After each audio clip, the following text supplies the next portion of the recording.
All right. I mean, I guess this is as good a time to just step the fuck into it.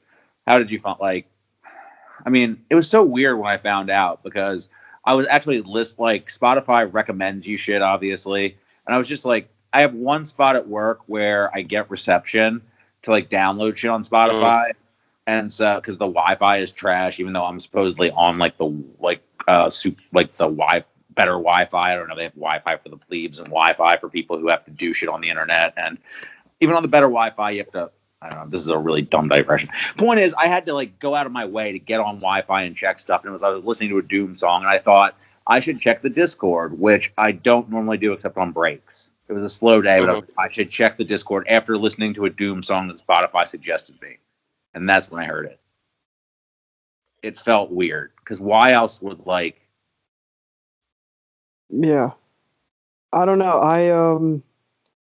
I was at work and it was a really long day, and I remember looking. I had a lot of stuff to do. Like I was definitively busy, and I shouldn't have been like looking at my phone, but. The group chat, which I mean, I had on silent, but I still get the notifications for. I just have the sound turned off. Yeah. The group chat was blowing the fuck up. Now, when that happens, there's only one of three things. Ryan. One is Ryan, right? That's option A. Option B is some album drop that's like crazy or hype or whatever. So like a whole lot of red. Or option 3, someone died. And it turned out to be, very unfortunately, option 3. And you could have told me 100 things happened, and I wouldn't have predicted that to be in those. You could have told me 1,000 things just happened, 1,000 people died, and that wouldn't have been someone that my brain even came up with. It was such a shock to the system, and as soon as I heard it, all I wanted to do was listen to Doomsday or listen to Accordion. Okay, I mean, this podcast is literally fucking like Accordion is the reason for this podcast. Yes, the first thing you hear on every podcast is his voice. It's named after the first words on Accordion. And I tried to listen to Mad Villainy, and when Accordion came on, I stopped. I had to go to the fucking bathroom because I was gonna cry. I still had like 10 minutes of work. The guy I drive home with, my friend that I take home, he's a big rap fan too. Like he's not as big of a Doom fan, but I told him, and he was like. It was the most somber drive home after I told him that. He's like, "Yo, what the fuck?" Like, he couldn't believe it. It was such a broadside. No one expected this. It felt so... Like, Trav said this, I believe, is like, you thought Doom was going to be around forever. He might not ever make another album, period, or even show his face in public, period. But you thought Doom was always going to be there. Like, you get a Doom song every couple of years, a Doom feature every couple of years. Like... There would always be Doom music in some form, new Doom music, even if it was old shit that he was releasing, or he would just disappear, reappear again, like he said in the song, or disappear again. He's an icon, man. It's like he just is everywhere. He's like graffiti, you know? He just is on everything. His influence is scattered all over the hip hop scene, and even in today, you know, in the Zoomer rappers we got now, you see Playboi Carti shouting him out. And I didn't expect that. And the timing is so bizarre. You know, for me, I was just chilling. I was on KTT, and someone's posted this like, "Oh, what the hell is this? What is this is a weird message." And no one really knew what to make of it at first on Twitter, you know, because his Twitter had been moving, you know, for a while. It hadn't stopped. So no one really thought to themselves, "Oh, he's dead." You know, what's the problem? And then this kind of vague sort of message that was written in present tense, and then mentioned, you know, transitioning out, which is a reference to passing spiritually. And everyone's like, "This can't be good," but we don't know. And then it slowly settled in, and my wife's like reading me something unrelated, and she's just laughing, and I'm like, "You got to stop, you got to stop. Doom's dead." And she just like, "What? Doom's dead. You gotta give me a second." And I'm just starting to cry, and she's like, she types like 120 words a minute. She just starts blowing up her keyboard, and it's like, "Oh my god, this does not sound good, does it?" And she's like, "Do you need a hug?" I'm like, "No, I just need a minute." And then, you know, it was like the rest of the day. I've listened to like fucking 5 Doom albums in the last 48 hours. What else can you do? You know? Yeah, I eventually was able to listen to Mad Villainy, and it sounded as good as ever, maybe better. Like, I mean, I'm just gonna say right now, normally, like, you know, we obviously have our ending music, Stagnant Pace by Pancake. We're gonna end the show with accordion. There's no other way to end the show. So, like, and I listened to King Ghidorah again, Take Me to Your Leader. That's another 10 out of 10 album to me. Phasers is one of the best opening tracks of all time. I started to listen to Food. I don't think I finished Food.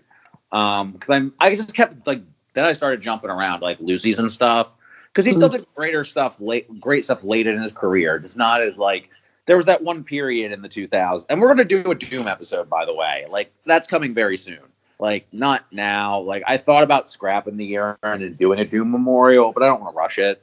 I mean, we're doing a Doom memorial now. Like, we're going to talk about, like, that was the first thing we could talk about. It's the first thing I wanted to talk about. We had to talk about it, but we'll do a proper Doom memorial. I thought you guys already had one, but maybe I'm just mixing it up. No, we did. It was, I think, Jermainson. I think you guys did certain albums. I don't think you did the whole discog. Well, I mean, yeah, I don't know. We definitely did Victor Vaughn 2, which is like not a loved album. We did that with Mock's Heart Lemonade, which I'm sure that once the people who listen to the Mock episode find that one, they will really like that episode. They'll find a lot to agree with. But yeah, I mean, speaking of Mock, like that's the thing. It's like we talk about that in the Mock episode and both Mock episodes that you don't have modern rap without Doom, any of it. Pretty much. Yeah, like, I mean, and that's name one of your favorite, like that whole Jeezy line, I'm your favorite rapper's favorite rapper. That was Doom. Look at all the people that came out after he died. That like people who never even remotely got that comparison, or maybe even never brought up Doom in like an interview or something. People like just came out of the woodwork to mourn this incredible talent that we probably won't get again in rap. And that's not like some hyperbolic statement, because Doom is such a unique one of one artist and rapper. There are hundreds of great rappers and tons of great, artists in rap and that make music all the time. But Doom he's such a rarity. And he's such a rarity, and how you can put on a Doom song and that can't be a song from any other person in the history of the genre but Doom.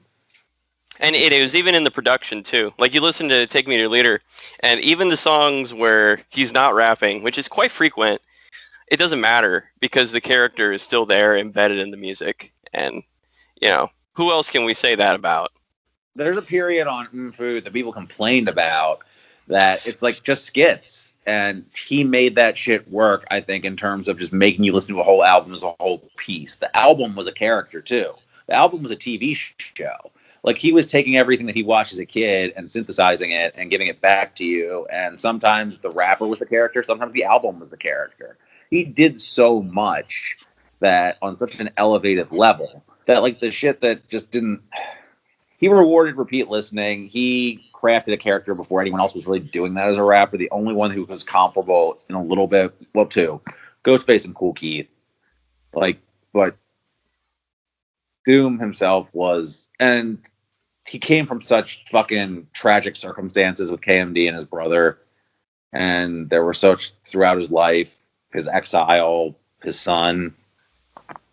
Now, I mean, he lived his story. That's the amazing thing. Like, I mean, he was the supervillain story, and you don't really know that. It seems like an exaggeration, but yeah, it's like with Bowie. It's like how Bowie died. It's like he lived and died the way that we all thought of him, and it's remarkable when that does happen. It's just he could not escape his own story, and it's so tragic, but at the same time, like, that's how he made it happen.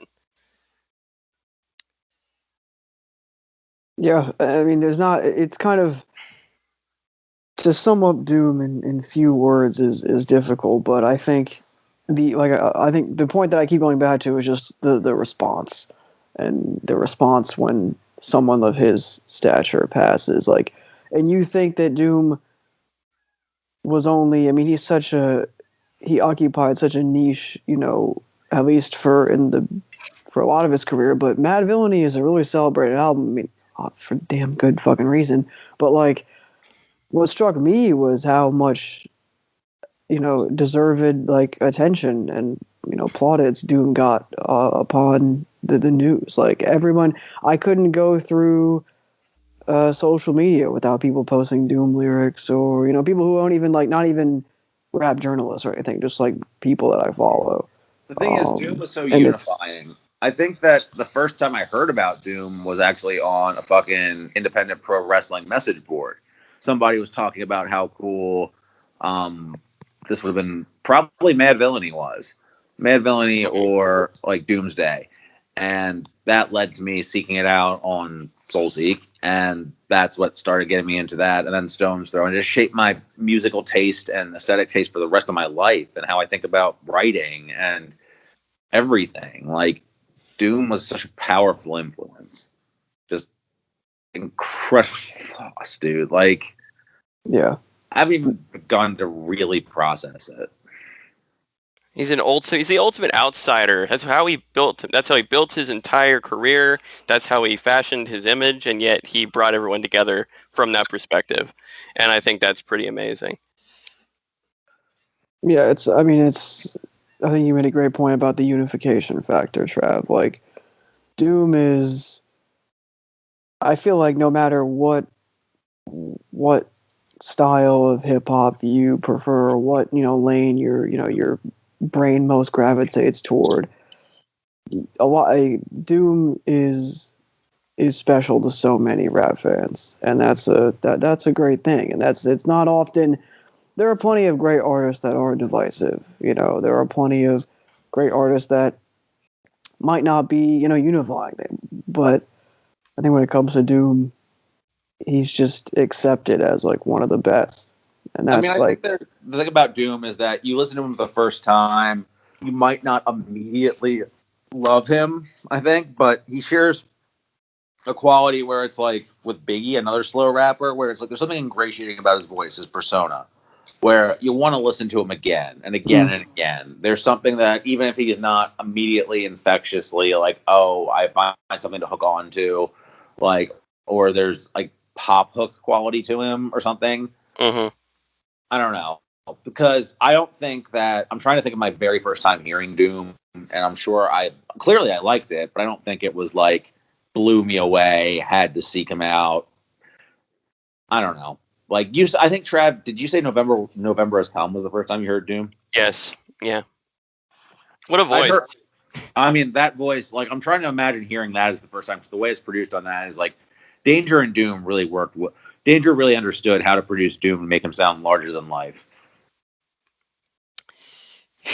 Man, Mad Villainy is such a dorm room classic. Like, there are so many people I know who are like vaguely into hip hop, or they're like trying to get into hip hop, and they know Mad Villainy. And it's the album that you have on vinyl, and you have it like over in the corner of your dorm room, and it's like the equivalent to like Bob Marley, kind of blue, or Legend, or any of those kind of albums. It's just it's hanging up, and everybody knows it now. And if you have an internet connection and you have a belief that it's worth going to message boards, and you care about hip hop, like that album is going to be like in your Mount Rushmore of classics. It's like Paul's Boutique or something. It's like, but I hate to paint it with the hip hop for non-hip hop fans brush, because I think that's giving it short. It's my favorite album of all time.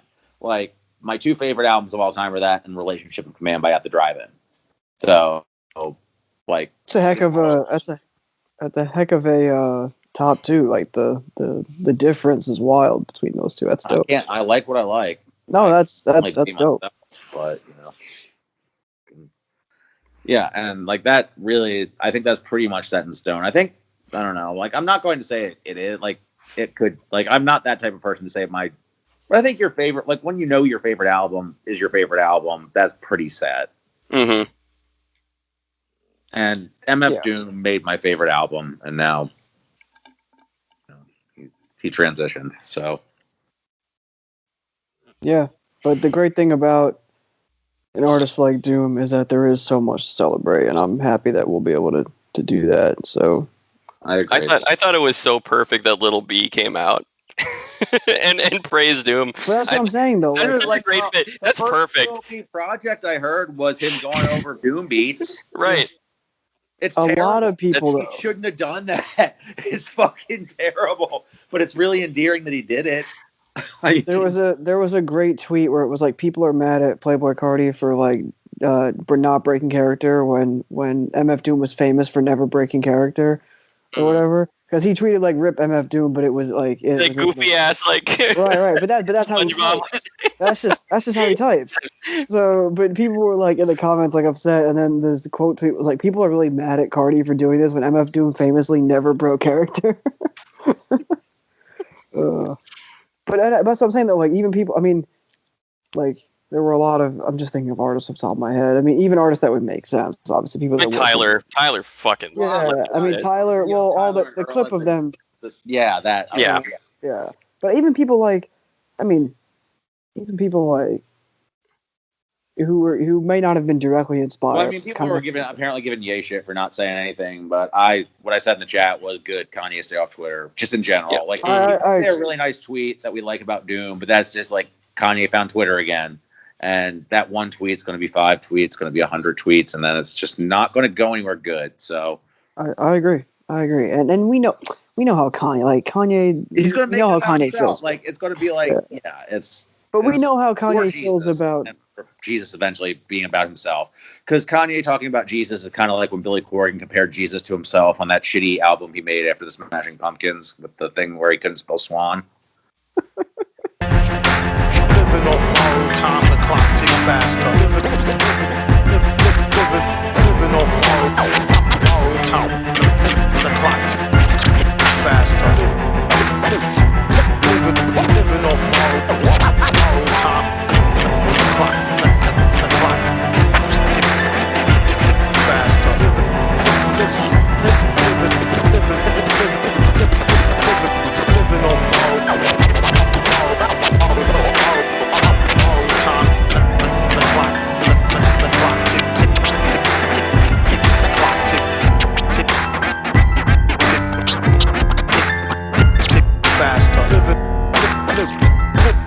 faster. Living off borrowed time, the clock tick faster. Living off borrowed time, the clock tick faster. Living off borrowed time, the clock tick faster. Living off borrowed time, the clock tick faster. Living off borrowed time, the clock tick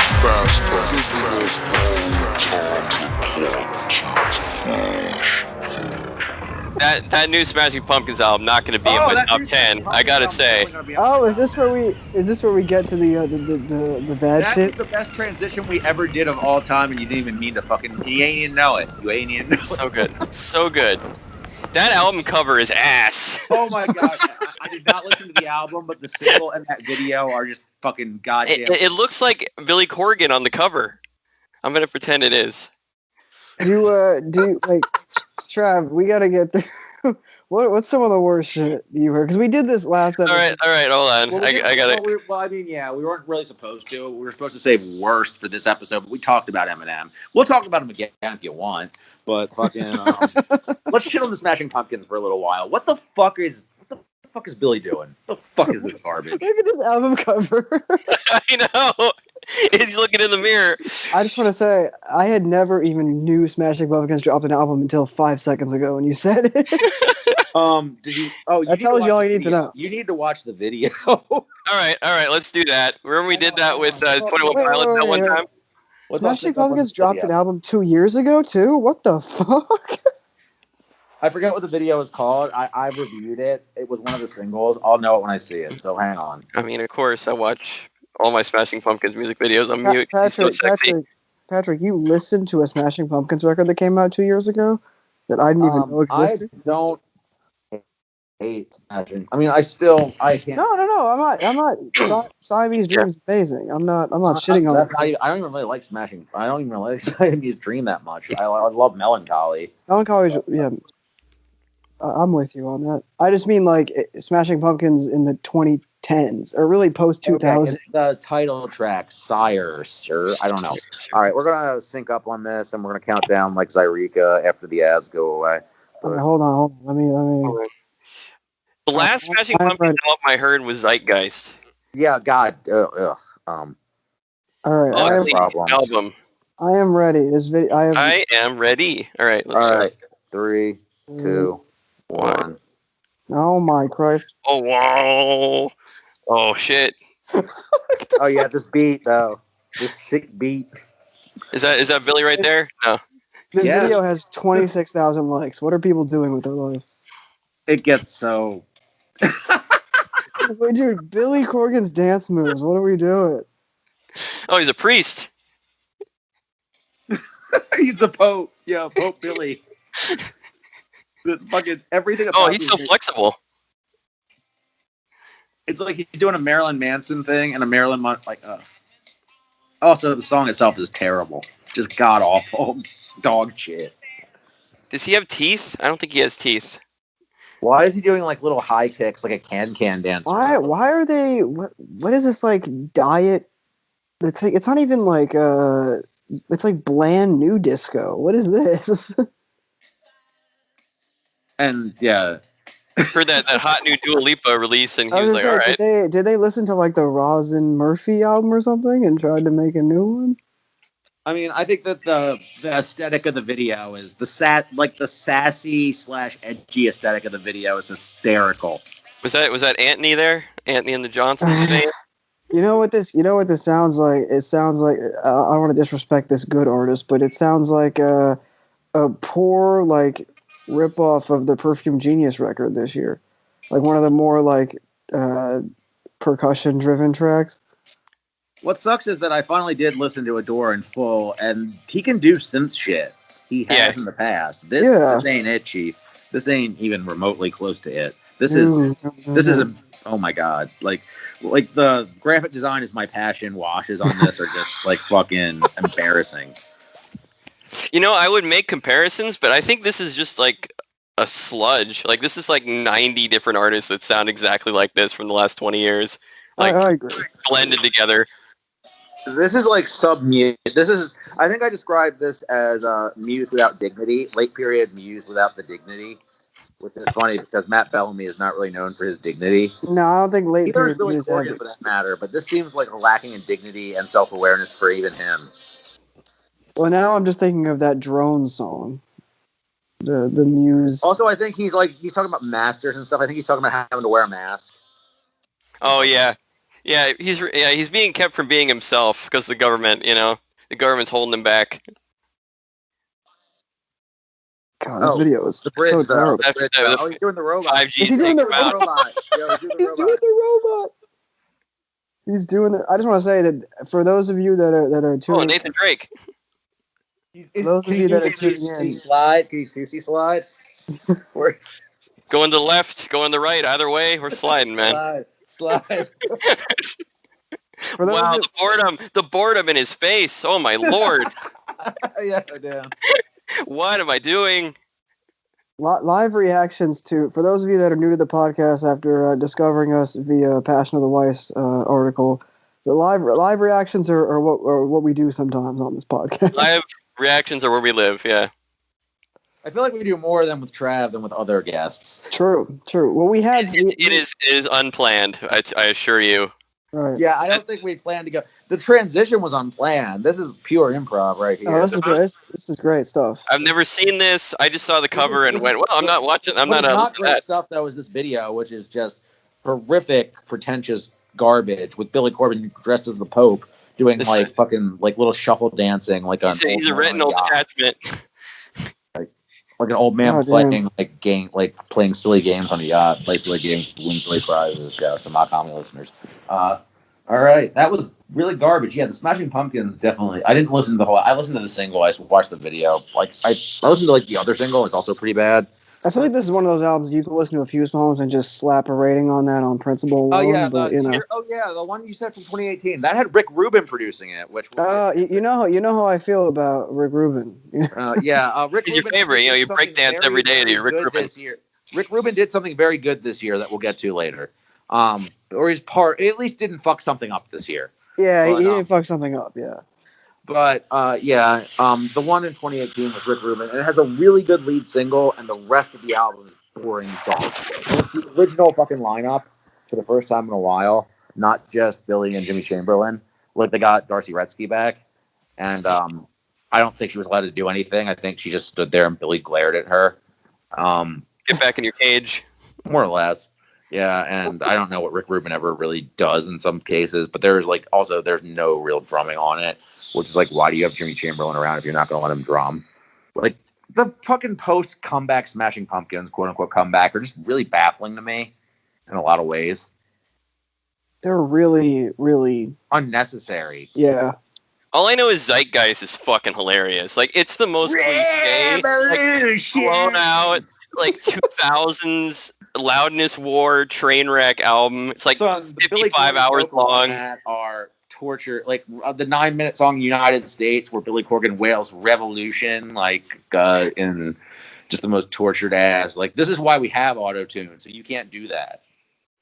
Like, yeah, you're not really missing out on much when you know. Old dads talk about auto-tune anymore because that we're correcting Billy Corgan. So. You know, I was going to say it earlier. Siamese Dream is one of my favorite albums of all time, and yeah, I really love it. Melancholy is so much better. I like half of Siamese Dream, and Disarm is one of the worst songs of all time. I know. I've seen your review of that, and I always kind of I feel about Today the way you feel about Disarm. Like, I find Today really cloying, but Cherub Rock kicks ass. So yeah, I agree. Hummer is probably my favorite song on there. Mayonnaise. I mean, Mayonnaise is good. Mayonnaise is a good ballad. Much better than actual mayonnaise. Very true. This is not the Mayonnaise podcast, even though we're all white. This is not. For once, we are all actually white. So your hate comment. No, we are. For once. We are the. We are the embodiment of the meme on Twitter where it's 3 white kids in the circle talking about shit. Oh, I heard a funny joke on Twitter. All right, here we go, guys. What do you call a group of white guys? A podcast. Yeah. True. Truth. You can't just speak. It's a podcast. True.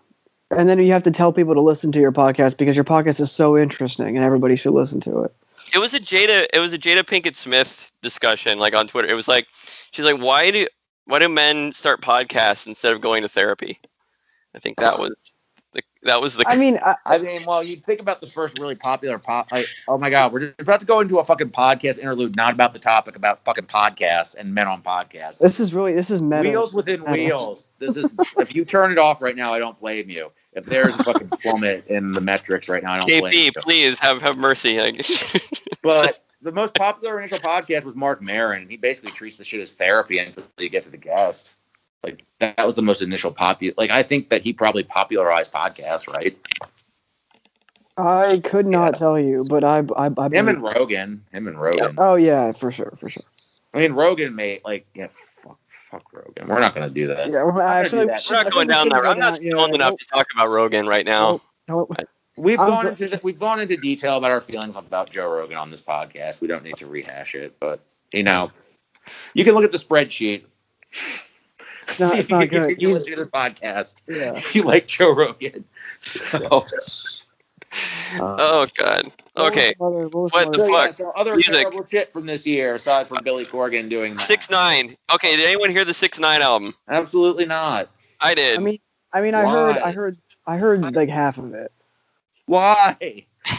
well, first of all, half of it was like singles anyway. So like, cool it's cool. You go outside and eat some trash when you're bored. You go outside and just go to some fucking trash can. Like, oh, here's some garbage. I'm gonna eat it because I'm fucking bored. Fucking steaming pile of garbage. Transitioning from the Smashing Pumpkins discussion that you led to this, I listened to it because I'm cool, right? I'm still in my 20s. I gotta stay hip and up to date. It's fucking awful. It's even more fucking awful than his old albums because it's boring. It's so fucking boring and it's whiny and it's just like pathetic, honestly. The thing, Trav, though, to the whole point about 6ix9ine being cool and hip, he's really not though. Not anymore. I get that. Singles, at least. He's chasing dead trends. After the initial song, like his song with Nicki that went number one, I'm using big air quotes for this, that went number one, but then went triple cardboard the next week. After that song came out, his whole year fell the fuck off. Bars are fucking nuts, and that's why. They a nice ass lawn that's just AstroTurf, and then you pull away the AstroTurf, and it's just like layer after layer of cardboard boxes. Yeah, that's 6ix9ine's post prison career. That's literally. it. You cannot make this up. His numbers went in the toilet, and people were already suspect that song went number one anyway. Because I mean, do I give a shit about like how you like buy Billboard or whatever? How you game the metrics to do well on Billboard? No, but that was like the conspiracy. So, and allegedly that conspiracy was probably true because it's really funny. J. Cole has a verse like where he bitches about people doing that, where he also talks about how they want Tekashi to rot in prison. Yeah, the irony. There was this great video of 6ix9ine bitching about Billboard in like the back of a limo or something, and it was like he sold like 40K, and he was like, "Oh man, oh you fucking me, oh," and I'm just like. It was great. I don't know. Like, I don't know if we need more of your 6ix9ine impressions that might get us in trouble, but it definitely fucking makes me laugh. Also, but it's like me when 6ix9ine talks, and it's like the SpongeBob meme where it's like, "Oh brother, this guy stinks." It was so fucking funny, and there was like 4 people out of like 100,000 on Twitter who were like, "Man, you gotta feel sorry for him. He's been through it, man. Oh, Rick." And then it's like, no, fuck this guy. Send him back from whence he came. Send him back to the streets. Leave him there. I don't need any more of this crap. You know what I love? When face tats backfire. Yeah. I mean, but it's not even. But it's more than that too. Like he's just like, it's beyond like.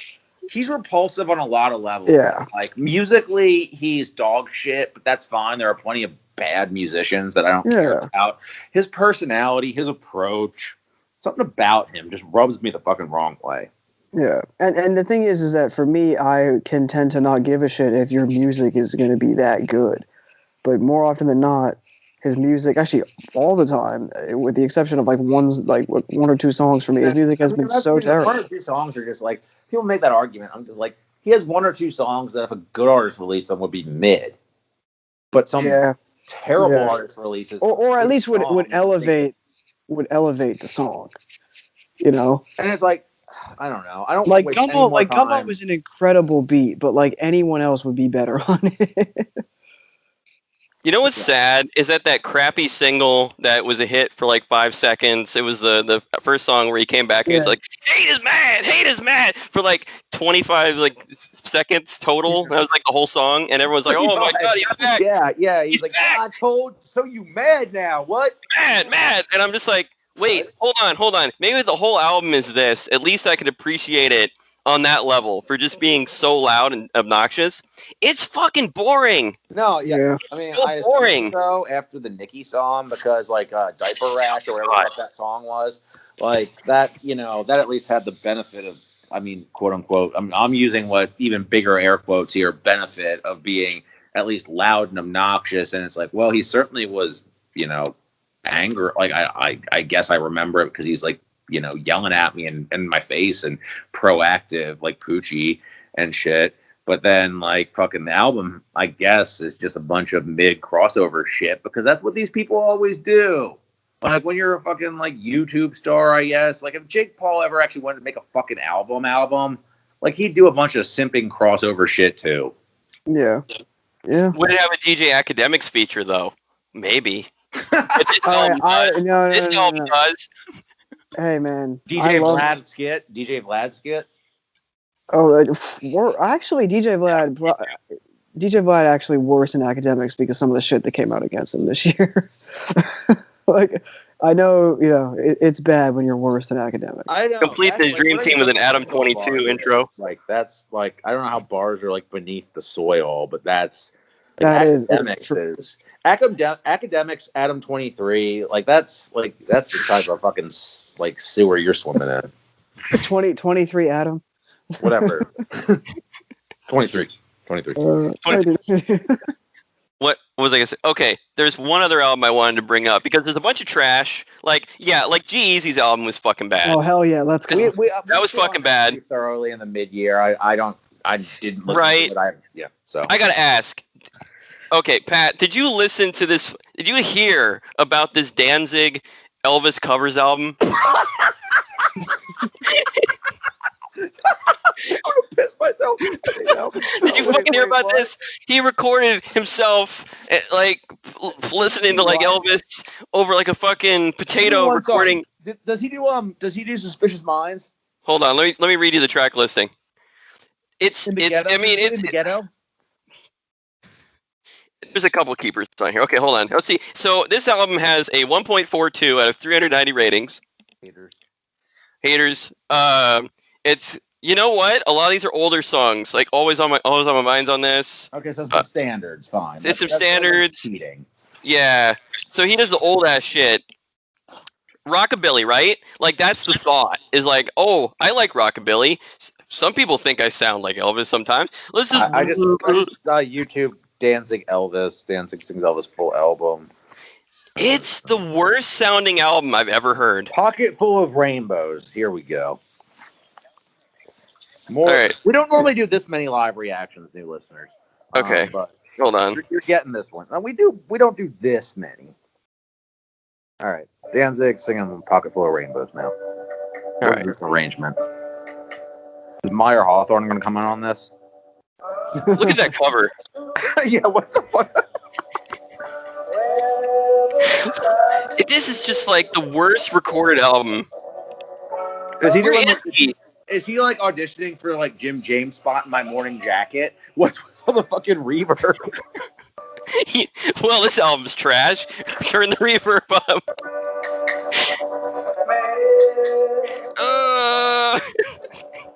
What am I listening to? What on earth is happening? Also, I can't stop looking at him staring at me, looking like Christopher Lloyd in the Addams Family with like fucking painted on like spray on hair, and the Danzig font is just clashing so abrupt with this like Elvis like Vegas special. This chorus. What the hell? Who thought this was a good baby? Let's play house.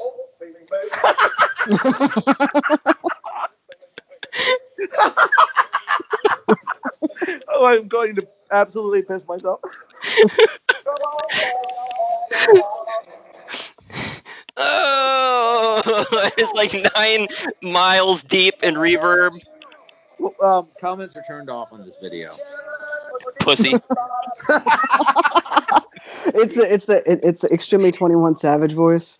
Pussy. Pussy. I mean, if you've seen Danzig get knocked out on stage, he's probably afraid of these comments for a reason. Oh my god. Tender rockabilly with real patina. At first, I didn't know if this is funny or cringeworthy or whatnot, but in the end, I found it quite moving. 2.5 stars.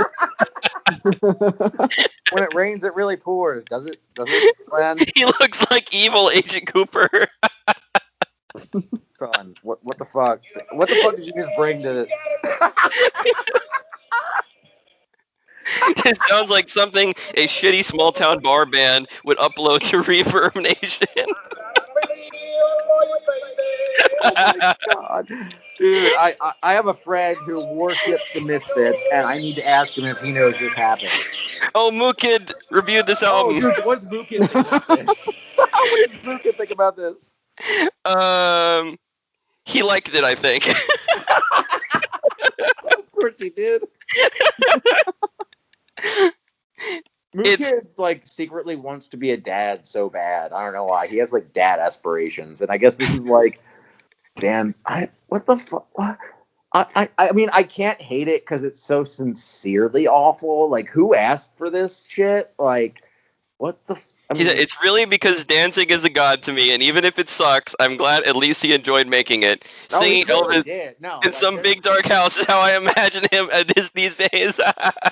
I mean, this is so utterly delusionally like. I kind of admire it. Like, it's I mean, this is like the Wes Scantlin About a Girl cover, but Elvis instead of Nirvana times like 13. Like, what the fuck? I do recommend it. But it's as a 39-minute long album. Recommend it. I totally recommend it to everybody. Listen to this fucking album.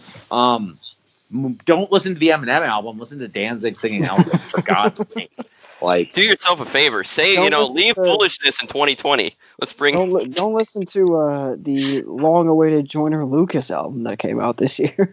Which I had on my wish list because I wanted to listen to trash one day. I wanted to go out outside and rummage through the filth and have a good meal, and I never listened to get yourself like a nice, fucking like a warm fucking cardboard sandwich with some like caked on cheese. His hands were his face. I was so impressed. I know, right? Like, dude, I can't stop laughing.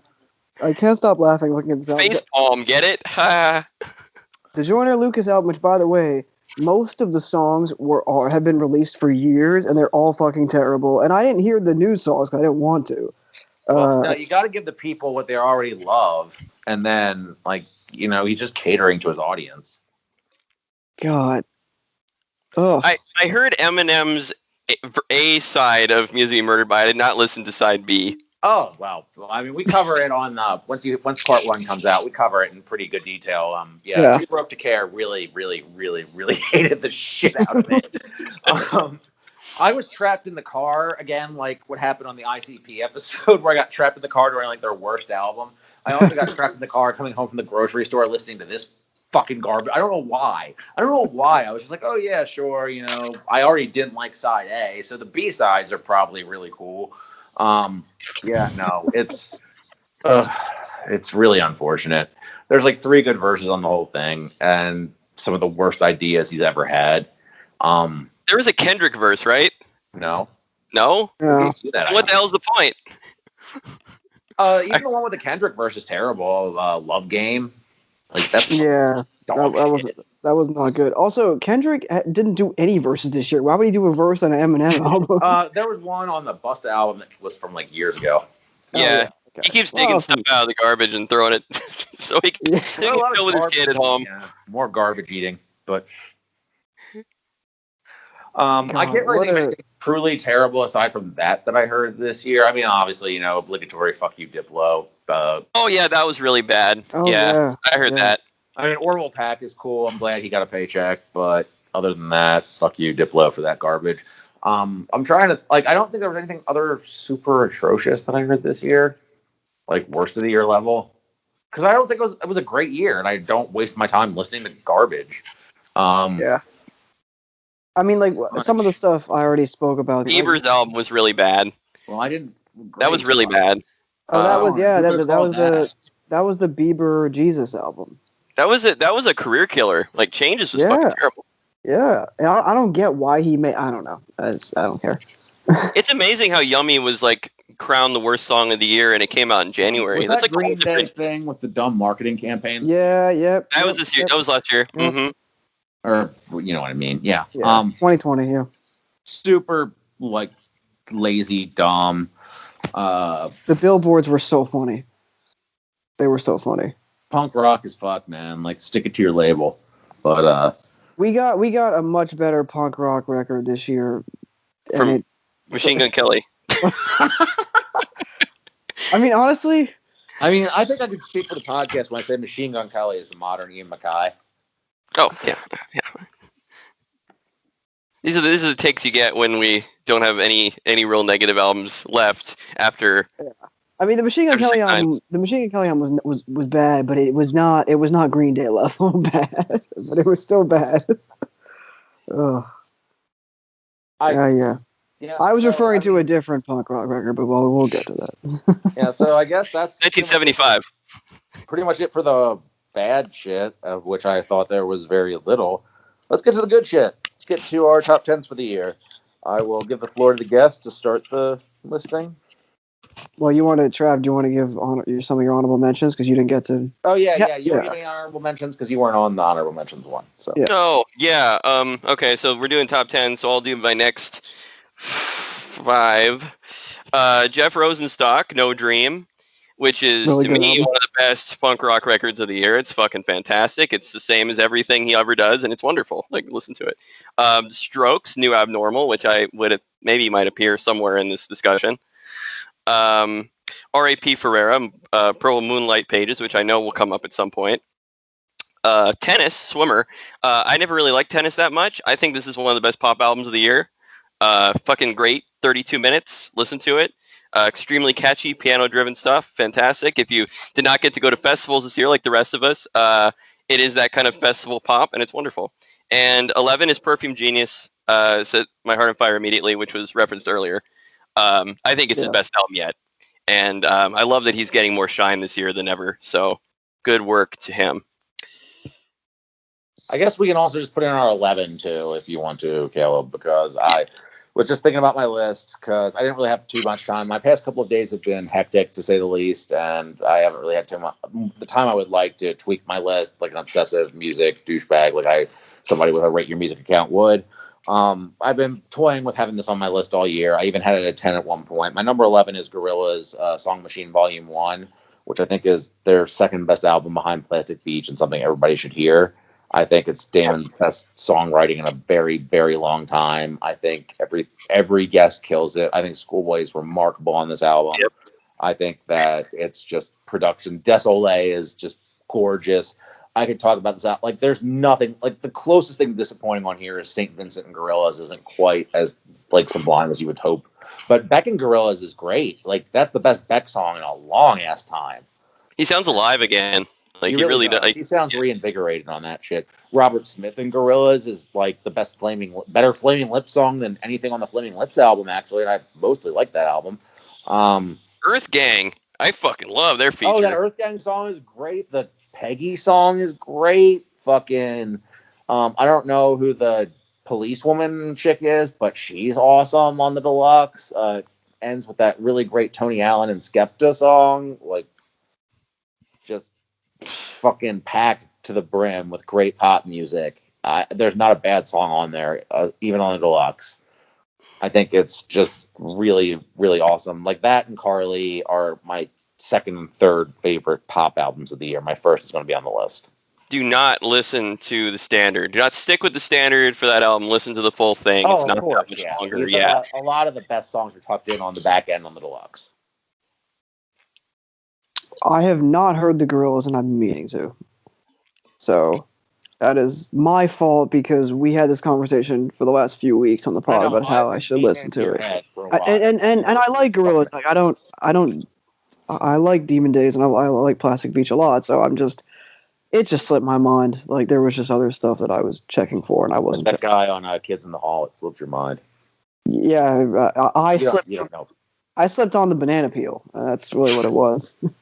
I Charlie Brown football that shit, but I will definitely check it out because I've heard literally nothing but great things. So, like, I don't know anybody who I follow that I care about that doesn't like the album, so I'll have to check it out. I heard a siren. Somebody doesn't like it, so that should be even more of an incentive. Yes. Well, I'll run to listen to it. I guess it's tough for like an 11, but I'm just gonna rapid fire like 6 or 7 things and not talk about it. But I didn't get to mention it in the last episode, so I just want to mention like the ones that from like 11 to like 18 are just like basically the same position for me. But I'll run through them all, no real order. Weekend After Hours, Billy Woods and Mother Moore, Brass, Cartier God, Cartier Vision, Cemetery and Ghost Mountain, 100 Acre Risk, RCB Rockout Gang, Young Lean Stars, Pierre Bourne, T-Lot 4 Deluxe, we need T-Lot 5, and Midwest Secrets, and then it's like a coin flip for 10. I don't really have a 10, but I mentioned it in the honorable mention, so I'll keep it as honorable mention, but Rodeo Glow, Black Heart. So that's 11. Just stuff I didn't get to touch on, just like since Caleb decided to lightning round shit, I'll do so as well. That I didn't get to mention on the last episode since we digressed so much. We had the whole half episode on A Whole Lot of Red, which, spoiler alert, we might be getting to again. Chris Crack had a really good year, like 4 albums where he was dedicated to pissing you off, each one better than the last. really good sarcastic raps over gorgeous beats. Vic Spencer had an awesome year where I think there were 2 that just missed my top like 15. Spencer for Hire 3 is really good. She had one other. Oh yeah, Psychological Cheat Sheet is really good, and Rather Be a Real One is also like those are 3 that I had at like an 8 or a 9. Vic Spencer's fucking awesome. Koopma had a run of isolation tapes, all beat tapes he made in isolation. Fucking that are just, I would check all of them out. I've paid for all of them on Bandcamp. Go for me. But like seriously, you should fucking like Koopma has been doing incredible work all year. Jahari Masamba Unit, pardon my French, was Madlib doing Yesterday's New Quintet Spiritual Jazz for the first time in like a fucking decade, which was really cool to see. I don't have very many rock records on my top 10, but Guided by Voices put out 2 this year. One wasn't very good. The other was Surrender Your Poppy Field, which was awesome. And Mac Miller's Circles is probably going to get forgotten because it came out at the beginning of the year, but it's a gorgeous final statement. I agree. Yeah. And Trav, do you have? I know I don't want to spoil it. I know. Do you have the Proto Martyr in your top 10, Trav? It's number 19 for me. Okay, so that's one that I would cite as a great rock record this year. Yes, I would as well. And I had Gorillaz at 20, so we actually talked about a couple of them. Oh, nice. Yeah. So yeah, no, Proto Martyr came through. It's their story's fucking sad. Like they're really struggling like monetarily right now, and I know their singers like dealing with alcoholism and stuff like a lot of people have in the pandemic. It's been like really rough for them, and they're talking about breaking up. So I hope that sooner rather than later they get to tour and make some fucking money because they sound great. And I think this is one of their most powerful records yet. They just, they're a very, very consistent band. And I think this is just a particularly desperate and angry album that I think works incredibly well for them. I mean, they sound pissed. And it worked really well this year. I think it resonates. Definitely one of my favorite hard rock records of the year. This was not a big year for rock for me. I don't think it was for a lot of people, although apparently metal had a fantastic fucking year because based on the fucking charts, it's just nothing but goddamn metal. And I never say that because I think that is kind of a meme, but it's true this year. There was so fucking much metal. I listened to some of those records. High up on the charts. I don't know how many you listen to. A handful. Some of them I'm gonna butcher. I didn't listen to any of them, so a few of them I can't pronounce. So that's on me. But I want to listen to the Bars and Murs, but I have the Bars and Murs. Well, I did until something happened. Get into it on the show. I'll get it again. But the Bars and Mersbo record that's very highly rated. I do want to check that one out because I like most of their collaborations a lot. Rock Dream is one of my favorite live records, period. Yeah. Both Straits album was good. I know I listened to that one. That was solid. Oransi Pazuzu. Well, I mean, Deftones, obviously, if you consider that. Yeah, Ohms is really fucking good. Oh, yeah. Is that on anyone's list? Did I step on anyone's toes there? Or no. I mean, it's in, like, my top, whatever, but I it's like not... it, but I just don't come back because I'm just not in the mood for it. But it's really, I mean, that's very good. We're not talking about, if you're going to talk about that fucking review. No. I'm talking about good things. Okay. A record that I do think, if you ask me 6 months from now, will be in like my top 15, 20. The DJ Sabrina, the Teenage DJ record, Charmed, which I mentioned before on the Honorable Mentions episode, but that's like the best house record of the year. That's like the best outsider house thing. I listened to the whole thing and we'll go. Like it's not as like credible as like Making Magic, but Making Magic is so fucking credible. Like it's okay to be second place. It's still a great fucking record, and it probably, if it came out a few months ago, would be in my top 20 for sure. I think if you took the best parts of Charmed and you brought it down to the length of Making Magic, I think because Making Magic is 2 hours instead of 3. Charmed is 3, yeah. yeah. The highlights on Charmed are fucking amazing. That opener, fuck. That opening run in general is just nuts. And then it like there's kind of a gap in the middle, and then like towards like the last like hour is just more just amazing music. It's in my top like 30 or something. Which for me isn't bad because like I have 282 albums on this list. Yeah, I managed to make a top 60 this year, and that was brutal. It could have been like 100. I didn't count mine. I mean, mine could have been well into the hundreds. I have 50. I have 50 that were at least 8s. I would say that much. Mhm. And I mean, I know I have like several 10s. Like I get mocked. Like Sphinx mocks me all the time for my amount of. Oh, how many 10s do you have this year, Pat? Like there's been a meme in the chat at this point. Like, oh, Pat has a new album of the year because it happened like 5 times. It's true. I do distinctly remember like an album would come out and it would be like album of the year, and then a month later another album would come. But that was how good the year was. Yeah, I agree. Like I mean, April and May were just stupid good. and then December, dude. December. Mhm. December, yeah. I agree. Yeah, Like so. that's. I can't really speak to the album you guys are talking about. Like either. Like, I'm sorry. You'd like it. You'd like it. You'd have Oh, fun. you would. Like it. Yeah. It's definitely like house music is my favorite like style of electronic music. So like it's. I mean, it's I like a lot of minimal techno lately. I'm a fan of house, obviously. I mean, I've been talking all year about this guy, Brian Granger, Coppers Halifax Milieu. He's put out a bunch of stuff that I would have in the 8 range, some 9s too, but nothing that I would.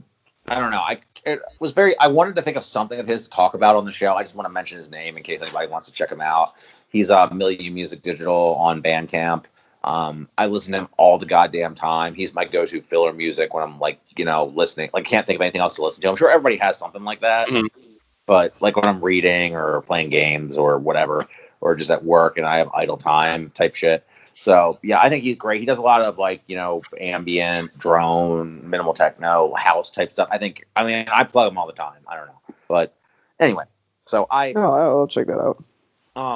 The Onotronics Point Never, is that? Oh yeah. Yeah, is that on anyone's list or not? Like since we're talking about this, No, it's high for me, but it's not in my top 10. It's not, but I really fuck with it. Or I love it. I love it. Or either of the Nicholas Jars, because the one that I heard was really good. I haven't heard the other one. Both of those were was Tellus, right? That was Tellus and Say what's the other one? Cenizas. Cenizas, yeah. Cenizas, yeah. I really enjoyed both of them. I do not like them as much as Sirens or Space is Only Noise, though. Space is Only Noise is the masterpiece, but yeah. I they're like, but Jar is super consistent, so all his shit's good. So, yeah. And of course, Against All Logic's excellent record. Oh yeah, you know what? That was my favorite Jar related thing of the year. Yeah, that was in my top, I think 40 or something like that. Yeah, it took me a minute. Like I had to adjust because I love 2012, 2017 so much, and it is not the same vibe at all. It's much angrier and much more concise, and it doesn't have that lush, pillowy sound to it. It's all about the sound design. It's gritty, it's scuzzy, and it's awesome. Like you just have to appreciate it on its own terms, and it's another great record. I can't wait to see what he does next with that project because it's his best music since Space is Only Noise, which it was like entering a new world for me when I heard it for the first time. I've still never heard anything like that album, but it's just so weird. I mean, from Space is Only Noise to Sirens to the EPs are incredible. The Nibs EPs. But and then the Against All Logic stuff, I agree with you. I think that stuff is up there with some of his best work. So I love how mad people get talking about 2012, 2017. Like if you go in the comment box, the gatekeeping is so funny. There are some real genre slap fights and just like dick measuring going on in there, but you hate to see it. Yeah, it's our way. I know there are certain. I don't know why that album of all is like such a fucking like hot mess for people to talk about, but some albums. There's a very funny thread that got locked on the main page about one of my favorite albums personally, Nutrimilk Hotels, In the Aeroplane Over the Sea. Oh, I did see that one. The one with the I know you're talking about. Why does this make people so mad? Well, let's find out. No, I mean the best comment was like, why? So the premise of the thread is, why is this like some sort of like, I guess there's some dumb thing where you can't talk about it on that stupid 8chan Moo whatever, and then you get auto banned for talking about it, and then I can't pronounce his name, but he's a very funny poster, and he said because Nazis don't like Anne Frank. I knew the comment, but it's still funny. Oh no, it was a slow pitch softball, but I enjoyed it. Mm. So I guess is it my 10? Yeah. Give it a go. I don't know if this is gonna give us anything to talk about, but it's Playboi Carti, Whole Lot of Red. I'm Already? gonna. Already? Oh, okay. Yeah, I was gonna. I have it significantly higher, so I was gonna. But we can talk about it now. I can Talk about it now. Talk about it now. So I can breathe. I can breathe. Okay. Do you want to talk about it later, or should we just go address it now? I mean, let's do it now. Look, I can talk about this album anytime, so I don't care. Trav seems like he's championing the bit for this one, so fuck it. Sure. Where's yours, Trav? All right, like you seem like you really got something to say here. Oh yeah. So I'm always going to associate this album with hearing it for the first time on Christmas, and I got a text from my friend, and he's like, "This is some fucking trash. This sounds like some shit that you just get from some guy on SoundCloud." He's like, "Hey, check out my mixtape, fam." And I texted him later in the night, and I said I'd finished the album, and I'm like, you know what? Like, I think you were a little bit harsh because like second half of this album is really fucking fire. Like, you like Dilit. Why were you being so hard on this album? And he's like, "Oh no, the second half is like a 7 out of 10. I'm like, what the fuck? Like, okay, we need to stop saying shit before the album's over. Because everything kind of comes together on this record as you go along with it. Because I maintain the first half of this record is not made for me. I don't like quote unquote punk Carti. I don't like it. I like whacked out, leaned out, fucked up, cloud rap, old school 2015 Carti. I always have. In terms of like the ecstasy type Carti. That shit, I love that. At what point does the album turn the corner for you? Yeah. Neon. Okay. No, that makes perfect sense. And I love it. From Neon down, I love it. It's great. And there's even some shit I love. I love the Future track. I think the melody on that's so great. Not make you smile. Absolutely. I didn't like Carti's verse. I wish it had just been Kanye. Well, I mean, there's really hardly any Carti on that. Like when he shows up, it's not really a Carti song. And it's weird, and I love that it's so obvious that Kanye executive produced this album because when I heard, oh, he made a bunch of shit changes at the end. Oh, great. So I know Kanye, executive producer. Yeah, Kanye had a heavy-handed rock half, pop half, like fucking like, yeah, there was a Kanye heavy hand in this. I appreciate that. In the first half, it's so obviously Kanye. I know that he was disappointed in the second half of this album and that he loved the first half. You can tell what he had more in it. That's true. I mean, I feel like obviously the sequencing was his idea, and he put himself right up front like an asshole because he's Kanye. But with a verse reminding you that, hey, he made it so the album happened. We talked about this on part one, that all the shit, Kanye had a shitty year, and he didn't give us very much, but he made a whole lot of Red happen. Yeah.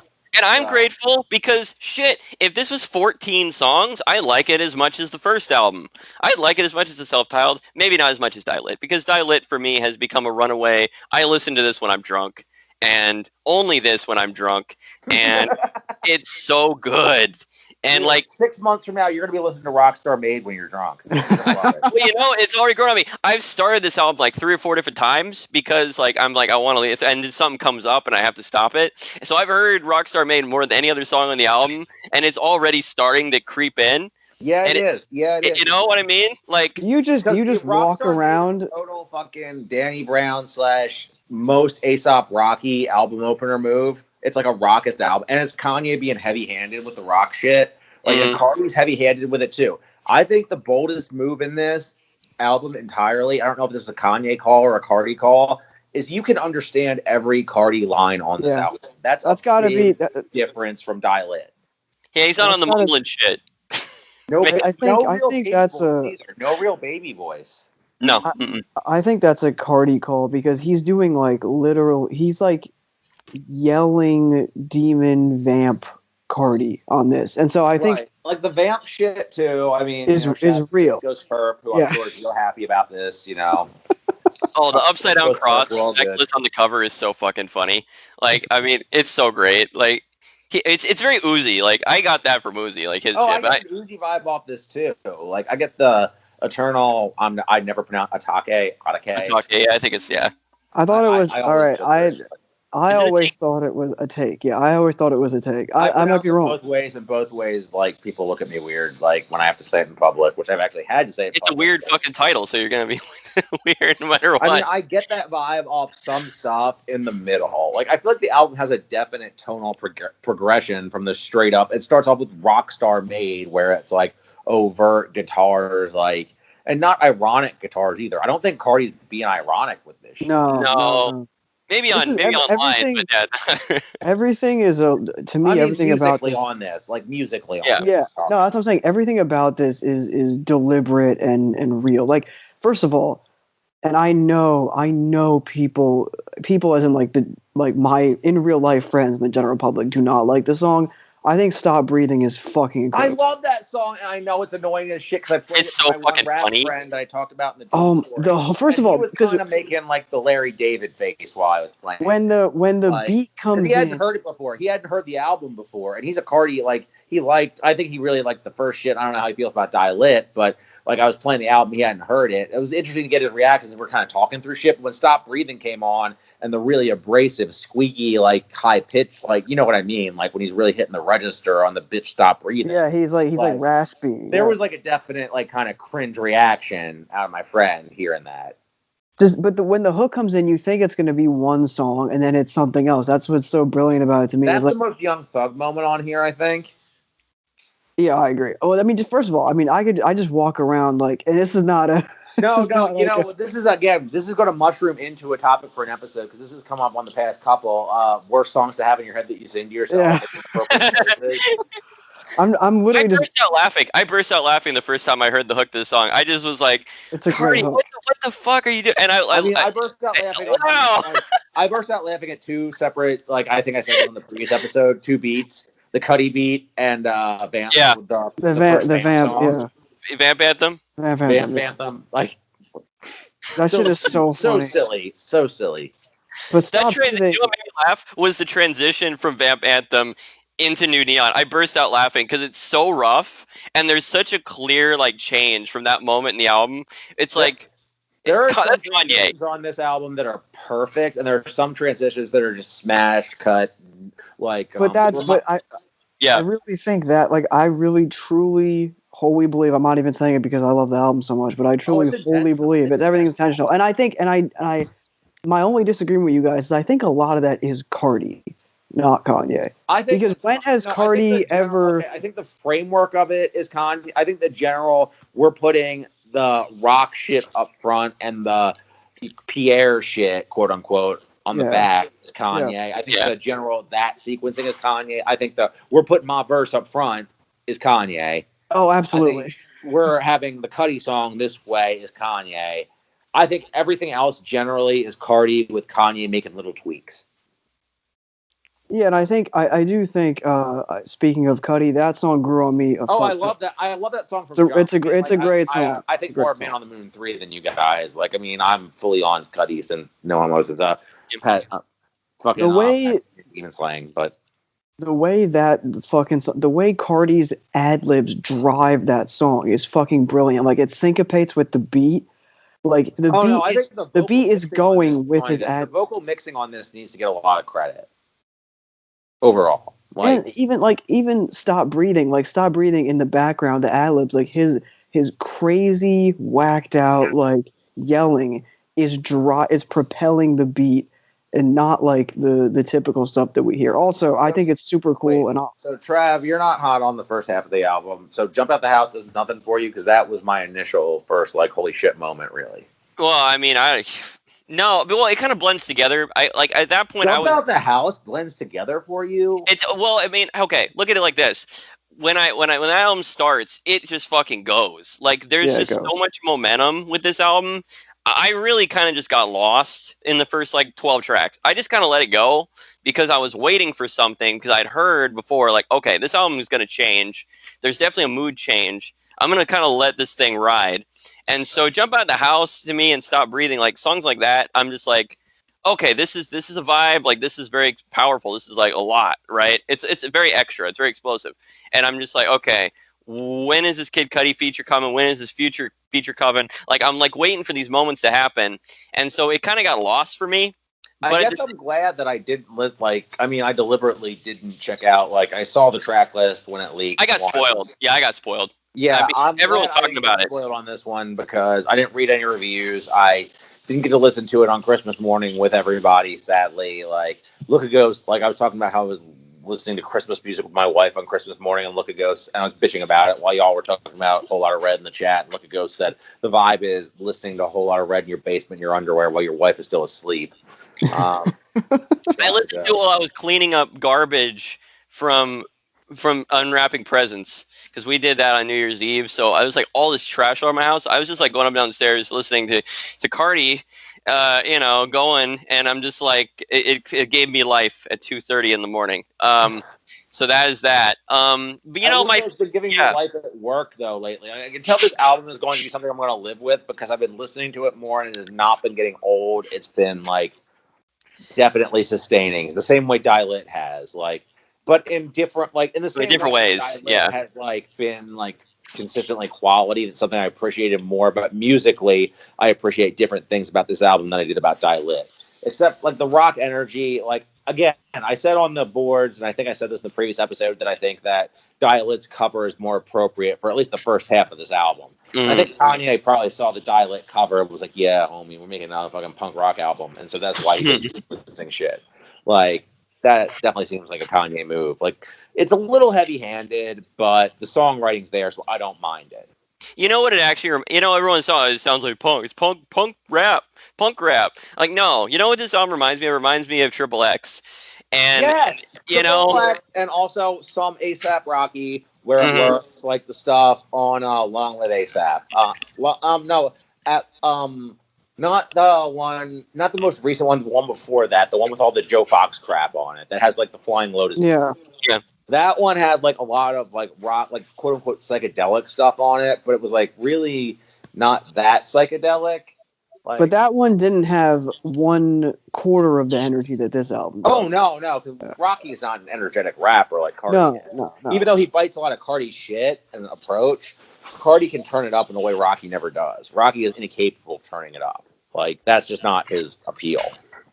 Even the sequencing of this album reminds me of Triple X, because you get to the second half of Triple X, and that's where songs like Place and Overcome it. On this, dude. I mean, I think there's like, he approaches it like a Uzi sort of way, but like he calls out like some sort of like, what's the one song where he's like straight up calling names? Yeah, it's Punk Monk.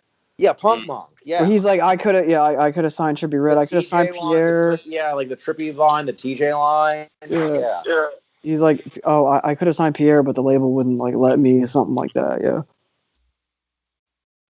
Well, I think that he did not compromise on this one bit. Like, yeah, I think that like people are afraid that letting Kanye and letting Carti in, that was like a label compromise move. I think it was like a power move. Like, Kanye's going to push this through, and people forget that Kanye, for all of his fuckery, still a really accomplished person at getting an album together.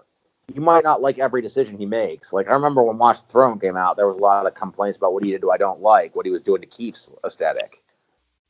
But he got Keith out there, right? Yeah.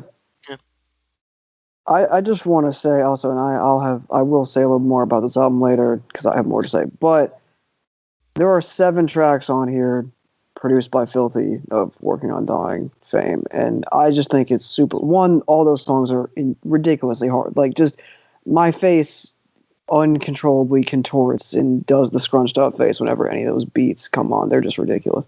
But I think it's super cool that this album and Uzi's albums that came out this year, like some of the biggest rap this year outside that wasn't made by like Lil Baby, like some of the biggest rap this year for those albums, and they featured heavy contributions all over from like underground like legends like Working on Dying. Like, that's a huge look for them, and like it's dope that Carti and Uzi stuck with like Uzi's case stuck with them. He's known them since high school. Carti's case like went to them to help, or went to one of them rather to help craft this like sound, and it was just made for him. I didn't see that coming from Carti anyway. So this album managed to even subvert my expectations, and I thought I knew what to expect, honestly. Yeah, the only reason I really have it at 10, even though I really enjoyed it, has been I've had so little time to live with it. It wouldn't be fair. I've had a lot more time to live with a lot of these, although, of course, the top albums I've only had some time to live with, and I still feel confident putting them top. But it's only been a week with this one, and I just don't want to be a hype beast on it. But I still feel confident putting it in my top 10. I think that the backlash to it, there was always going to be a backlash to this, no matter what he did. If he put out all your favorite songs from the leaks, he was putting out rehash, right? Like, he didn't do anything new. If he put out everything new, then he abandoned what made him great. Like, there was always going to be some bullshit fucking backlash to this. So I think that, like, I know what I like. Fucking this connected with me immediately. It resonates. It hits. Can't say more. The run it hits that he's not repeating Die Lit whatsoever, but he's still being true to what worked on Die Lit. On the second half, especially, he's kind of like referring back to it, but he's not like lazily just repeating it. Like Rocky, to go back to Rocky, because Rocky had a habit of just doing the same shit over and over. And I don't think Carti's that type of artist. No, none of his albums sound the same. Like I consider the In Abundance comp an album basically, because it's just like it's not a real album, but you know what I mean. That shit, the 2014, 15, 16 Carti doesn't sound like Self-Titled, doesn't sound like Die Lit, doesn't sound like the Whole Lot of Red Leaks, which doesn't sound like this album. So that's kind of, like I said, Carti is, just personally, I'm sure both, like one of my favorite artists now, but it's just like hearing this, and I said this which I know Trav hasn't heard, but in my opening rant to last episode, this album just makes me uncontrollably happy, and sometimes it's all I want for music, and that's all I want. So this album makes me very happy. My number one is like that. We'll get to that whenever that happens. Yeah. 5 hours later. Yeah. 5 hours. Later. We can go to something different because I'll refer to Carti again later. But yeah. All right. So Trav, you're number 9, I guess. Oh, I didn't do my 10. Oh wait, no, you didn't do your 10. I thought you. No, he told me to do honor mentions. I didn't do my 10. Oh yeah, so that was your honorable mention, and then so you're 10. So I'm going next. My number 10 is an album I don't think anyone here has heard, and I'm gonna go off on it for a little bit. Empty Country is a emo indie rock project from the lead singer of Symbols Eat Guitars, who at this point, I guess they still make music. But what I really fucking loved about this album, man, it is one of the strongest and most melancholy, dewy-eyed, just beautiful in Midwest emo records. But it's also kind of got like this Built to Spill kind of edge. It's very gritty, and it's much more so than a lot of kind of. Wait, are you talking about their self-titled, or are you talking about the new one? Yeah, the self-titled. Oh, there's two. There's two on the page. There's self-titled and there's Andy. Yeah. Oh, no. Andy is a demos collection. Oh, okay. I'm sorry. Yeah, they only have one album. Country based upon your recommendation. I apparently have this. Yeah. I don't think I listened to it though. I'm sorry. I didn't mean to cut you off on your whole. From Philly. Yeah, from Philly. Yeah, that also might have helped. But, yeah. Oh my God, I love this album. Marion, the opener, is one of the comments in this comment box. They describe it as like hearing "Carry the Zero" for the first time by Built to Spill, and it is one of those kind of songs. It's just, it captures you and it sweeps you along, and it's just like the best 6 minutes. The best 6 minutes I've heard all year. Yeah, it just hits all the right spots, and it isn't too light, and it isn't too loud. It isn't too gritty. It's just kind of right where it needs to be. It's just one of those albums where you just kind of think about your past and your life, and it's just one of those really special albums for me. And it's held up great. I listened to it when I was moving out of my old apartment, and I think that really hit. And then I came back to it, and I loved it even more. And that's when I knew I needed to put it in my top 10, because it wasn't just the moment. Definitely check them out. I really like Symbols Eat Guitars, but this is much, much more like alt country. Like if you like Pine Grove, they're kind of like that. They're kind of like Pine Grove. They're a little grittier than Pine Grove, a little bit more indie rock than Pine Grove, more like what old Pine Grove sounded like, not the new one. So if you like that, definitely check out Empty Country. I love that album, and it's a very it's brief 45 minutes. Definitely one of my favorite rock albums of the year. So that's all I got on that one. I think that we actually must have talked about this on the previous mid-year that we did with you, because that's probably why I got it. Like, now that I think about it, that's probably why I downloaded it.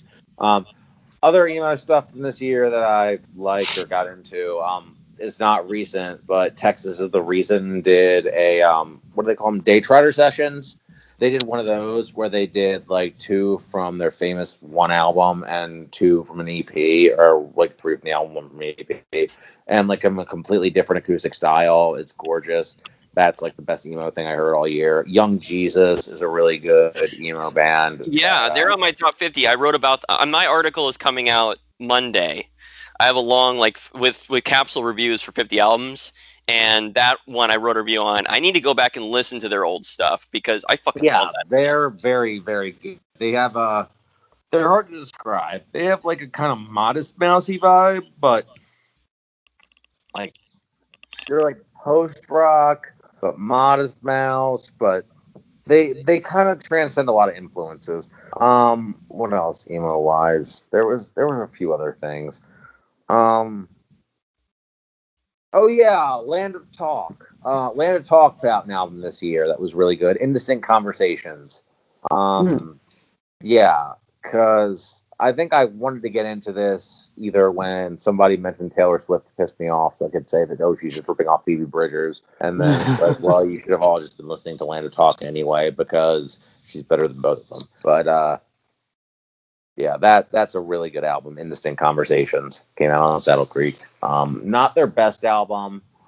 Moo Kid has a really, really good Moo Kid review of one of their albums where he gave it a 5 because, you know, it's really good if Moo Kid deigns to give it a rating.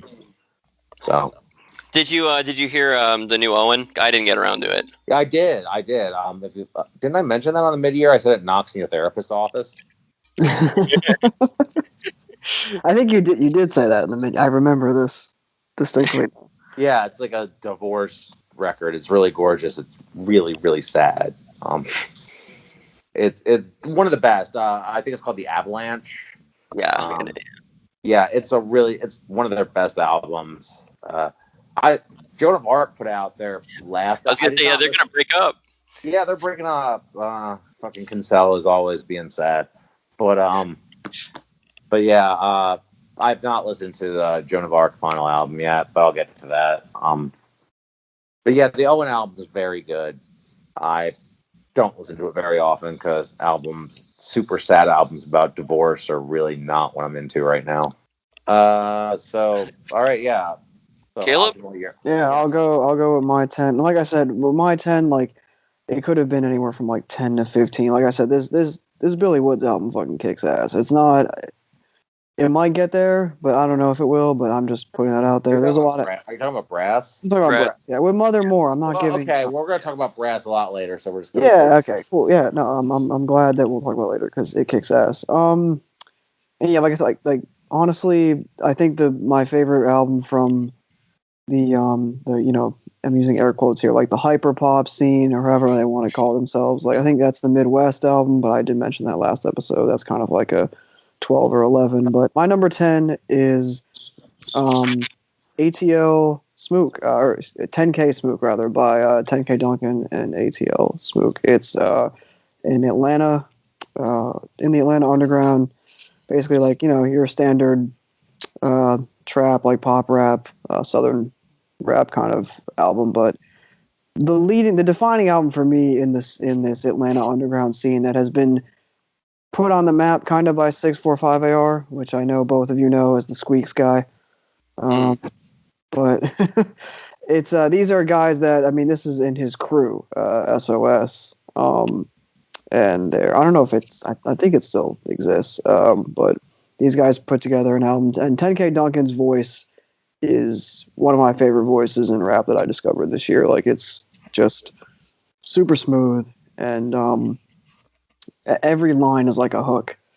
And I definitely would encourage you guys to check out. The beats are on some like modern, if you liked the like 2016 like plug kind of sound, like the basically all the songs that have like a plug tag like in front of them, like any like Mexico Dro type beats or anything like that, stuff that, to reference an artist we talked about earlier, Carti would rap over in like 2015.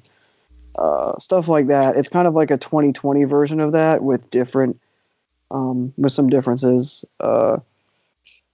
Cash is a main producer on here who does a lot of stuff for 10K Duncan, and he's an incredible producer, and this is kind of like a new age version of that sound. And there's a run one of my favorite runs on an album this year, Right or Wrong, Lineman, Titty Boy, shout out 2 Chainz, and Shoot Your Mans. That run of songs in a row is super smooth, damn near irresistible. One of my favorite runs on a rap album this year. So love this album. Put it at number 10 just because I had to put something at 10, but it could have been one of a couple albums. But yeah, this shit's great. And I think I heard it like about 4 or 5 months ago, and it's really lived in the car. So yeah, I haven't heard it. I can't talk about it. I'm sorry. our mutuals really like it, so maybe you should give it a shot. I don't know. We'll see. But yeah, very high. Nothing but good things to say about the SOS crew. And for the record, I do think 645AR is very cool. I think you guys should read the Discord real quick. It's very funny. Okay. They'll save me from talking about squeaks. All right, let's see. This is great radio. I know, this is classic radio. Yeah, I do. I do see it. See, now it makes sense, the thing I said earlier. Yeah. I was about to say something, and then I was like, I'm not going to say that. Yeah, I do see it. It's very funny. That's an acceptable take. All right. So. Anyhow, number 9 is Pat, right? It's up for you. I guess since I kind of stepped in and fucked up the rotation, even though I was like, I'm going to give Trav the floor. Well, Trav fucked it up by like, I'm going to do a bunch of honorable mentions. Well, we all fucked it up. I was just following orders. I gave the floor to Trav. Yeah. I mean, we have Ben Shapiro here. You can't say you're just following orders. That's offensive. Indeed. The king of dry ass pussy. No, P word. There's some whores in the house. There are some whores in this house. Whores in this house. God, that was the most cursed thing of the year. We went over it in the last episode, but still. Yeah. All right, let's watch the Ben Shapiro out of our mouths. Number 9, Currency and Harry Fraud, the Outrunners. Which right, I can talk about this bitch. Let's go. I'm also cheating and using this director's cut also included in this because I think it was exact same sessions and pretty much the same thing. Not the third one they put out, the bonus footage. That was just like literally the shit on the DVD that you skip. But yeah, Outrunners, director's cut. I'm going to make a bold statement here. Best of the 3 Currency Frauds. It's my second favorite, but I hear you. Behind Cigarette Boats? Yeah. You know how much I love Cigarette Boats, though. There's so much on. I think the way, I really feel like Currency was motivated to rap at an even higher level than usual. I think the choice of features on this was inspired. I think Ross is good. I think Jim Jones is great. I think Benny is really good. Mm-hmm. Ross is great on everything this year. Jeez. Yeah, Ross. Yeah, I mean, we'll get to another really, really good Ross feature later. Yep. But some really, again, Fraud is somebody who kind of got pigeonholed as somebody who did the same sort of sound, I think, and maybe could have been in that Lex Luger sort of he was good for one wave and then nobody really worked with him. But I think he's consistently been putting out work with quality rappers and really built a lane for himself, and that to the point where he can do this. The Marina was already really the Marina's great too. We talk about Cigarette Boats, Marina's outstanding, but this, I think, and Golden Chrome, by the way, I think we talked about this before in the podcast, I think is the most. Well, yeah, the last episode I was on, yeah. Well, we talked about it like that. I think we talked about it again since too. Yeah, just it's worth talking about. That was the first song I really heard anybody talk about living in the pandemic, and Currency gets so much shit for being all he talks about is weed, cars, and fucking your bitch. Listen to that song. Yeah. And he has like at least one other track on here too. And there are several, like he makes references to it throughout. Like he really just buries up the subject matter. Like he's so dexterous over the beats. The beats are very cinematic. It feels like a trilogy that's ending that doesn't want the second, like that wants to end on a high note. And most trilogies have the second part be the best part. I don't know. I feel like they had so much good material. They made a fucking like deluxe edition that wasn't just like lazy B-sides. Like I feel like you could honestly like sequence your own part with this and director's cut and make your own like you could do what Kittenpuke does with all those Yandi versions and make your own fucking good album. Like your own ideal version of the album. Yeah. It's enough to make you want to. Does he have any bad songs? I've heard very, very few bad Harry Fraud beats in my life. I don't know if I can name it. Yeah, there's one like I actually listened to like the 5 CD library. I don't know, like he had like a whole thing where it's like him working with like Eddie guy and whatever, and like his like old shit, and you get some riff-raff on there. And there's like one that he has like he did something with LOBT that's really disappointing, and some stuff with the Das Racist guys that's also really disappointing because they've both done good work elsewhere. But yeah, you very rarely get a bad Harry Fraud beat, and I think he's gotten really good at like knowing who to work with and knowing how to craft a project. Yeah, I have nothing bad to say about this. I think the Jim Jones feature is really great and really fun. I love the way they play off each other. I will say it's atmosphere on this tape. Yeah, I just love. Like, there's just something about it where it's like he just knows like the aesthetic they come up with on their covers, like this '80s VHS Miami Vice aesthetic that like so specific that Harry manages to like, cultivate in the beat every time. Yeah, I love this. It's in like my top like 25, 30, I think, but that's not diminishing it like that. I really loved this project. And Golden Chrome is one of the, I forget where I put it in my songs list. I think I put it somewhere around the number 20 spot. It was very high up there. I listened to it consistently. I think that song has potential. Like, if anyone had heard this project, because it doesn't have a lot of ratings. It doesn't. I don't know if it's not going to be an album that gets a lot of mainstream attention. If it did, I think Golden Chrome would have potential to be one of those songs that sticks around for a long time because it's just so relatable. Well, it speaks to so much about what's going on. And also, Wiz Khalifa rhymes Big Cool in the back with Big Cool in the back with Big Cool in the back with Big Cool in the back. Like, and it's fucking, it works. Somehow it works. He can only get away with that when he's with Currency. True. Yeah. Wiz Khalifa is an infinitely better rapper when he's around Currency every time. Absolutely. The first 2 beats on this are monstrous. The Conway. Oh, I'm sorry. I said that before. I was actually talking about Conway. Conway, yeah. Yeah, I'm sorry. Betty would not be happy about that. Like you saw. I wonder how Benny feels about Mock being back around. I don't know. That's probably some mixed feelings there. You've seen the video where Betty talks about like being called Mock's replacement. He didn't like it. Not a fan. Not surprising that he didn't like it. Let's just say that. Yeah. People. So there was a lot of threatening to shoot people and such. Yeah.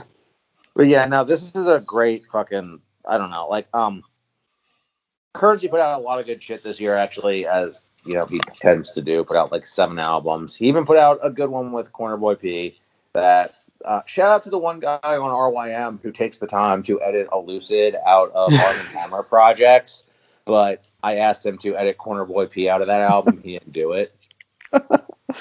So, come on, man. But I know that you really heard about this because you brought it up like 3 times on the podcast. I know. I'm continuing to bring it up. Where's my fucking Corner Boy Pila's Currency album? Like, I asked you for something. You had one job. You had one job. But I'm going to edit Elucid out of Armand Hammer. Yeah, but it's more important for me to edit Elucid out of an Armand. I know this because I'm pretty sure Billy Woods listens to this podcast. And I just want him to know that somebody's actually out there editing a Lucid out of Arm Hammer albums. Yeah. Oh. Should be jailed. That's it. Yeah, so this is great. I feel like Currency's probably been on my year-end list for the past decade, most years. Freddie definitely was. Pilot Talk 3 probably was.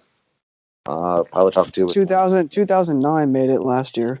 Did it? Yeah. 2009 made it, snuck in, yeah. Pilot Talk and Pilot Talk 2 came out the same year in 20. I don't want to go over the 2010 list because then we're just going to derail forever. But I'm pretty sure in 2010, if Pilot Talk and Pilot Talk 2 came out, then they were both on the list. So yeah, rather than prattle on about this, I will cede the floor. Number 9. Me? What you got? A lot of great pop music this year, and I think one of my most one of the albums I found most exciting, and I actually got recommended this to a lot of my friends. It's my wife's favorite album of the year. Is Rina Sawayama's self-titled. Oh, good album. And Haven't heard.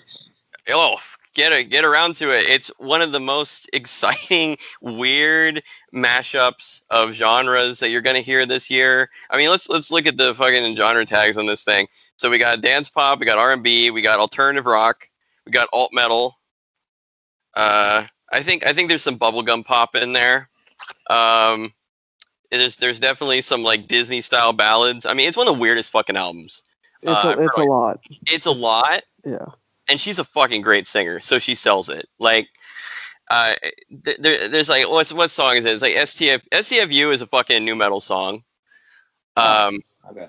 It's just a fucking new metal song. XS has its moments.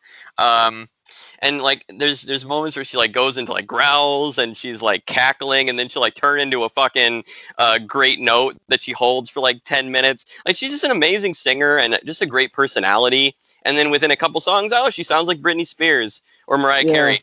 And then it's just honestly, it's just ridiculous and it's so charismatic and exciting. And I love this album. I've gotten a lot of play out of it. It works really well as a collection of singles, but it also it flows okay. I think XS. It's just sorry, cut you off. My bad. I think XS is the best 2007 Britney Spears song that she never released. Yeah, it's very toxic, isn't it? Like it's really it's perfect, and I recommend the deluxe version because Tokyo Takeover is dope too. Where they were talking about Britney, because like my wife and I were actually talking about that this morning or the night before about like just how it was kind of fucked how Britney Spears' life went, how it was just like, oh yeah, like you're a child star that was manipulated by the music industry, and then you're gonna have mental illness and you're gonna get mocked for it, and then like it just seemed, I mean, it's not like Kesha level horrible, but it's still pretty bad in retrospect. How like, and she was just like, I mean, you didn't really grow up with it. I mean, I don't know how much Trav did, but like she was like every night just being mocked. Yep. Really South Park made an episode about it. Yeah. Yeah. It's really gross in retrospect. Rena's like favorite artist is Britney Spears. Like she literally said, I watched an interview with her and I was like, oh, I wonder what she's gonna say. Is she gonna say Britney Spears? And then she's like, oh, Britney Spears. I'm like, oh, well, yeah. I mean, it's always been over her music, and now Britney's getting her flowers, like for real. Like, just watching Blackout climb the charts is fucking funny. Yeah. It's a good influence. Great album though. I'm here for it. I fuck with that album. I mean, I'm not gonna like go out here in front like I love a bunch of Britney songs or anything, but like Toxic's a great song for sure. Every time. Great. Every time. Great. Every time the Houston Spring Breakers. Come on now. Oh well, you know, Spring Breakers. Everything in Spring Breakers is immaculate. True. But... True. Yeah, that's all I gotta say on that one. But like, I love that Rena's getting popular. She's in that weird category where she's getting fan cams on Twitter, and it's fucking creepy. Like all the K-pop, it's fucking creepy, and it's a good sign, but it's also terrible. That's generally like that's that should be just like the internet's like mantra. It's a good sign, but it's terrible. Like popular on the internet, it's a good sign, but it's terrible. It's terrible. Yeah. She's got like she is. I mean, popular is a strong word, but she has like a level of of popularity that I did not expect. She's getting into Charli territory. Yeah, we're almost there. They toured together, and when I heard that, I was so fucking mad. But I'll tell you, I was so mad. Reaction, jealousy. Oh, this guy. God damn it. Trav has no place to talk. He's seen every goddamn. Yeah, I've seen Charli. I've seen Charli. Your fucking tears about shit you didn't see, my friend. But the real tears is that we might not be able to see any of these people for a very long time. By the way, the live music episode. I've been on this podcast 3 times this year, haven't I? Yeah. And they're missing out on the best story on the fucking podcast. It's a great story. That episode. Check it out, because that shit was legendary, and it was 2 very good episodes in one. Right, yeah, we have the the fucking Carly episode is in that too. Oh yeah, I'm shocked I forgot about that. Yeah, I'm shocked that RYM didn't flock to a Carly Rae Jepsen podcast. Carly Rae Jepsen next to the guy in the swan shirt, my favorite picture on the internet. Castration is a good idea. Public castration is a good idea. A T-shirt next to Carly. This is not a Photoshop. RYM the picture. Yep. Right there. Truly. All right, Caleb, you're on. Yeah. Oh, 9. Yeah. We're only up to 9. It's been 100. We're gonna go fast. We're gonna start. We're gonna go fast. This is Carti's fault. You gotta go fast. And Billy Corgan.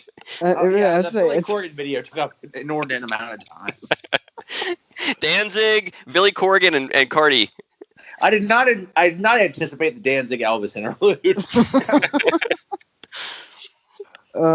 Yeah, so my number 9 is PBG Casper's I Can't Help Myself, which is an EP. It's only 4 songs, so I'm kind of going to use the slot to just say all of like the majority of his singles this year, because if you followed my useless log, which amazingly people followed this year, thank you to people that faved it and followed it. His songs were all over there, especially in the second half of the year. Just like a great singles artist that doesn't put out like albums or EPs yet. Although allegedly it's because he got signed and he's shelved or something. I don't know the full story, but Daniel, aka Sound Columns, was telling me that he got signed and shelved possibly by Atlantic, which wouldn't be surprising because it's Atlantic, but regardless. I mean, you just got to talk to Atlantic Records, then you're all good. Right. But yeah, Casper, one of my favorite, like, just pop songwriters right now. I mean, he's technically like emo rap, quote unquote, but he's so many different styles that you can't really define one. Like, he'll do a song and it's like a pop song, and then he'll do a song and it's like an emo rap, like in the vein of like a Peep kind of song. Then he'll do like a really cloudy song where like you can't really like tell what's going on, but the beat is just angelic and shit. So it depends on the song, but great songwriter, one of my favorites right now, and I know if a bunch of his singles like just made my year-end list, and he dominated my SoundCloud playlist. So, and this EP is great, and it's like the only thing he's dropped in like 2 years. That's like not a single, so that's why it's kind of number 9. It's symbolic of like him just as one of my most listened to artists of the year. So yeah, number 9. I don't mean to cut you off, but I haven't heard that. But I just noticed on my incoming feed that Ruben Slick dropped something called Daffy Duck Crying. Well, hopefully there's bars about Daffy Duck. That would be sick. I haven't listened to enough. I mean, Wyatt is much more. 4 from Ghost, dude. 4 from Ghost. Oh, we're on that. We're on that then. How have I not seen that? It probably was on his fucking stolen ass cover art of like Ruben Slick. You're probably getting sued for using. If people knew who Ruben Slick was. Right now, like, that's why this is funny. Yeah. I got you. But yeah, that's my number 9. I guess it's Patrick's turn. Yeah. After I completely hijack that to talk about a Ruben Slick Daffy Duck related song, which is this is the content you come to this podcast for, by the way. Don't worry, we're going to interrupt this to go on a 35-minute rant about socialism eventually. My number 8, once my Google document loads, although I think it's the Strokes album. Why the fuck isn't it loading? It's either Strokes or Rory. It's the Strokes. It's New Abnormal.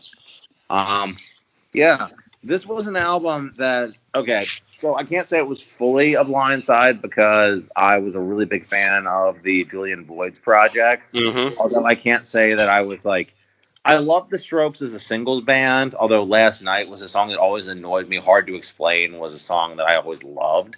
So when they first broke out, I was like of two minds. Where I'm like, the first song was just like, okay, what is this like weird crap that's trying to sound like shit from the '70s? I was 15, and then 14, whatever. And then like Hard to Explain came out. I'm like, what's this great song that sounds like it's from the '70s? And then fucking I kind of really paid them no mind, even though the stuff from the second album was really good. And the second album is really good, by the way. It's better than the first album. And then kind of put them on the back burner. And then Julian's solo stuff is all really good. Like the initial one, Phrases for the Young. Yeah. No one heard that. I feel like people are going back to it now because of the voice. I heard that at the time. It's really me too. Yeah, it's really excellent. And it really does predict the voids too. And what he's doing on that. That has Fifth Dimension on it, right? Yeah. So yeah, that kind of does like, so this wasn't like entirely a broadside to me. And I love Albert Hammond's solo stuff too. Like he got a little hit and miss after I think his first solo album is his best, but like he's always got good stuff on every solo album. Oh, I did hear that. Yeah. But so it's not like, but yeah, I guess I would say that I'm not somebody who's like, oh, the Strokes made Illmatic and never followed it up. Like I would say that the Strokes never made a classic album, period. Although Room on Fire is better than I got credit for. And I have complicated, dumb, boring Strokes opinions. This album is really fucking good, and I didn't expect it to be when I heard Rick Rubin was involved, because Rick Rubin doesn't know how to produce rock music. But he kind of stays out of the way on this one. Yeah, I think your review was like, "Congrats, Rick Rubin didn't fuck up an album in 2020." I didn't even know he produced this album, so he must have done a fucking great job because he didn't make it about himself. Like it's not like with Yeezus where it's like everyone's debating Rick Rubin showing up and what he did on it. It's like it just is a really great Strokes album. It doesn't even. There are certain Rick Rubin albums, like he's heavy hand. Like sometimes he's heavy hand. Like I don't think he did shit on Yeezus, by the way. Like I think he was there. Like in the same sense, he just chopped Yeezus down. In the same sense that Kanye has 50 people around at all times, Rick Rubin was also there, and he could also put a Rick Rubin credit on it, and that was like a feather in his cap. You know what I mean? Yeah, these songs are finished. Here, Rick, just make this into 39 minutes. Go. The songs are done, though. Don't touch them. And then that's his whole, like, the quote he always used was Rick was a sonic reducer on Yeezus, like, which makes me think that he cut, like, 5 seconds out of 2 songs. Like, there was, like, more yelling on I Am a God. Is there more? Yeah, I Am a God is more screaming. Like, there's now slightly less yelling on I Am a God, thanks to Rick Rubin. There was a whole verse about the croissants, and then this is just one line. Well, in that case, fuck Rick Rubin. The new Abnormal about the dough, and you want to even deal with the dough. I had New Abnormal on my honorable mentions. So I was hoping we'd be able to talk about it at some point. Yeah, and I just like there's a good variety here, I think, between the Void stuff and Stroke stuff. Like Bad Decisions is like Strokesy as fuck. But then you have At the Door is very Voids, I think. And then you have stuff that feels like Albert stuff too. Like I feel like it's a good balance between all of their like I feel like everything they've been it feels just like words are failing me right now, just kind of like a whole conversion point, I guess, of everything they've been kind of building towards in their solo projects and their band career, even though I haven't heard every Strokes album, but seems like where they've been going. You know, Eternal Summer is really fun too, because it's like everyone fucking they shit on that song when it came out. It's one of those weird like offbeat pop songs. Like it doesn't seem like it should fit, but they've kind of been kind of like with songs like One Way Trigger. Like they like doing like weird offbeat pop music once in a while. And that song is quite expansive for what it is. I think the arrangement's really cool. And same thing with Ode to the Mets. I really love the build. It's so good. Yeah, that's one of their best closers ever. It's like their best since I don't know, the closer on Room on Fire. Like they killed it on this album, and At the Door is probably my top 10 for the year. And At the Door is just fucking crushing, especially once you see the video. Like, oh my god, yeah. Julian's voice, he's never sounded better, in my opinion, vocally, than on that song. And also lyrically, too. Like, honestly, like, Julian gets a lot of shit for just making up, like, you know, quote unquote, like, big quotes, like Caleb likes to use, like, lyrics that don't mean anything. But I think that if you actually listen to what he's saying on this, his lyric, and, like, listen, like, look at the song titles. The Adults Are Talking. It's called The New Abnormal. And he came up with all this shit. This is not a quarantine album. No. This was shit that was talking about the world before quarantine. And yet I associate At the Door so much with quarantine. Like, that is such an ominous fucking song. Video, dude, that's like a Bernie anthem. That's about the world. That's like a Bernie Sanders song. So that hits on a lot of levels. Because it came out about Bernie, but then quarantine hit.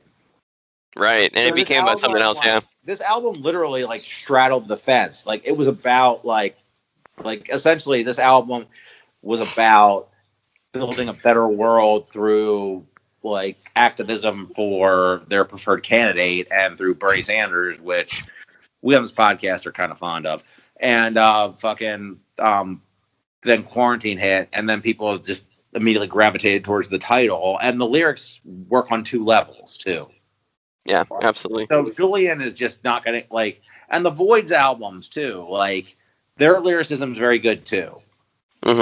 So, yeah, like, I don't think I gave Julian enough credit as a lyricist until recently. And even in, like, phrases, like, stuff like Ludlow Street, like, he's doing, like, a Dylan thing on Ludlow Street that's really good. Fifth Dimension, I think, is, like, a really good, like, optimistic pop song with pessimistic lyrics that are, like, put in, like, an optimistic way. I don't know. I think he's a really clever lyricist that I think gets a lot of shit because he uses, like, these affected tendencies and got a lot of hype at first. And because he's rich. And he's, like, a fucking rich kid. So, yeah. Did you hear this album, Caleb? You've been quiet. I've letting you guys go. The Adults Are Talking is one of my favorite non-hip-hop songs of the year. I loved... I don't know about love, but I Brooklyn really... Bridge to Chorus is one of my favorite. Like, Yeah, that's a great... Yeah, like that. I mean, The Strokes, is this always going to be a special album for me? Like, that's just a record that, you know, you get into in high school and you listen to it now and you're still like, oh, you know, it's not even... Nostalgia... Me having nostalgia for high school would be dumb as shit because high school was terrible, but... me just having, like, that, still thinking about, like, that entry point. Like, to me, the songs on Is This It still hold up. And this album, I think, for the first time in a long time, like, really, I was genuinely really excited to listen to a Strokes album, and they came through. It was a really good record. I don't really listen to it much. I pick and choose songs from it, but that doesn't take away from the album being a dope album. I mean, this might just be, like, raucous fucking tendencies from me being an older guy, I guess. But, like, I always want to have, like, at least one rock album on my top 10. I try to be as diverse as possible, which of course didn't really help me. Well, it kind of shows up in my list this year, but not toward the top. There's hardly any rock on my list. I already listed one, but there's not a lot. It's all girl pop. Doing shit, you know, it's not my fault if rock bands aren't making better fucking music than everybody else, right? Yeah. But I mean, I thought this album was worthy of inclusion. It was really important to me, and I listened to it the other day, and it still hit just as hard. And I think it still speaks to a lot. I'm going to be listening to it years from now. Like, it's everything I like about the music these guys have been making and distilled, and and it's still only the 8th best album this year. Trav, you got an 8? Yeah. So my 8th is actually kind of a rock record.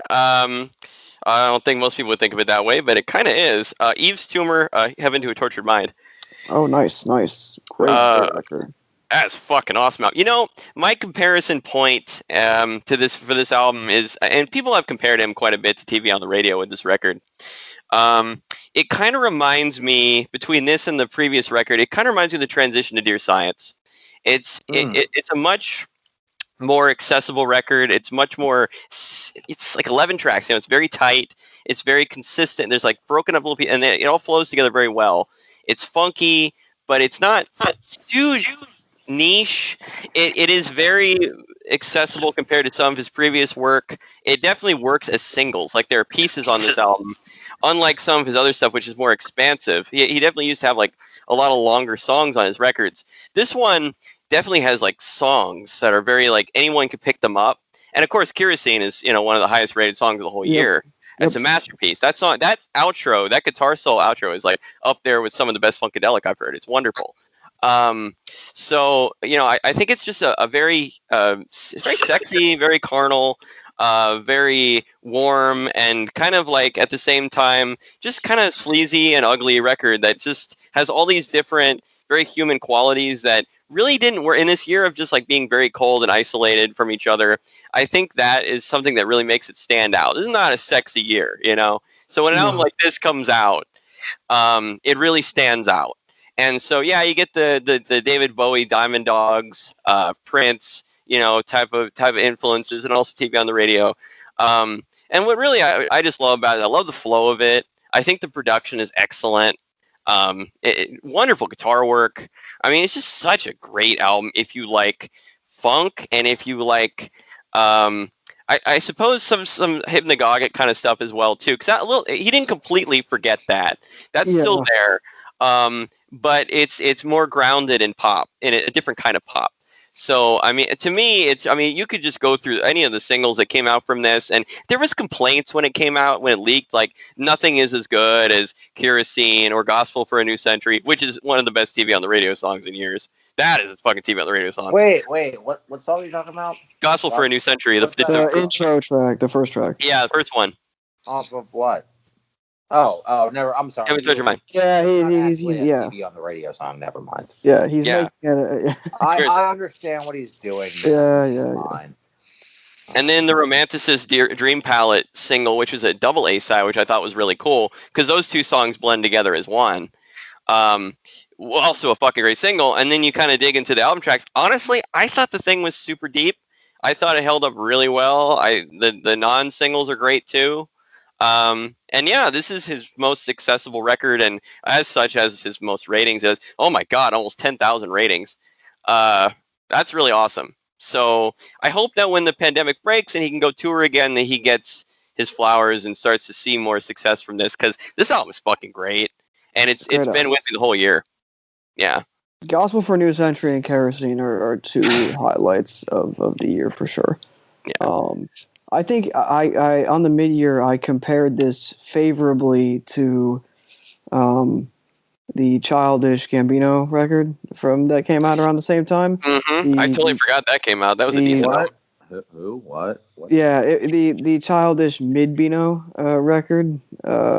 Just when you listen to that album, you listen to this, you're like, oh wow, this is how you're supposed to do like kind of like a psychedelic funk soul.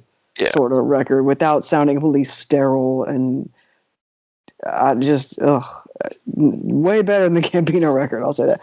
And I don't even hate the Gambino record; it's just so boring. But yeah, this is a great album. This is definitely up there for him. He a big stylistic transition, I think, compared to his previous stuff. He's super talented. Yeah, he is. He's super talented. He's like. He's not blowing up, but like I really believe that he'll be a big artist. Like not like maybe a giant mainstream artist, but like he'll make plenty of money touring and he'll be like, okay. That's my hope. Yeah, he's not gonna do what Abel did, but like he won't go like, Super Saiyan pop level, but he's like I think he's destined to be like a bigger artist than he was previously. He just needed singles, and he had them. Yeah, he got him this time. So yeah, I hope he has it. And you know what else I really like? In terms of like talking about like neo-psych and psychedelic soul, which is all over this album, it doesn't sound like a 70s album, Like it's very modern.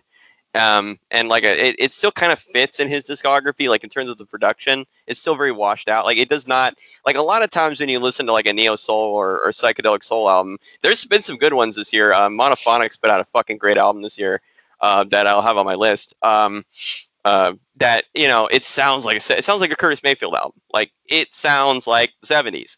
This doesn't, and yet at the same time kind of conveys the same qualities. So I think that's super impressive. Anyway. Yeah, I love this record. I think it was in my like top 25-ish or something like that. It's something in my the upper echelon of my list too. So this is a standout. I heard it way back when it came out, and it still holds up. God, April. Wow, it's been a long time. What a time! 10 years ago. I mean, that's why I had when I was going. I'm so glad. This is probably not a very enlightening spoiler for people who have listened to the podcast, especially those who heard the lost episodes that Ware may or may not post from season 2, that I don't always write notes for these shows, and I'm not always prepared. But I was looking through the list that I made, and I had to mention the Mac album because it's that was January. That feels like 2 years at least. Yeah. And that's why I felt like I had to mention it, because it was it really feels like a world away right now. It really does. It feels like a goddamn cliche to talk about how time means nothing, but time really does feel like it has changed. It's weird because I talk about this with my wife, how our work lives haven't changed because we haven't had to go off work. Mm-hmm.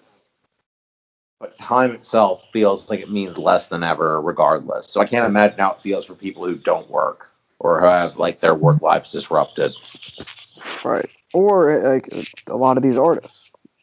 To your about having your work life disrupted, touring, that's your life, right? Yeah, yeah, exactly. We're talking about this it's been great for music. We have a reason to have lists of 50 and 100 favorite albums because these artists had nothing better to do. Yeah. They couldn't go and support themselves. Right. Which is kind of the double-edged sword, right? Mm-hmm. It's unfortunate, but it is fortunate. It's a weird thing. It's a circumstance that has produced a lot of great work. I mean, I hope, again, I'm not trying to be preachy about this, but I have tried to make an effort to support everybody on Bandcamp Friday when shit comes out financially, because I know they can't go do shows. Mm-hmm. Yeah, I don't buy things off Bandcamp enough. I do occasionally, but I just don't use Bandcamp enough. I really should do that more often. I definitely bought that Microphones album. I was all over that the moment that came out, and not just because it wasn't on Spotify, but Phil needs the money. Are you? Is that higher up on your? Yes, it is. Yes. All right, so we can talk about it later. We'll get to that. Yeah. I'll go with my. Patrick did his 8, right? You did your 8. Yeah, you're 8. Yeah. I'll fly. In continuing with the theme of the internet music, I will briefly just say that another EP, High C, Pretty Demon Rockstar, which I did not even know. I kind of knew in the back of my head, but I didn't really know this thing has a fuck ton of ratings for this kind of music. 660 ratings or something, which is a lot for something that people didn't really know who RCB was a year ago, that's pretty fucking cool. Probably my favorite, one of my favorite pop things of the year. There's 3 songs. Ball Out's one of the 5 best songs of the year. It's basically just a bop, basically. If you liked, it's High C doing Sicko Mob from Oh, that sounds good. I'll check that out then. It's really good. I think it's the most. I mean, if you take away the Fax Gang stuff, I think it's the most accessible. It's not Hex. It has elements of Hex. I think. I'm also not a Hex purist, so I don't know. But shout out to Kittenpuke for making it so Hex is actually a legitimately recognized genre on the website of record, rateyourmusic.com. Came out today. Okay, they announced it today. Yeah. But it's got a lot of different, it's a bop. It's got, it's really, to me, it's pop rap, cloud rap, bop. That's really the lane of this, and it's really melodic. I think it is I think this and the High the Lone Star mixtape are the two of the most accomplished and the most like accessible things in like the RCB canon. If you want to get into like this wave of or their discography and their offshoots, I think it's a good thing to check out. And I need to listen to the Facts Gang album. I see you haven't rated it yet, but I need to listen to that. The one that just came out dropped 2 days ago or whatever. I was planning on listening to it after this podcast, so yeah. Yeah, I'm sure it'll be cool. I don't know if it'll be as good as their last EP, but I'm sure it'll be cool. It is cool to see like a lot of these like artists, like the ratings have shot up. So initially, like I'm not gonna act like I was like on the wave. Like I was a little late not like super late, but I was like a little late on like some of the RCB stuff and all that. But now I'm early. So now I've listened to so much of it this year that now I'm like usually it's in my recommendeds constantly. So, but yeah, the High C EP, great EP. Like I said, all the 3 songs, super quick. I listened to all of them all year, and super fun. Pop music. So that's my number 8. Travis, you just I lost track of who was talking. It's you, Pat. It's all you. It's always been you. That's why I kicked it to you. Oh, that was supposed to be a pass off? I mean, I just kind of like gave it to you because I knew that neither of you had anything to say about it. You just be like, "Hey, yo, Pat." I mean, if this is like a pass off, this is like when you're doing one of those pass off drills in grade school, and the uncoordinated kid who was always me missed the fucking drill, and then like completely didn't get the ball, and then everybody laughed at him. It's like we're doing a relay race, and I drop the baton before I give it to you. Yeah. All right. Well, in the spirit of not getting things right, I originally had something on my list that I'm going to give a shout out to because it was originally on my list, which was Rory Alan Ferreira's Purple Moonlight Pages, which we can talk about because it was originally on my list, but I had decided I had to be honest with myself, and I'm going to actually replace that with something that I've talked about on the show before that I've listened to a lot more, which is Carly Rae Jepsen's dedicated B-sides. Nice. Not yuck. Okay. I can talk about either one. I love both. I'm surprised that this is in your top 10. I've listened to it all the goddamn time. It's what I listen. Okay, so the reason that this was the specific switch was that I wanted something really sunny. And I've talked about how the Rory album is something that I think is like something you listen to outside, right? Mm. Like, yeah. And the Carly album obviously is Carly music. It's something that makes you happy.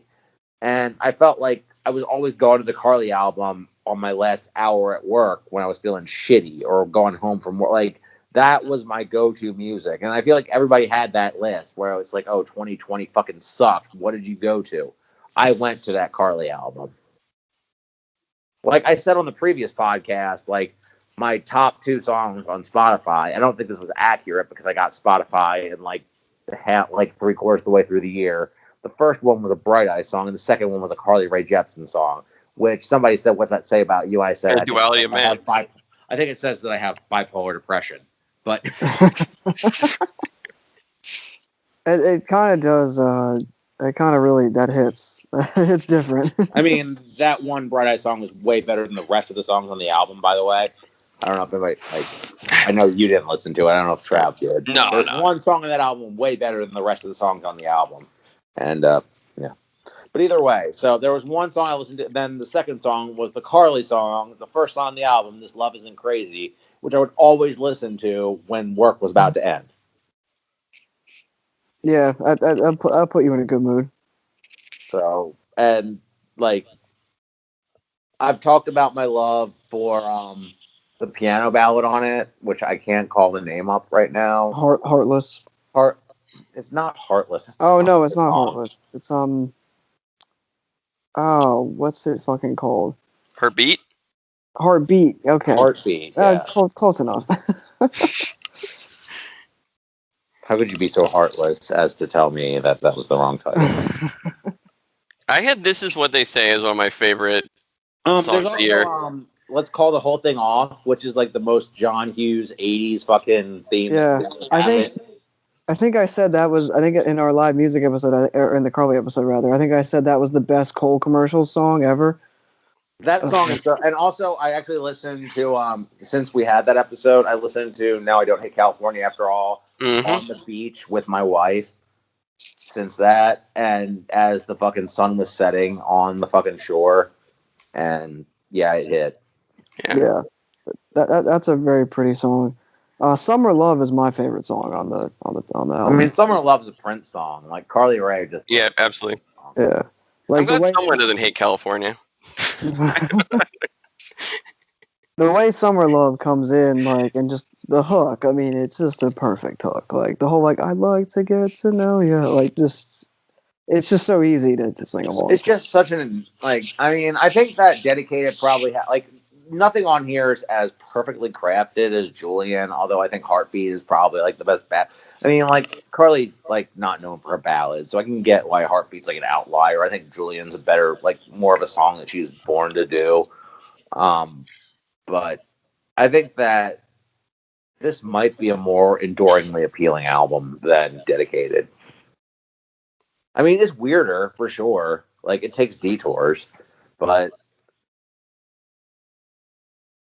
yeah, I mean, I think it's I think it's great. Like almost everything she's done, honestly. I don't have a bad word to say about it. I will say, in the month that like after it came out, I listened to it a good amount, and then I just kind of went back to certain songs. I mean, I kind of I'm biased. I listened to most of it play at work for a while when I was going through bad shit at work, and it like legitimately uplifted me, which I think is like the whole Carly Rae Jepsen mission, is to be like, here's good music to make you feel good when you want to feel like shit. And Dedicated is not as uplifting. Dedicated is like, it has its moments. I mean, it has Now That I Found You, and you know, it's got some bright moments, but man, there's a lot more darkness on that album. Too Much is probably the best. Like again, I've said this before. I think Too Much is her best song. Although, I mean, it's a real fight between Too Much and Emotion and like it's a really hard fight. Like there are like 4 Carly songs I would put. Like, Run Away With Me, Emotion, Too Much, Heartbeat. Like, Real Love's chorus is like one of those amazing you saw moments. Real Love live. That's not fair. Hey, he saw everything live. Right? I've seen everything live. I've seen dead people live. You know, it's just like yeah. I mean, for me, like I haven't gone back to it as much because to me it doesn't flow as well. Because of course it fucking does it. It's a fucking B-sides collection. Yeah, see, that's my argument. Is it actually does like it for a B, and I think this like if I went back to Emotion B-sides probably does too. Like I think she puts a lot of work into how these things fucking flow, and like I think the fact that I just kind of like I always make these arguments on the show about how it's subjected to this goddamn Eminem and ICP shit in the car is goddamn garbage because I'm subjected to it. I'm also listening to like the Carly album at work when I can't change it, and I'm appreciating how well it flows. It goes both ways, right? About album sequencing. Mm-hmm. Mm-hmm. It's just a lot of variety. It's a lot of variety. It's that's the thing. I mean, you can only do so much with that, but yeah, go together that it does. Like Heartbeat is a ballad. Let's Call the Whole Thing Off. It's like a power pop song. It's like an 80s fucking like again like a John Hughes movie like soundtrack like fucking main theme. There's like at least 2 or 3 other outliers on there. The second song feels like an outlier for her too. I forget what it's called. And the solo feels like an outlier too. This Is What They Say sounds like Wham, and I fucking love it. I don't know. There's definitely not a bad song on there. I mean, and I'm sorry to Rory, Allen, Philip Ferrara, because I love that album too. But I was trying to pick like that was always my spot on the list. But I was like, honestly, what did I listen to more? Because I was like, this is my like sunny sort of like what made me feel better. And I listened to the Carly album more. I had to be honest with myself. Well, that's how I chose between my number 1 and my number 2. But we'll get to that at some point, someday. But that is literally how I chose. I'm like, which one did I listen to more? Boom. And you got to make those decisions by the end. Otherwise, it's going to be you're gonna go look back on your list like 5-10 years in the future and be like, really? Huh? No, I don't listen to that anymore. So it was Brockhampton. What the fuck is Brock? Yeah. God damn. The slander. It's been said. Anyway, I believe it is someone else. And my turn. And this one we're actually going to want to talk about for a long time. This one's going to take a minute. So I only have one true rap album in my top 10. And I think we got to save it. I think you probably guess what it is. And it is another Freddie album. It's Alfredo. Yeah, he did it again, and we're gonna have to wait.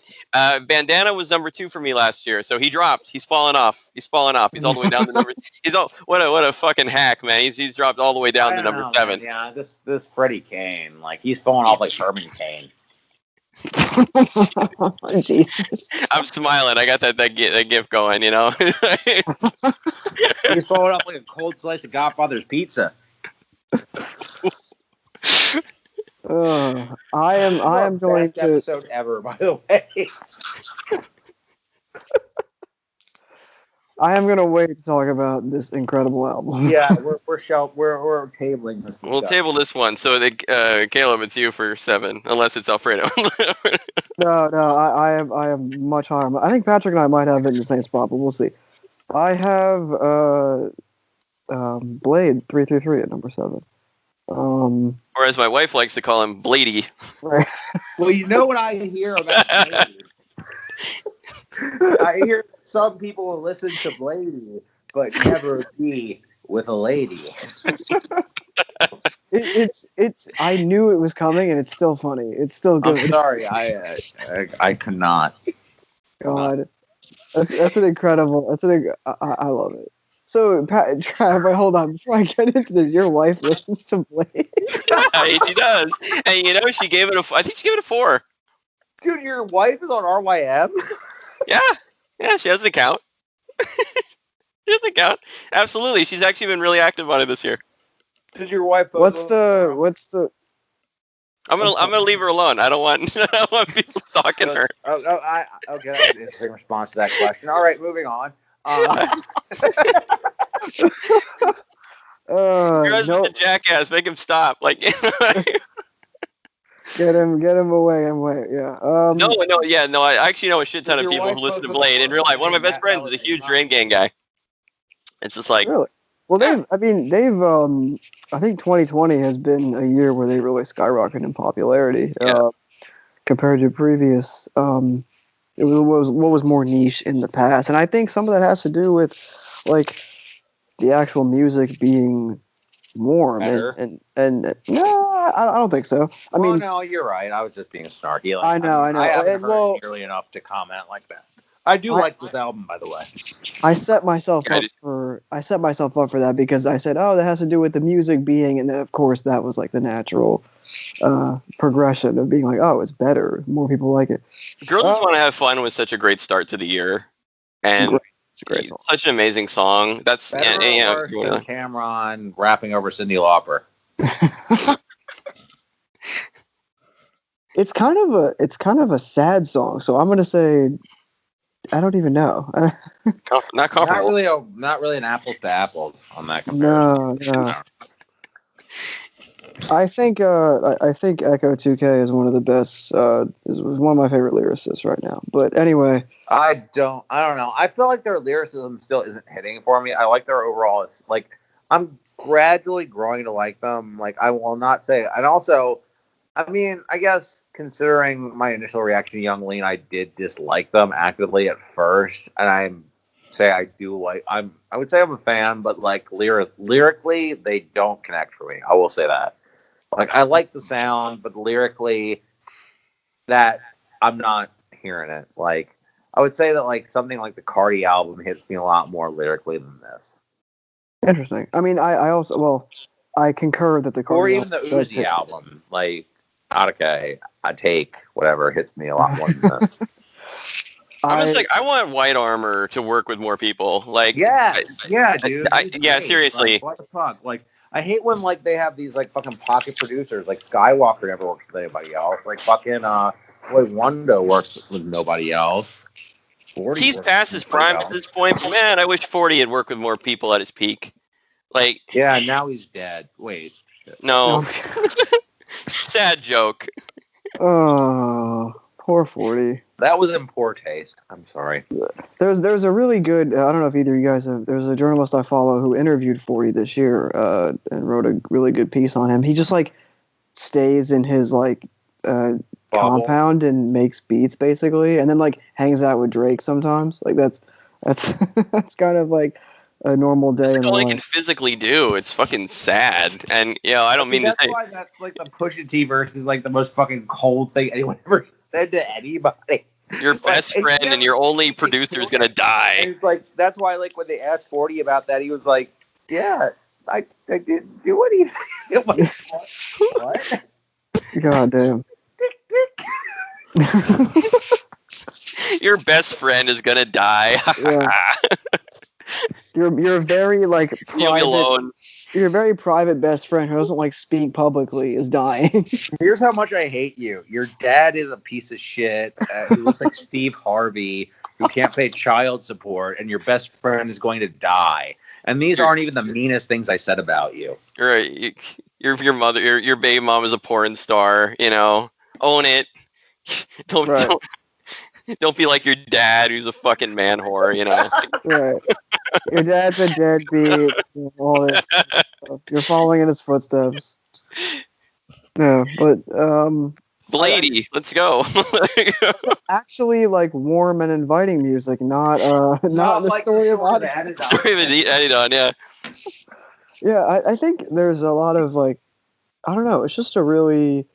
It came out at a great time. It feels like it came out right toward the middle end of summer, and it feels like that kind of album for me. And a lot of their stuff is very wintry and cold, but this kind of like has a warm and alive vibe, and it even has like some acoustic tracks on here which work way more than I thought they would have. And I don't know, it's a really like hopeful project. Like I didn't, to me it's not even like top 3 Bladee.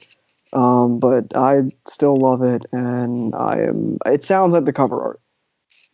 It's kind of how I would describe it. And I think it's really cool because it's actually had some, like I said, it's had some accessibility. It's gotten him on some important, like, people's radars, and people have plugged it, and they've been going up this year, and that's really cool.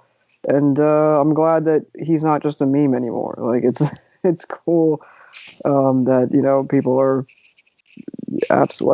people are into the music for the music and not for like, hey, this like white guy from Sweden, he sounds kind of weird and he's auto-tuned. Hero My Story is one of my favorite beats of the year. That's a great beat. Reality Surf, which is Good produced that, who's Young Lean's producer typically. Great beat. I like Ecstasy a lot, which kind of sounds like, has like that ecstasy kind of like vibe, just like musical ecstasy. And what else? Mean Girls I like a lot. Patrick doesn't like, but I'm big into that song. And that song was like hard, but well, that Scandinavian cloud rap is our defining aesthetic on this. Is our defining aesthetic? Yes, that's of all the lines of all the terrible. I'm drinking iced tea right now. I'm drinking Arizona iced tea as we speak. Yeah, you're filming a music video while drinking Arizona. Yeah. Sad as fuck. Strictly Mike's Hard Lemonade gang over here, but I do unironically fuck with Arizona Ice. The Smirnoff crew, yeah. Yeah, but in terms of albums and drinks, I fuck with Scandinavian Cloud Rap. And Bladee is there's a funny YouTube video I saw this year where it's called Bladee is literally good, and that's how I feel. Bladee is literally good. So yeah, great album. Number 7, not in my top 3, but probably like 4th or 5th Bladee for me overall. All right, Matt, you get through this segment without mispronouncing his name once. Well, and you're gonna have to get through a whole episode at some point without. Eventually, I'm still gonna fuck it up. You know I'm gonna fuck it up, but on that note. I mean, no, it's going to be inevitable because I'm going to be reading his name over and over. Eventually, I'm going to pronounce the second E, just like out of habit. Like, it's phonetically, I can see it. But yeah, I do it ironically. I mean, I'm more impressed that Trav's wife is a big fan. It's a stan, yeah. That's Blade stan. amazing. Yeah, I wanted to let that kind of pass. She stans Rina Sawayama and Blade, and she's older than me by like 3 years. That's Wow, your wife's cooler than you? God damn. Yes, I know. That's where I get it, right? Trav's got to keep up with the kids. He listens to music his wife listens to. Yeah, Suits me recommending something. No, I mean, it is nice. My wife tells me that I have to watch the Tom Sandoval movie on Lifetime. Does anybody else know what that means? I watch Lifetime movies, but I don't know about that. Those are Sandoval is a character on the show Vanderpump Rules. These are all words. Okay, never mind. I'm not even going to go down this road. Never mind. No, that's for a separate episode. We'll have a very niche. You know, that'll probably be what pops the podcast off is when that gets a lot of views and a lot of. It'll get us to the Lifetime crew. You know. You think the a lot more dislikes than you. That might be the one episode that one of the worst Nas albums doesn't come through with the downvote. Oh no, he's still going to come through with the downvote. It would be disappointing if he didn't. I mean, how has he got to feel right now that like everybody in the country is looking forward to a vaccine? God damn, he's probably hating that shit. Going out, I mean, no masks allowed. Like Queens get the money over and over in the back. You should listen to science. I should. I mean, some people should. All right.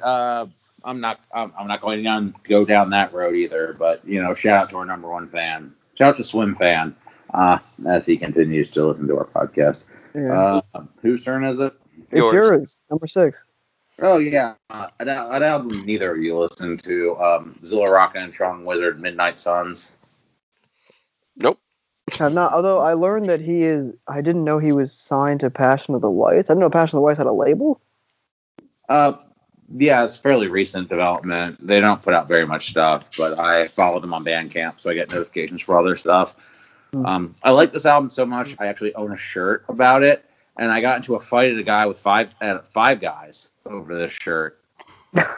Why are you fighting with anyone at Five Guys? You should be enjoying really good burgers. Okay, well, first of all, their burgers are mediocre as shit. Second of all, he just goes in with a chip on his shoulder. That's why. Damn, Patrick just totally shitting on. So here's what happened. Okay, so this is gonna. Now I'm gonna get fucking hate from Makami fans and comic book fans. The way the story goes. So fucking the shirt is. So Midnight Sun is, I guess, like a fucking comic book reference, like Deadpool and some other guy. I just really like the art, and I really like Zilla Rocca, and I really like the album, so I bought it, and it came with a shirt. I like the shirt. I bought the shirt. So my wife is like, I want Five Guys for dinner. Fine. You have to go get it. Fine. So I don't like curbside pickup because this Five Guys is stupid, and they like call you and yell at you. Like, I don't understand what car you're in. This world's horrible. Like, this is how we do things. So I just go in there, and so I was like, I told my wife, I don't want to wear this shirt out because I think it looks cool, because what if comic book nerds come up to me and want to talk to me about comic books? She's like, no one's going to know that. First time I wear the shirt out, I go to the Five Guys. Oh, hey, man. Oh, you like Deadpool? And here's the Five Guys. The best kind of people, Deadpool fans. No, man. It's just a rap thing. Yeah, but, you know, is that like a Deadpool thing? No, dude, it's like a rap album. I don't know, man. Is my burger ready yet? Yeah, we'll look at that. Yeah. So, like, you know, is that like Deadpool and some other guy? I think it's called Midnight Suns. I don't know. Like, I can give, like, I had to wait 45 minutes for my burger. It was cold as shit. And this fucking manager wanted to talk to me for 20 minutes about my shirt and talk to me about how the Spirit movie was actually good. That sounds like hell. And like actual hell, like you died, and then you died of COVID. You know, you went to hell, and then my order wrong. That's what happened. And they my fries were cold, and this dude kept talking to me, and then eventually I was just standing there, and the guy went away, and then this guy comes up to me, he's like, "Yo, why you still here?" Like, literally, this guy who's like, for the fries, like, "Yo, why you standing there?" And I'm like, "I'm waiting on my order." And he said, "What's your name?" I gave him my name. And then after I spent 20 minutes talking to a guy about how I didn't know anything about Deadpool, I just like rap. and that's why I'm wearing this shirt. I haven't really worn the shirt much out anymore. So shout out to Zilla Rocca. Your album got me a cold burger. It's still the 6th best rap album of the year. I don't think I did a very good job selling you on it.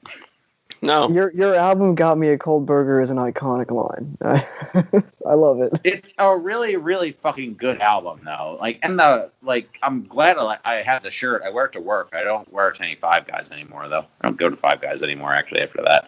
But, yeah, no, it's a really good album because it balances, like, nerdy references and Zilla's, like, noir-style rap. Like, I don't know, like, do either of you guys even listen to Zilla Rocca? I haven't, which is my fault because you've brought it up on the. So I'm just kind of talking to the fucking void here. Like, yeah. I've listened to all of his stuff. He's really good. He's, I forget. Okay, I waste all my shit talking about this stupid Five Guys story. It's a really cool album. He does really cool, like, nuance. Like, he does one verse. It's called, I think it's Kubrick, where he does the Jizza thing, where it's like all proper nouns and they're all movie titles about like a story rap about, like, I don't want to spoil the story, but it's like the labels thing or the I don't know. Jizz has done it a bunch of times where it's like he does a bunch of proper nouns to tell a story. He does that. I don't know. It's hard to talk about an album. Like, it feels really insulting to say this because I think Caleb just did it and then we just kind of sat there. But, like, y'all haven't heard it. Also, I just talked about how my shirt got me a cold burger, and that seems to probably not overshadow anything I say about the album. This album is really good. Zilla Rocca is a really good rapper. I'd not heard Sean Wizard before this. He's a really good producer out of Philly. Does really good psychedelic stuff that nobody else is doing. Kind of close to DJ Muggs, but more like psychedelic influenced, close to Alchemist or Oh No, Circa Experiment. I really recommend checking out this album, Midnight Suns. Wrecking Crew has done a ton of good shit this year. I actually considered sliding them in at my number one and then talking about how Small Professors put out 6 great beat tapes this year. There's Blue Edwards, incredible album. One of the things where I was talking about album of the year, you can actually look in the comment box at RYM. I talked about Nihilist Millennial, Cargo Cults. Mm-hmm. That's an awesome album. That's Alaska from Adam's Family over Zilla Rocca Beats. He's doing really nerdy, idiosyncratic white boy rap that's really clever, really good. It's like a battered Sphinx rap album. Just everything Wrecking Crew has put out this year has been really good, and you guys have listened to none of it. You've been busy listening to Bladee because you'll never be with a lady. So yeah. I don't know. I'm not going to end up with a woman. I'm wearing a T-shirt that says Iron Maiden on it, and it's a Metroid shirt, so you can kind of picture the joke. Well, at the end of the game, you a bitch like Metroid, like Danny Brown says.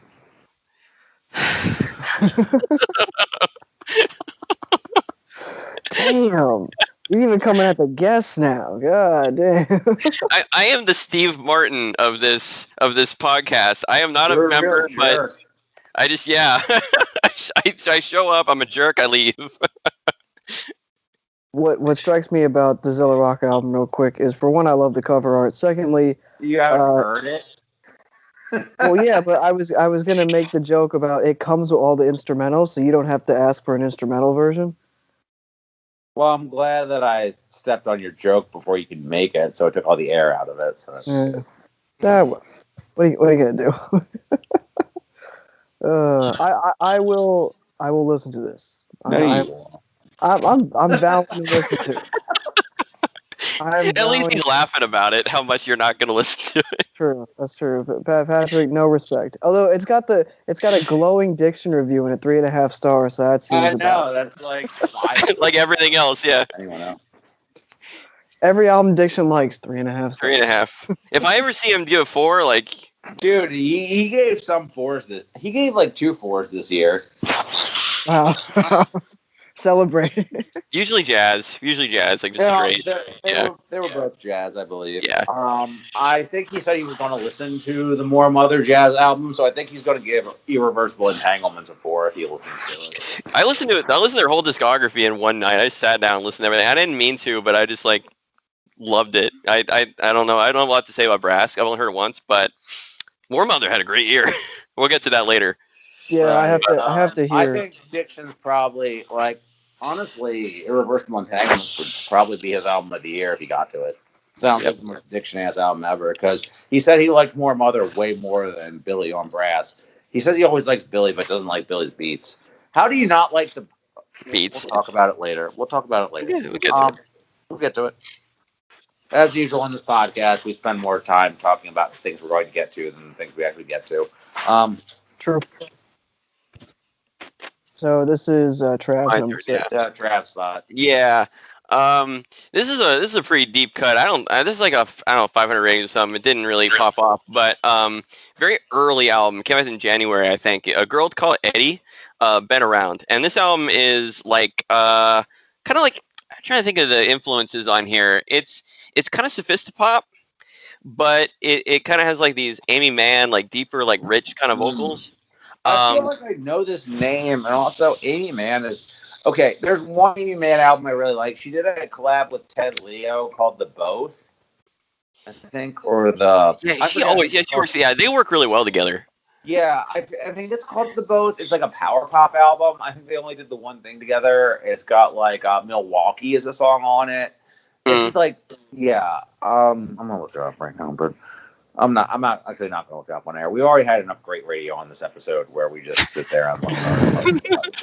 But yeah, Ted Leo and Amy Mann did a power pop album. That's my favorite thing she's done. I'm of two minds with her Magnolia stuff. Like, it's impressive, but as a film viewer, like when I first saw it at the time, like 15 years old, probably wasn't ready for it. Yeah. The similarity is to revisit that. Like, also, I'd like to hear Caleb's take on that. Like, have you revisited Magnolia? Like, I haven't seen it since college myself. So yeah. I mean, either, and I feel like that's like a super immense work.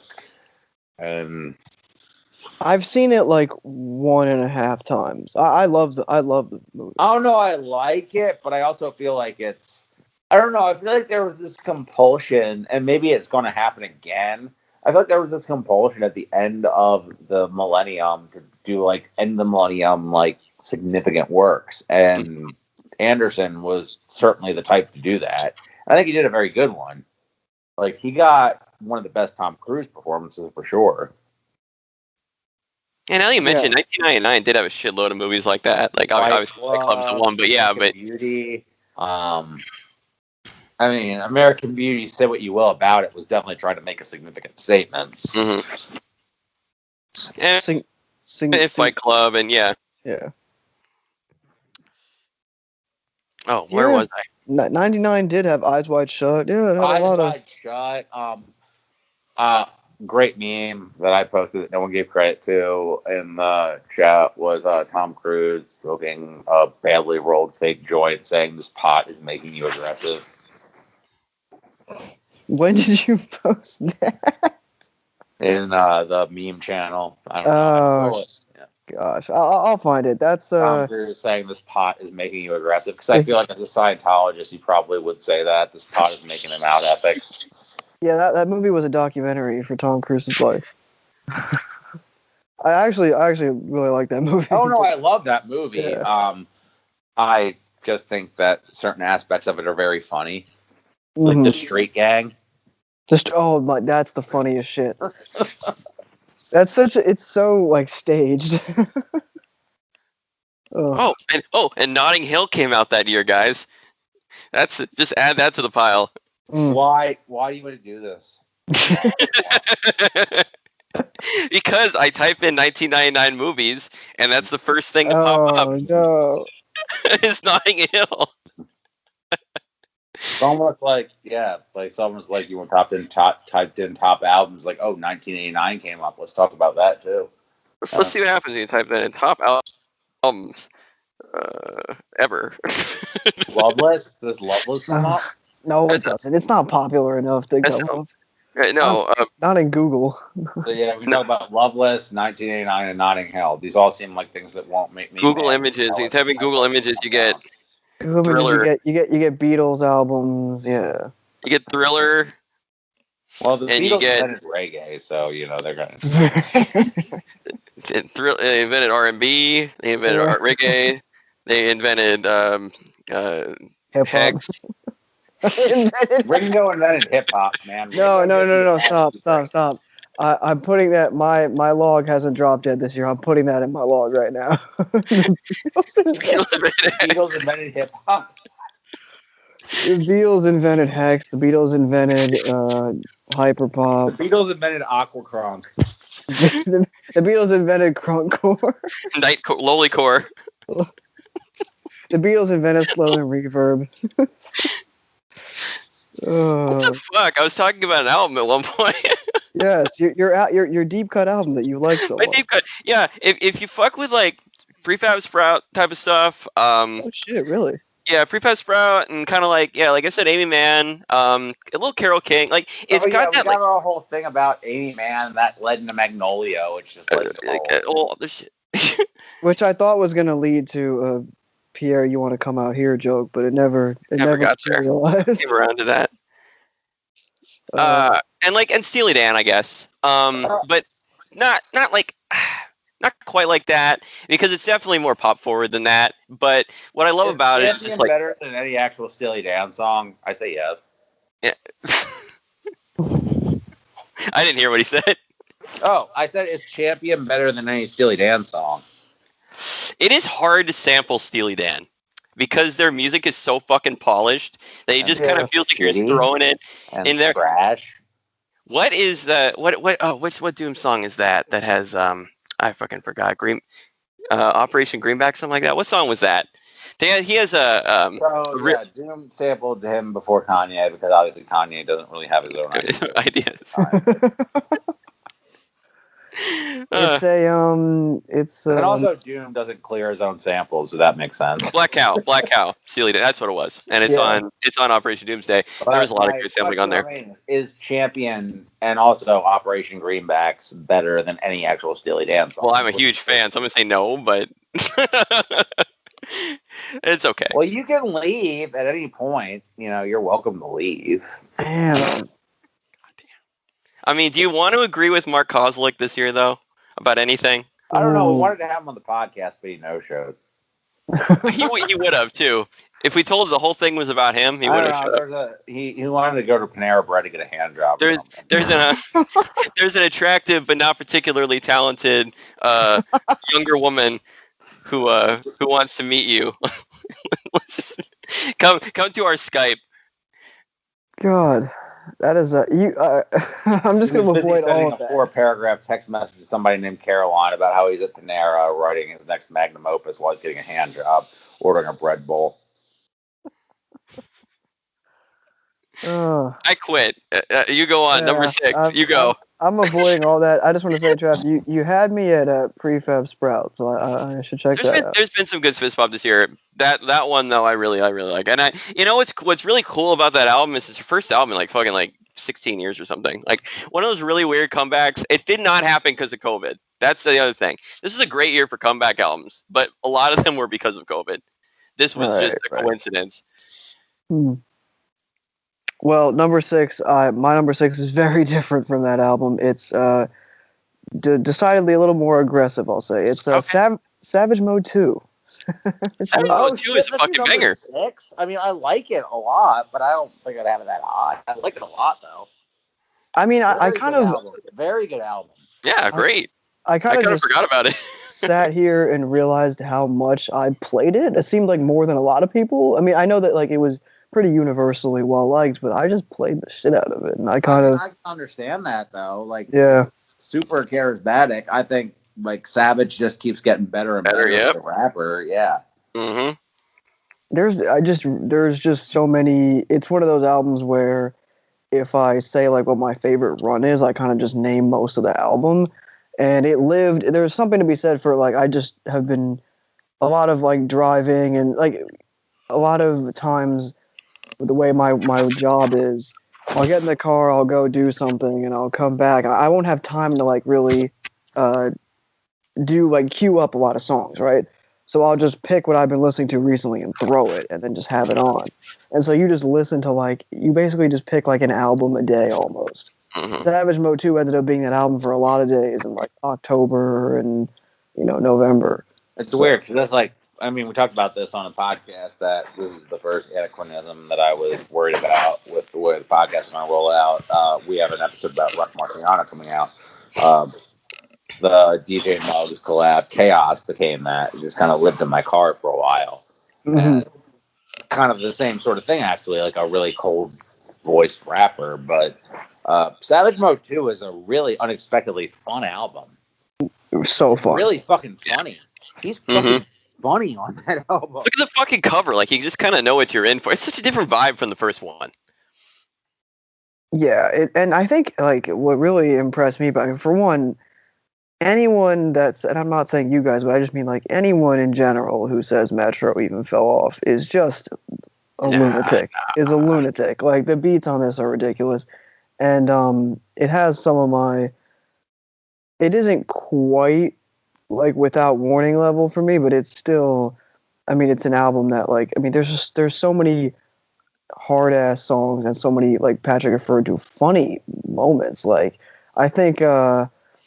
I just think like on Glock in My Lap, which is an incredibly hard song, when he's just like Chuck E. Cheese rat, like just the way he like does the punchlines in that also, like hook. Just can we take a moment for the fact that he got Morgan Freeman to do all that shit? Yeah. Yes. Yeah.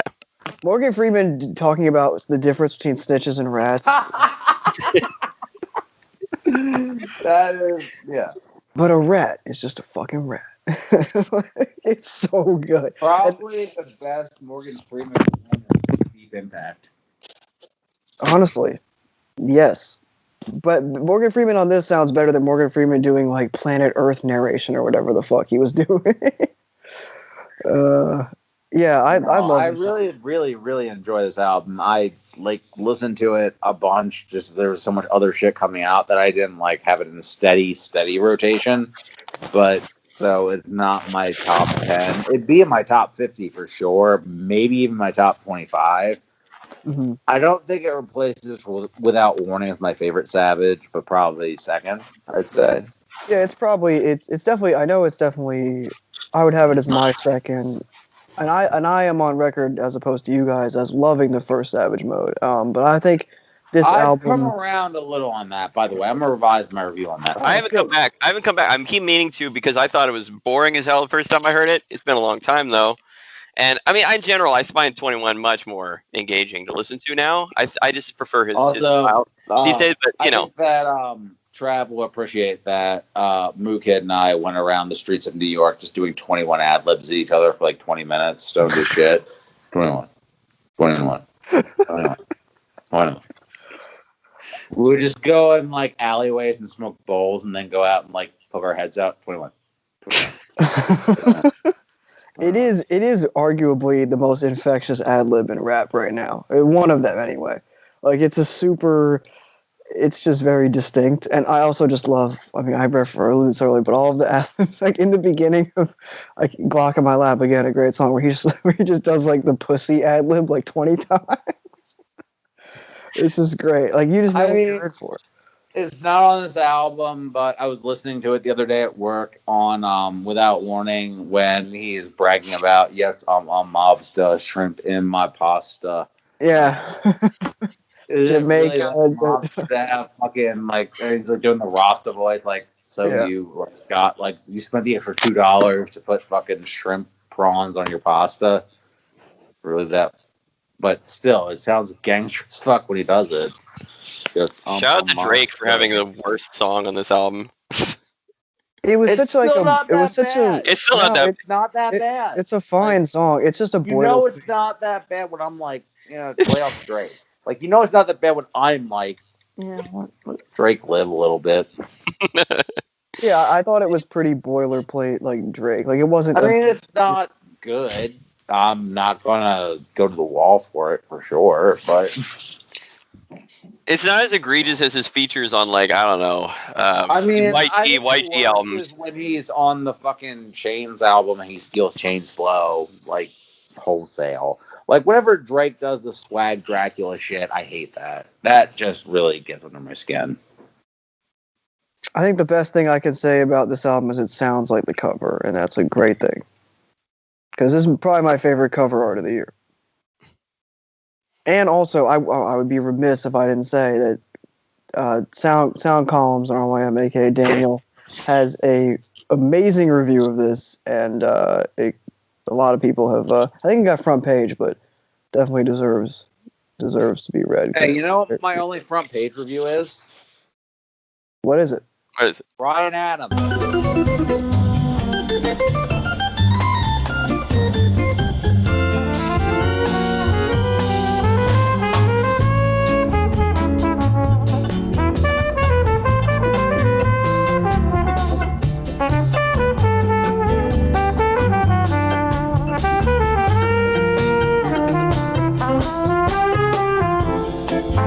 I think the problem was that, like, a lot of the appeal of the show is, like, us hanging out and talking, and that just kind of went, like, kind of spiraled out. It went. It went. I mean, I loved when in the chat, it was like I said, this episode's going on comically long. And it went on another 3. Saying it 2.5 hours before.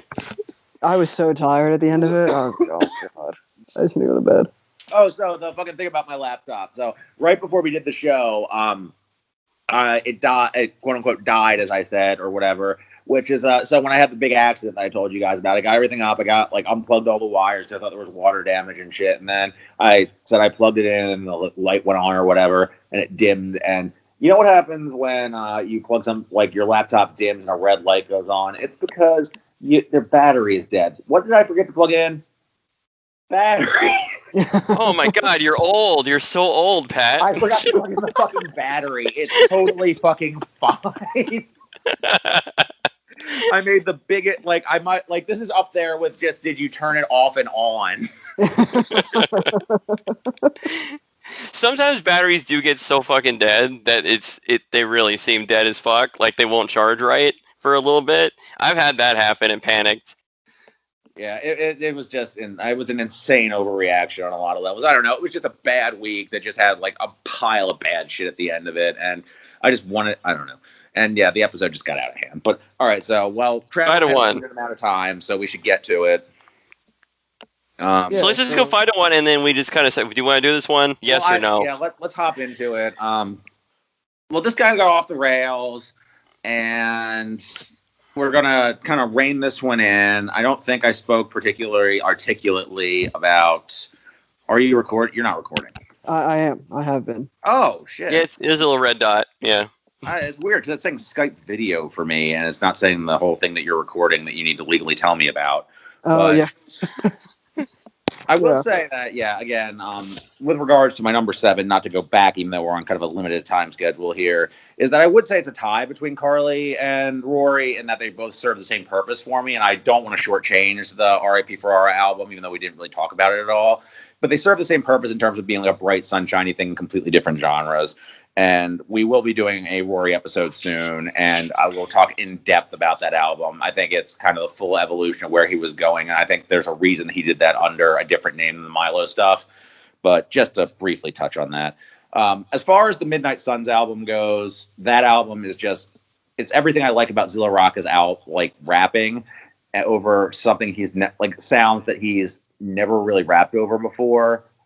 Like psychedelic, sort of DJ Mugg stuff, but really no one's really sounds like what Sean Wizard's doing on that album. It sounds very live, but not in the root sense. Like instrumentation, psychedelic, like it feels somewhere between what Alchemist does with sampling, what the Roots do with live music. And I guess the Roots thing is kind of an easy thing to say because of the Philly connection. And rap-wise, Zilla's doing a lot of... This is going to come up a lot with... We're going to talk about, like, Billy Woods later. We're going to talk about my number 1, does a lot of reference stuff, too. And Zilla has a way with references that's just, even when you don't know what he's talking about, he makes it fucking dope as hell. Like the first track on this has so many, like Trav, you would love it because it's like graphic novel references and shit. Sweet. Like, yeah. Like I think you get a lot more out of it than I would. And I still think it's fucking amazing. There's a track on here. I think it's called, is it called Kubrick? What the fuck is it called? It's like track 6. And it's all like literally, he does the jizza thing with proper nouns, the labels thing, nothing but movie titles. And Caleb, you would love that shit because it's nothing but like 70s New Hollywood movie references. And he makes a narrative out of it. And it's ridiculous. It's better than any jizza song in the past decade. And he does the same thing. Billy and no anti-vax and anti-abortion bars. No, he doesn't galaxy brain us with, I mean, we've covered this before, but, you know, I don't think Jizz is, like, waiting for his vaccine card yet because, you know, it's like him and Pete Rock just sit there play chess. It's like, man, they're so stupid. These sick, they're not even sick, but they're getting this vaccine. What the fuck? Checkmate. Checkmate, bitch. There's an Honest Living, Crooked Killing, Honest Living. I'm mixing that up, which is him and Billy Woods. Billy Woods continues his run of just him and Thought were just fighting all year for who had the best feature verses. Super intricate. He has a reference to Jesus being part of the Chicago school, like Thomas Friedman, which is just mind blowing on a million fucking levels. I can't say enough good things about this album. But yeah, this is a sister album to Blue. Not just Blue Edwards, which was Curly Castro and Small Pro, which I can't recommend enough, but mainly Zilla did the beats for Alaska's. One of my several, this is the best album of the years, that didn't actually make my best album of the year list, Nihilist Millennial, with Diction's Anthem as the first track, Get Off My Lawn. Unfortunately, Diction was so ready to love that album, and then didn't even, just based on the track, the first track was Get Off My Lawn, and then he only gave it 3 stars and was really disappointed in me. We're 1/2 star away. 2.5 stars. Oh, okay. Oh man. Oh yeah. The drums were there for him, unfortunately, which is the criticism Diction makes of every hip hop album.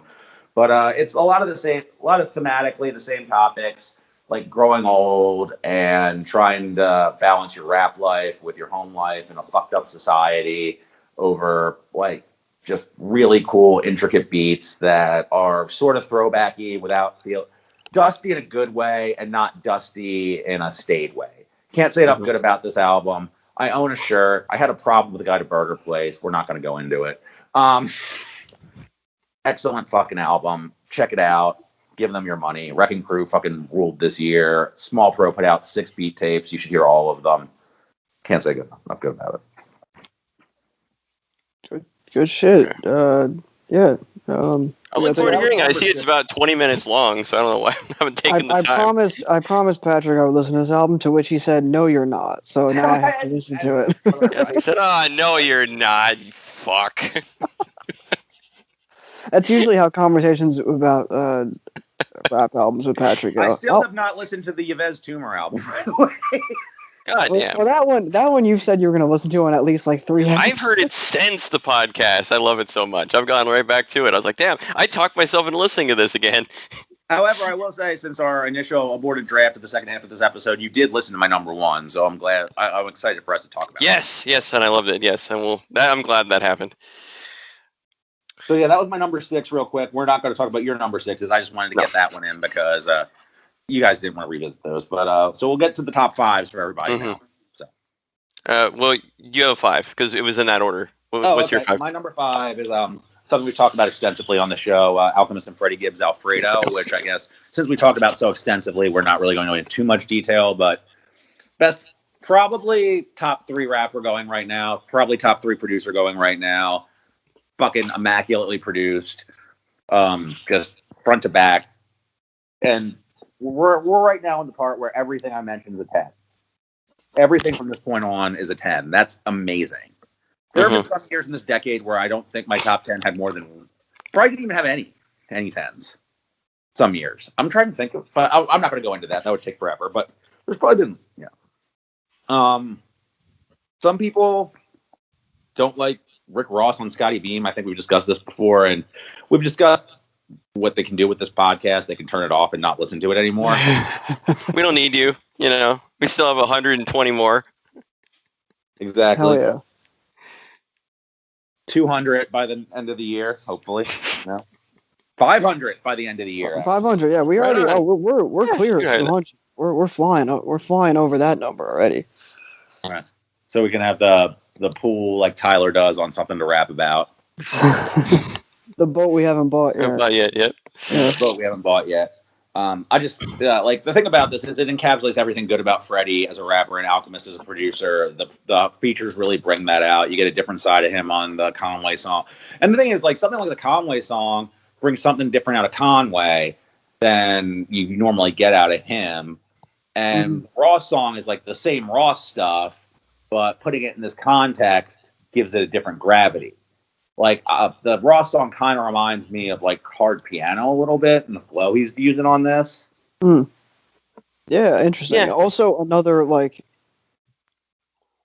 not late career, but like a big, an interesting look for Ross. Like Daytona being like a big album for Pusha T, and Alfredo being a big album for Freddie, despite not seeming like an event album.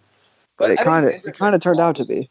I think it's interesting, Ross's career trajectory, and I don't know if we really touched on this in the episode, is that Ross went from being somebody that you were kind of looked down on for working with, like, oh, he was a CO, whatever, to now he's like, you have prestige rappers working with him, and, like, great-ass song. Like, it's like a technical rapper's, like, it's a feather in your cap to work with Rick Ross. And he's raised his level since that point, you can tell. It's like he knows the prestige that he's on right now. I mean, I think this has been a great year for him. Turning point was Devil in a New Dress. Yeah. Definitely. Yeah, I think Ross is just like an OG now, like in terms of like he's been around for once you're around for a while and you're still like respected, you kind of like I feel like you kind of almost ascend to that status. You know? Like remember that scare when Rick Ross almost died a few years ago? With the seizure, 2017 or whatever that was, yeah. Yeah, it was like 2018. It's around that time, yeah. Well, it's interesting because he had like the shoot, like he had some stuff happen before, like the shooting. He talks about it on Mastermind, and all that shit seemed like false. Like it seemed like he was really playing a narrative there. Like the details were always like kind of, Larry David face fuzzy, and like maybe it was legit. I don't know. Like Ross has gang ties, and I'm some fucking white dude who lives in bumfuck Pennsylvania doing a podcast on the internet. Who the fuck am I to talk? You don't lock the lions in the cage. You know. No one else remembers that interview? I do vaguely remember that interview. It was like when Trick Daddy. It was I think it was Trick.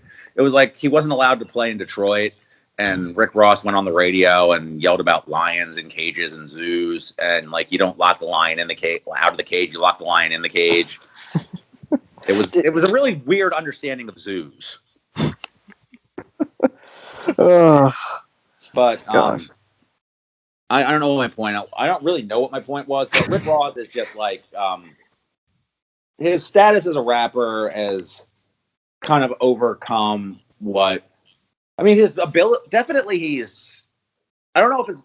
Well, Port of Miami. Like we established this on the episode. That showed that he like had a leg. Oh yeah, I was talking about the fucking Mastermind thing where it seemed like he was still kind of crafting this persona, and maybe he's like where. Go back to the TV episode. Remember the Sopranos episode with the rapper? Yes, I do. Which I think was, by the way, based on when Cam got shot. I don't know the timeline of that, but that yeah, that was when Cam got shot. Remember, You Gotta Love It? I saw that dude throwing up the diamond when the shots was fired. So that's fine, yeah. Yeah, because Cam got shot in the ass, the fleshy part of the thigh. Yeah.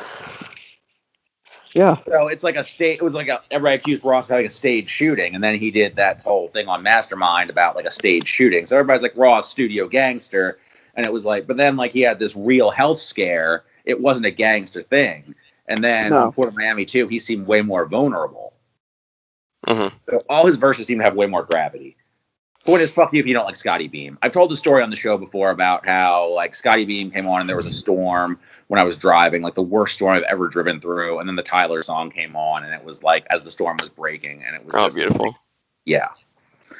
My thing with Ross, his voice and his persona and just his gravity, not a fat joke, but just his vibe on an album. I mean, it's like having like a fucking cannon for an arm if you're a quarterback, or like being a 7-foot tall center. It's like he just has this extra gift that other rappers don't have. He has such a great rap voice. And lately, it's like, because of the reasons that I mentioned, his content is starting to really align very, very well with his persona, and he's picking the right spots so that all of this falls into place. And all of a sudden, he's on this great feature run, and that's really worth time. I think that's one of the best rap stories in right now in hip hop in 2020. Is how this year, I mean, Ross has been flawless. And so I always look forward to hearing it. And I can't wait for his next project. I'm not going to assume the same level of consistency as his features because they've been very carefully picked. But all the same, I mean, it's been a great year for Ross. So, well, Circuit Devil in a New Dress, he had a feature run like that too. Yeah, like 2010 was really good for him. Yeah, 2011. Okay, so it's every 10 years he has like an amazing like feature run, I guess. Like he has like kind of like a Frank Ocean album schedule level of like feature runs. Yeah. Also, shout out to Frank Ocean proving me at least a liar. Like, oh man, Frank Ocean New Year's Eve. I was really fucking Charlie Brown footballed with that shit. I don't know where you got that. Like, it wasn't really a prediction so much as it was like a fucking hope, I guess. Yeah. Yeah. I mean, we got. He ruined the shit we got. I was like, I don't know, Frank Ocean. I wasn't wishing for Andre 3000. I wasn't wishing for anything too outlandish. We got another Rory project. I mean, that's, True. Bob's Son is great. I've been listening to it a lot. Yeah. Yeah, I don't know. I don't know. Frank is, who knows? He's going to be silent, and then he'll drop something. And I think it was Chops in the chat who did some math, which of course I'm not going to do. You couldn't pay me enough money to do math. That Frank's going to, with the way things worked out, 16 years before we get another Frank Ocean project. 16 years from Blonde. 16 years from Blonde. That sounds about right. And I'm sure it'll be great. Alfredo, remarkable. Gibbs, Ron. I was kind of thinking on this when I was putting together my list. Like, it's so airtight. Like, stuff people don't really talk about that they should. Like, You Only Live Twice. Stuff they do talk about that they should. Like the Mad Lib projects. Mixtapes like PFK that don't get mentioned ever. The early shit, Midwest Box Frame, that holds up way better than it has any right to. Really, really very few projects that are even kind of mid. Like, you can't hold the early shit against him. Full Metal Jacket, like the Baby Picture shit. Just incredibly consistent catalog. Still improving somehow. Yeah, he's one of the best ever. Yep. For sure. If you don't think that, fuck off. So yeah, that's my number 5. That's my number 5. That's amazing. So yeah. Yeah. What a year when that's your number 5. Yeah, I guess. I mean, my number 5 was the second Uzi album, Versus the World 2, which I might have mentioned. That had a decent discussion. Pat was super engaged in that. I wasn't. Yeah. Which I mean, I can see not being engaged in Uzi like as a persona. Like it's the sort of thing you can listen to passively and enjoy. I don't know. I like the energy. I preferred the energy to it over Eternal Take, which was a little sleepy for me. Although songs like Pop, of course, are fucking nuts. But overall, I like the momentum a lot on the deluxe. I feel like as time goes by, A Whole Lot of Red's going to overtake the Uzi output for me, though. I feel like the songwriting on A Whole Lot of Red is way more enduring than. Yeah, I agree. And by the way, I've listened to A Whole Lot of Red since, so I got more out of it even. So I'm waiting on that to click. It'll happen. It always does. It's insidious. I think. Well, I've definitely listened to A Whole Lot of Red since, but I think with Uzi, one thing that. And I think Pat actually brought this point up where we as just in like the collective, rap world, we're interested in Uzi and Carti this year, kind of were given something that subverted expectations in a sense, but maybe a little less so with Uzi but Uzi kind of started the whole indirectly or directly, whatever it was, when maybe labels saw the chance at the moneymaker, but he just started the whole like deluxe thing trend like this year. With his and I think that his deluxe was the best of all of them. So Or it certainly wasn't Nav, you know. Wait, who's the you one didn't like the shout out to Sophia. Shout out to Sophia, the inexplicable Nav stan. Nav's really fucking hilarious. Nav. I don't know why. Nav's first album. I guess if you listen to literally every Gucci Mane project, it will rot your brain to the point where you like Nav. Love you. I like Nav gifts. His music is terrible, but his music is fucking hilarious. Shit. We are all Nav. It's interesting because it stinks. I can't even get up that level of contempt for Nav. I don't know. Okay, there is a 0-star review of a movie called Mad Dog Time that I've never seen by Roger Ebert, where he says this movie does not improve on a blank screen that never actually starts projecting a movie. The celluloid would be better served to be chopped up into bamboo picks for the poor. And that's how I feel about Nav's music. You might as well just like chop up the whatever is used to make MP3s into like fucking like resources for the poor. I don't know because he's in so much pain. Like he's in so much pain that he can't communicate thought.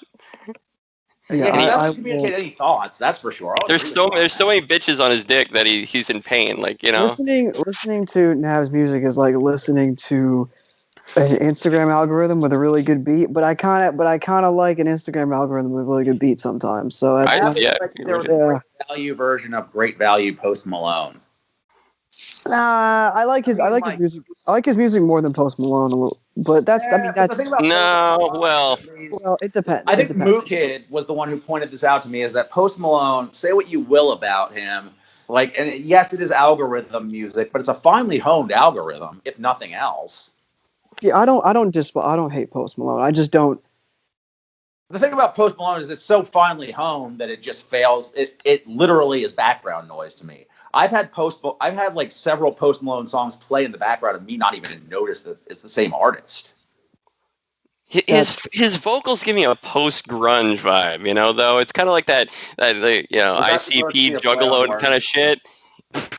Well, we can't go through any fucking episode without some goddamn clowns, can we? Also, I'm sure they fit their way into the clown car, you know. Wyatt hates that shit. That you just compared Post Malone to he was like, of course, like, you know, Post Malone cannot compare to like Chad Kroeger, you know, that type of shit. Okay, come on. You're gonna make me defend Post Malone. He's nowhere near as bad as Chad Kroeger. They say a hero can save us.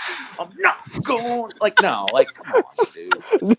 The quote you're making me defend Post Malone is gonna ring in the annals of this podcast. His melodies are great. His voice is ass. I'm not gonna change my mind. I mean, the best thing / the worst thing about Post Malone is the Jeff Weiss hit piece, which nails everything horrible about him and is one of the best fucking character assassinations I've ever read. Like, is just like that is like an assassin's bullet to the back of the man's head. When Jeff Weiss... burglar, stop, he's already dead. Fucking gift. You know, to call back to a joke earlier in this podcast from at this point a week ago, I really love it when face tats backfire. Now, he looks like fucking dog shit now, and it makes me sad, though, because I don't hate Post Malone. He looks awful. I mean, he looks like 7 years old. It's almost like tattooing something on your face is a bad idea. It's fucking terrible. Does Gucci still have the ice cream cone? Oh, that's a good question. Well, which clone are you referring to? Cone, ice cream. I know. That was, oh my god. How many Gucci clones are we talking about here? No, Patrick, you whiffed on that one because that was we're Gucci clone truthers. No, I said different levels. I talked over it. I said, of course, he has clones everywhere. I meant the cone. Oh, like I know you meant the cone, but I didn't. We're stepping on each other's jokes now. Oh man. Oh fuck.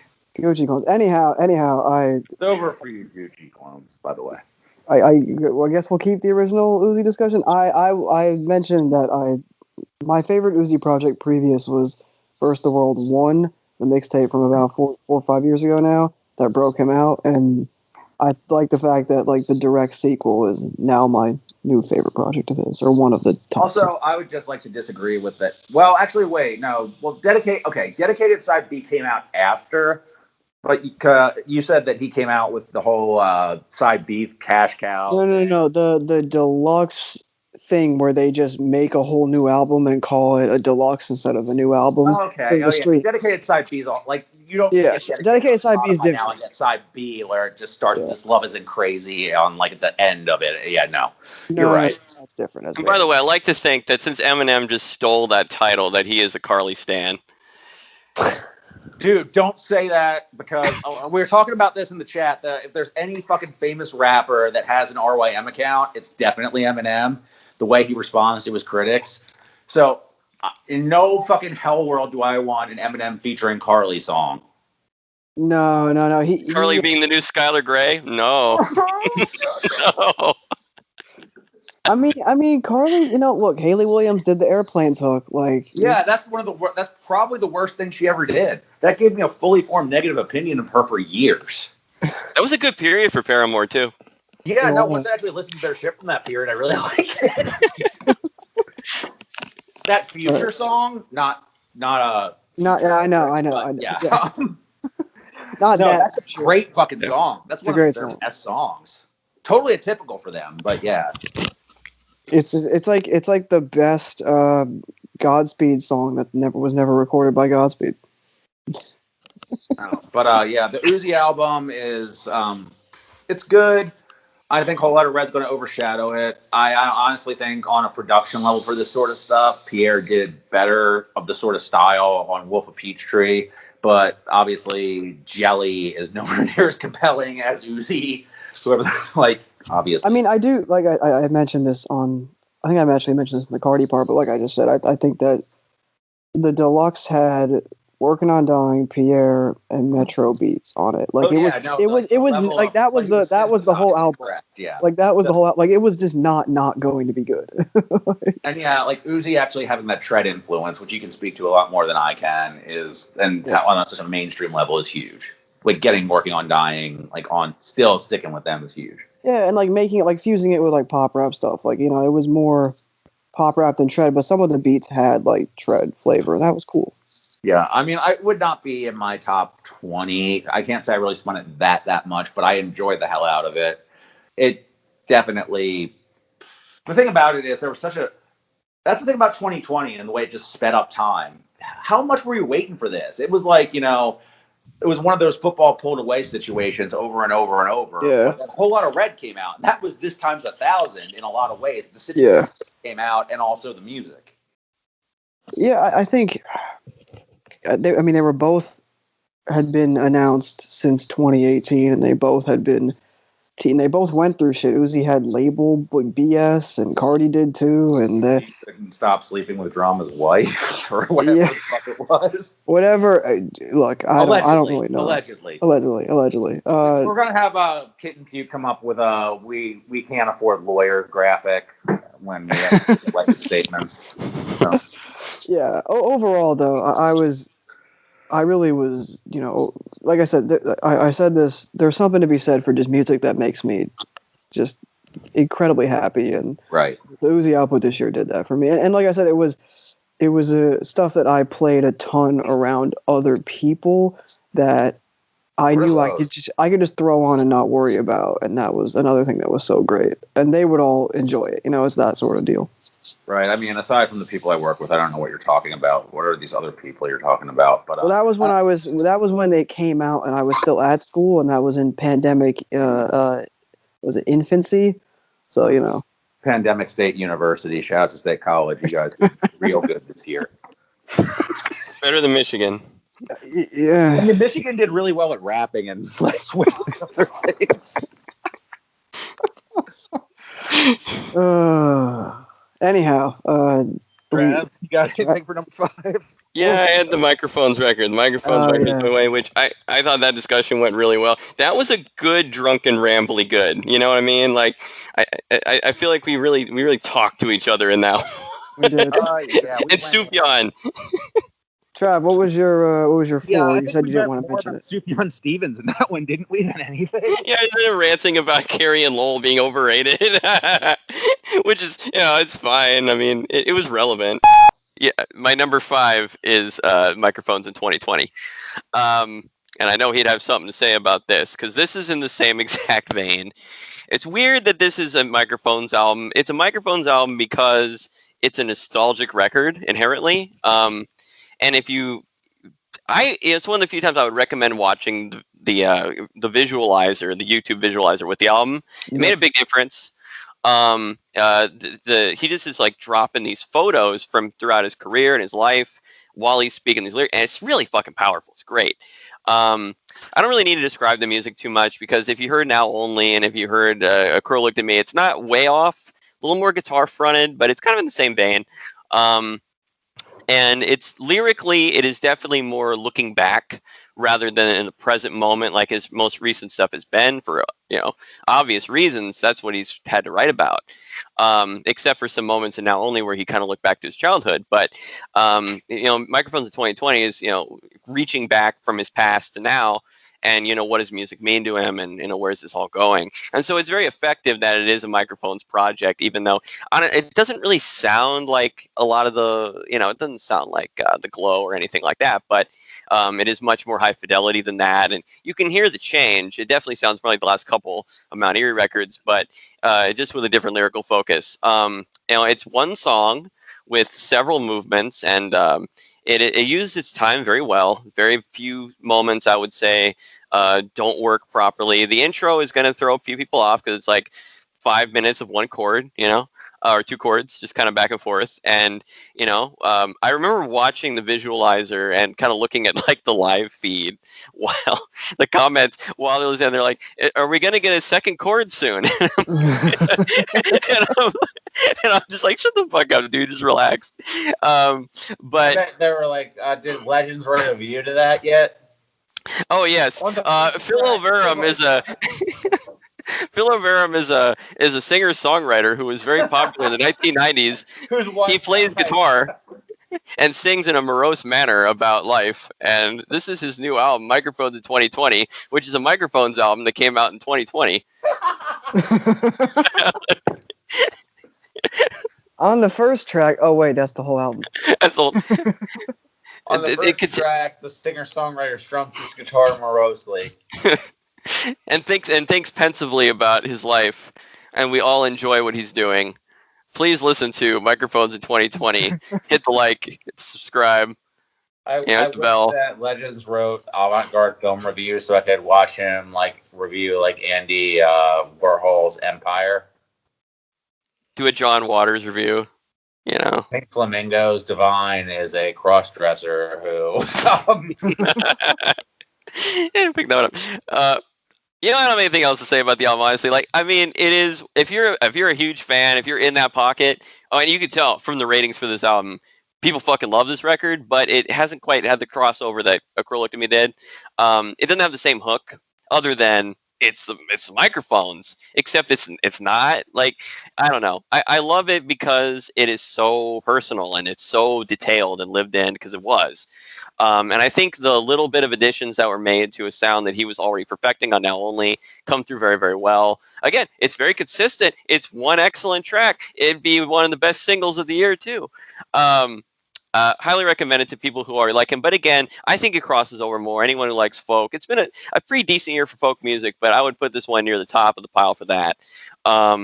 And it's really all I got to say about it. Definitely check it out if you have 40 minutes. It's not like anything else you're going to hear this year, because it's very much in that pocket. As far as the Microphone albums goes, I listened to it once. I don't really have that much of a deep association with Phil or his catalog. I listened to The Glow very recently based upon things said on the show. I appreciate it on an artistic level, but again, I don't have an emotional connection to Phil, so it's some of the... I would say that stuff Sufjan does hits me more than stuff Phil does, and I feel like Phil's doing musical stuff better than Sufjan, if that makes sense. Well, yeah, I feel that because I didn't really care much for the new Sufjan. Yeah, right. I think it's disappointing. Yeah. So it's a fan record. America is one of the best songs of the year. America / My Reminisce is one of the best. Like, that single was really, really fucking good. The Ascension title track, I fucking love. In general, I think the end of the album's really good. It takes a lot to get to it, but it has really good moments. Mm-hmm. Spoiler, not in my top 4. I was hoping it would be because Carrie and Lowell was. It was my second favorite album of that year.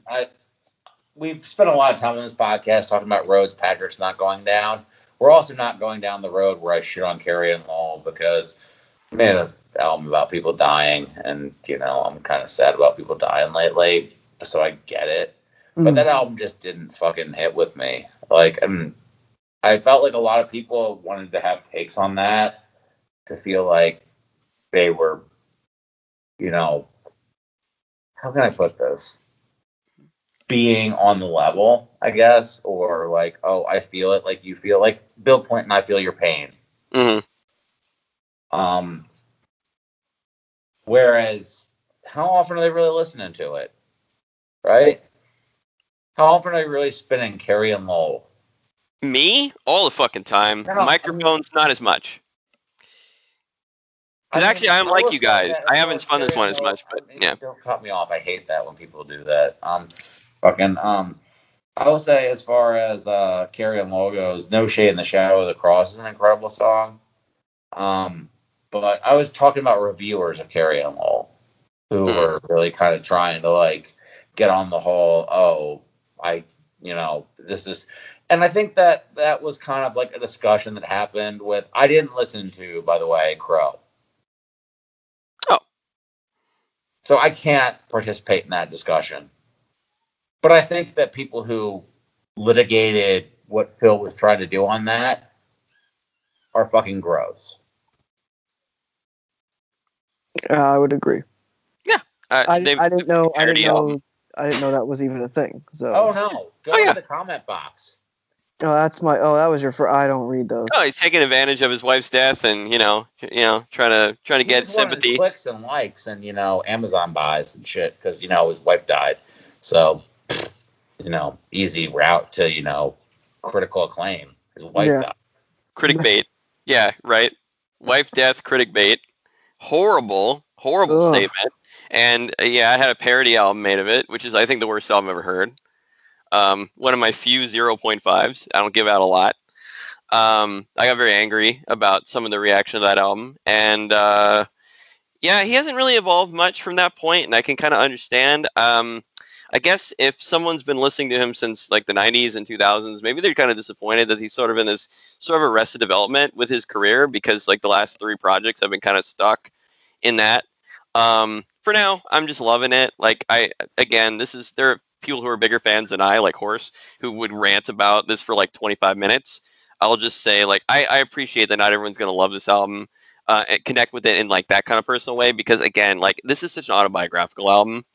It's just not going to work for everybody. For me, it meant a lot, but it's only as low as number 5 because I haven't come back to. I've heard it twice, so there you go. I mean, for you to have heard it twice and for it to have resonated that hard speaks highly of it. I liked it very much. I think I have it as a 7 or an 8. I forget what I rated it as. I just can't front like it resonates with me like when it doesn't. My comment was more on people who tried to hump Phil's grief for their own, / also people who tried to castigate Phil's grief that he was legitimately presenting for their own. Like, you understand what I'm saying? Totally, yeah. Yeah. So, like, let the man grieve. Like, he's a fucking artist and his wife died and he presented it how he saw fit. Let the man fucking grieve. I think that's well put. I agree. And I think this new album is kind of though musically it's very much in the same vein. It's probably the next step to something else, because at the very least it kind of steps away a little bit from the grief to the past. I mean, it is stepping backward in a sense, but that sometimes stepping backwards is a way forward. So we'll see what happens with his next projects. I'm excited for whatever he puts out. I mean, obviously. So that's all I got for that album. But yeah. I enjoyed what I heard of it, but I can't say that again. Like, I really gravitated towards it. On a completely unrelated note, I had the Avalanches album. I haven't heard it. I've heard very good things about it. I fucking hate that Rover's Corn was on it. So. Yeah, it's unfortunate, but the rest of the album's good. It's a good album. Yes, it is. I wrote a very long review about it that took me way too fucking long because evidently it resonated with me. I wanted to read it before the show because I was kind of looking through shit that I should have listened to more thoroughly, and I was like, oh shit, Trevor had a huge review of this. I'm like, I don't have time to read this and listen to this album at the same time. Fuck. So it's fine. But I'll get to it eventually, dude. I swear. But my 4 was Natalia LaFersade's record, right. which I thought that went well too. I think the reason that I went on so many goddamn digressions is because you guys listened to records that I didn't listen to. You need to listen to Jessi Ware's album. You really fucking do. And Trav, your 4 was... Okay, so neither of you guys heard this one. But this album was really cool for me because I live in Southern California, and there's a hell of a lot of Mexican music blasting out the fucking cars, and I finally got to have some fucking shit that I could play on my car, and there's nowhere to go. Natalia LaFersade, Un Canto por Mexico Volume 1, which is a collection of traditional Mexican tunes with one of the best singers in the game. I love Natalia's voice. She's been really one track off of this. It's fucking great, and it's so passionate, well performed, great just guest appearances. It's fantastic, very warm. I got this thing in the summer right around the time I needed it, and we had another lockdown, and it was my mood just fucking shot down, and then this came out, and it's just such a fun album. It really captures where I live. It's definitely not an album I can imagine working for everyone all the time, but I'm glad it got bolded because someone must have heard it, It did. Finally, she started to get a little bit of mainstream attention with this album, which is ironic because no one knows these fucking songs. There was a thread about this on the main board, actually. I remember that. Yeah, there was a thread about this on the main board. I got a ton of acclaim, and it came through. Great album. When it warms up, I'm going to be bumping it all the time again. Really great album. What's your 4, Pat? Your 4. My number 4 is a Charli. Okay, so we'll save that for the end. Wait on that. All right. Well, my 4 was Kid Trash, that I talked about for 2 minutes because neither of you have heard it. So I think that went fine. Nothing would change substantially. No, Pat. I feel like you talked about Kid Trash when I was on last time too. We were talking about underground hip hop. I think it came up because it was highlighted. Yeah. Yeah, I brought it up because I think I think it was one of my favorites at the time and still is. But I think I name dropped Chris 108 Mike's. I think it's one of his. I don't know if it's his favorite. I think it is his number 1 of the year was this album, and well deserved because it's really fucking good. And in terms of in terms of underground hip hop and stuff that's really permeating the new school, Kid Trash is one of the at the forefront to me. Great. I know Patrick in our last discussion said you realize you just said the words Kid Trash, great artist, right? And I said yes. Yes, I did. So yeah, Kid Trash, great artist. Easy jokes or layups, man. I just can't resist. Yeah. You gotta be confident to call yourself Kid Trash. Kid Trash, right? And they're very confident. I didn't know that. Chris told me they're from England. Did not know that at all. So shout out to them. But yeah, it's kind of the thing where if you've been plugged in on RYM and in the underground with a lot of the dedicated cloud rap underground, SoundCloud heads on there have been bigging up Kid Trash this year, and I agree. So it's my number 4. All right, Travis. Okay. My 3 was Jessi Ware's What Your Pleasure, which, we talked about that at length, too. I thought that went fine. Pat was kind of out on that one. He hasn't heard it. And then Caleb and I talked about that one pretty extensively. I really have nothing negative to say about it at all. I think it's so fucking polished and so well done. So lush, anyone who's just, really in a house production, oh, man. It's such a studio masterpiece. Everything's right, And then, you go through the whole thing. Usually you kind of expect albums like this maybe a little front loaded or there to be like some gaps. No, like even over 50 minutes, like there's no flaws, there's no bad tracks. Jessi's a fucking great singer, you know, and just all this comes together so well. It's got great influences from the 80s and 90s, and it just is really great. But it isn't like the emotional kind of music like that is in my top 2 where I was like caught by it and like I could like it was always around. Rather, it's like an album every time I went back to it and I'm like, why am I not listening to this all the time, you know? And like Spotlight, amazing single. Like everyone had that as the bar, and it's not even my favorite song on the album because it just keeps on fucking going. And there's just one great single after another, and it blends really, really well. There's no features, so it's really just her carrying this album, and it doesn't need them. I think the closer's really fucking amazing because it kind of shifts away from that dance focus to something more like something from the last Michael Kiwanuka record, which I don't know if anyone heard that with Danger Mouse. That's not. That is a fucking great album. It's really climbed the charts a lot lately, and it's kind of getting a little more love. And it's kind of in that vein of just like really lush, sweeping soul, you know, not even like house music, but just like that. And it's just like really, really powerful example of just black music. It's really fucking great, and I think it's a great moment to end on. And it's not even like anything else. I'm kind of looking forward to her doing something more like that as you go on.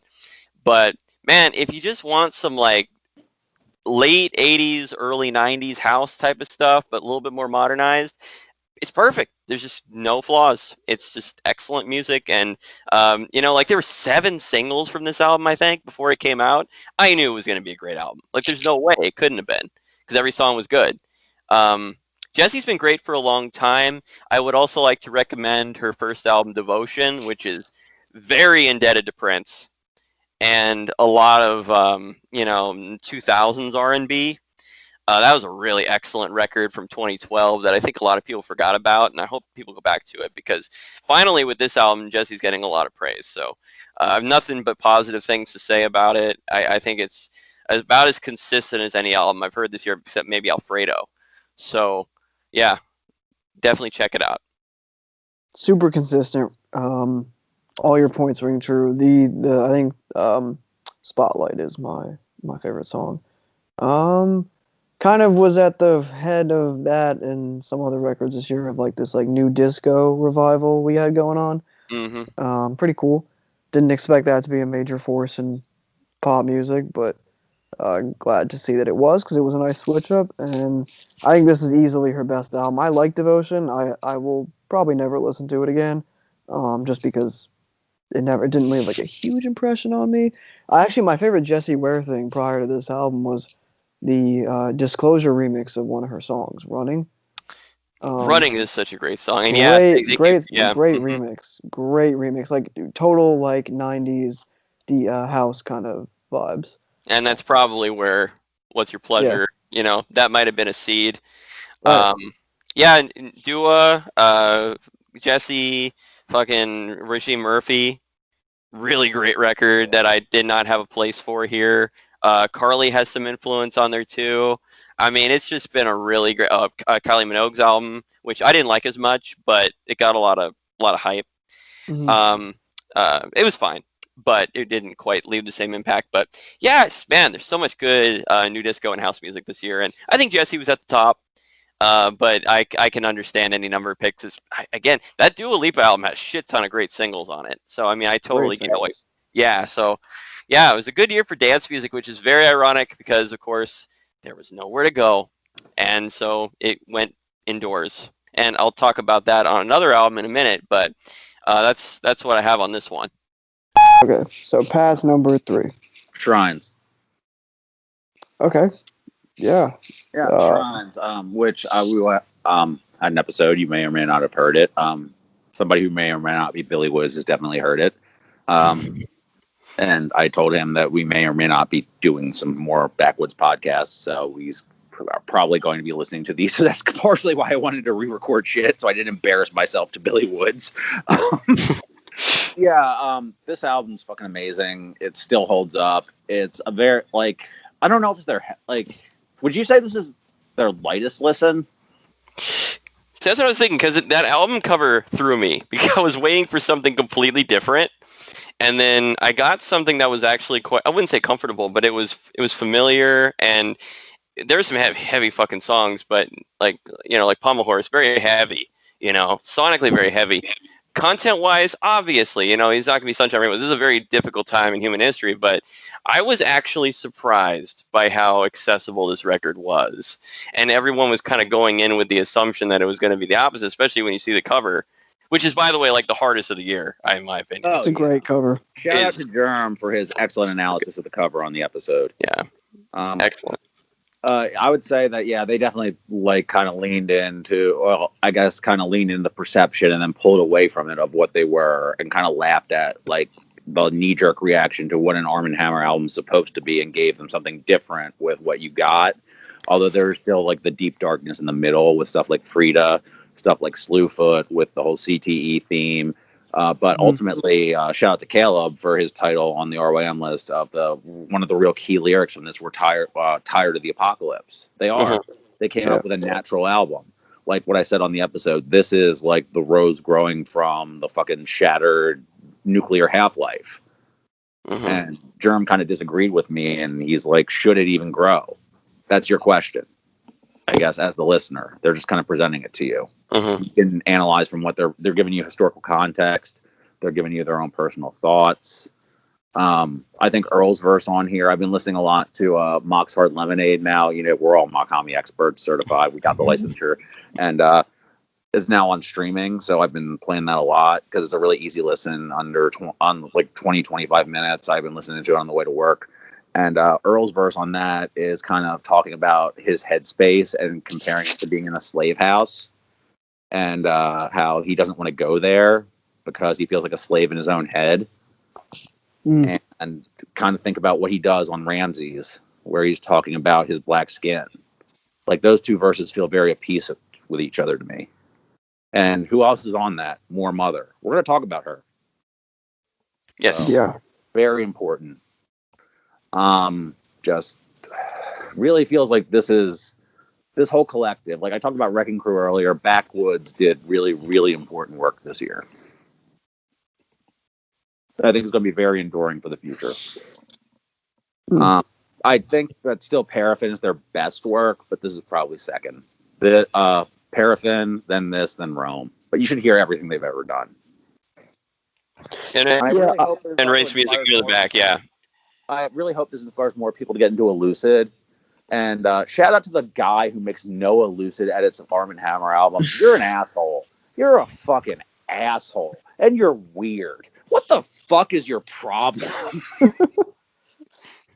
It is bizarre that that's the one thing that you do. But I personally... We're not really going to harp on it. I just think it's so weird. Yeah, it's like making going through the old Woo records and I don't know, just chopping out Inspect the Deck or something. No, I don't think that's a 1-to-1 because there's so many other voices on the Woo record. You have two voices. I said it's like going through Mike from Run the Jewels. That's Outcast and cutting out Big Boy. It's like, oh man, fuck Big Boy, get him out of here.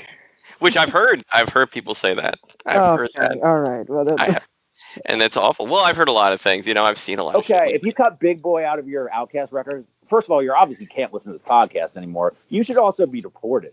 I don't know where you came from, but we'll find a place. Yeah. Well, libertarians like to say they would like to go galt and go to some fucking island where they can just, I don't know, fucking trade lead bolts, or I don't know what the fuck libertarians want to do. They all have different ideas. Go to libertarian island. And you can just listen to Love Below. That's the only Outcast record you get. You just get the Love Below. You can listen to the fucking one with Little Dragon on it.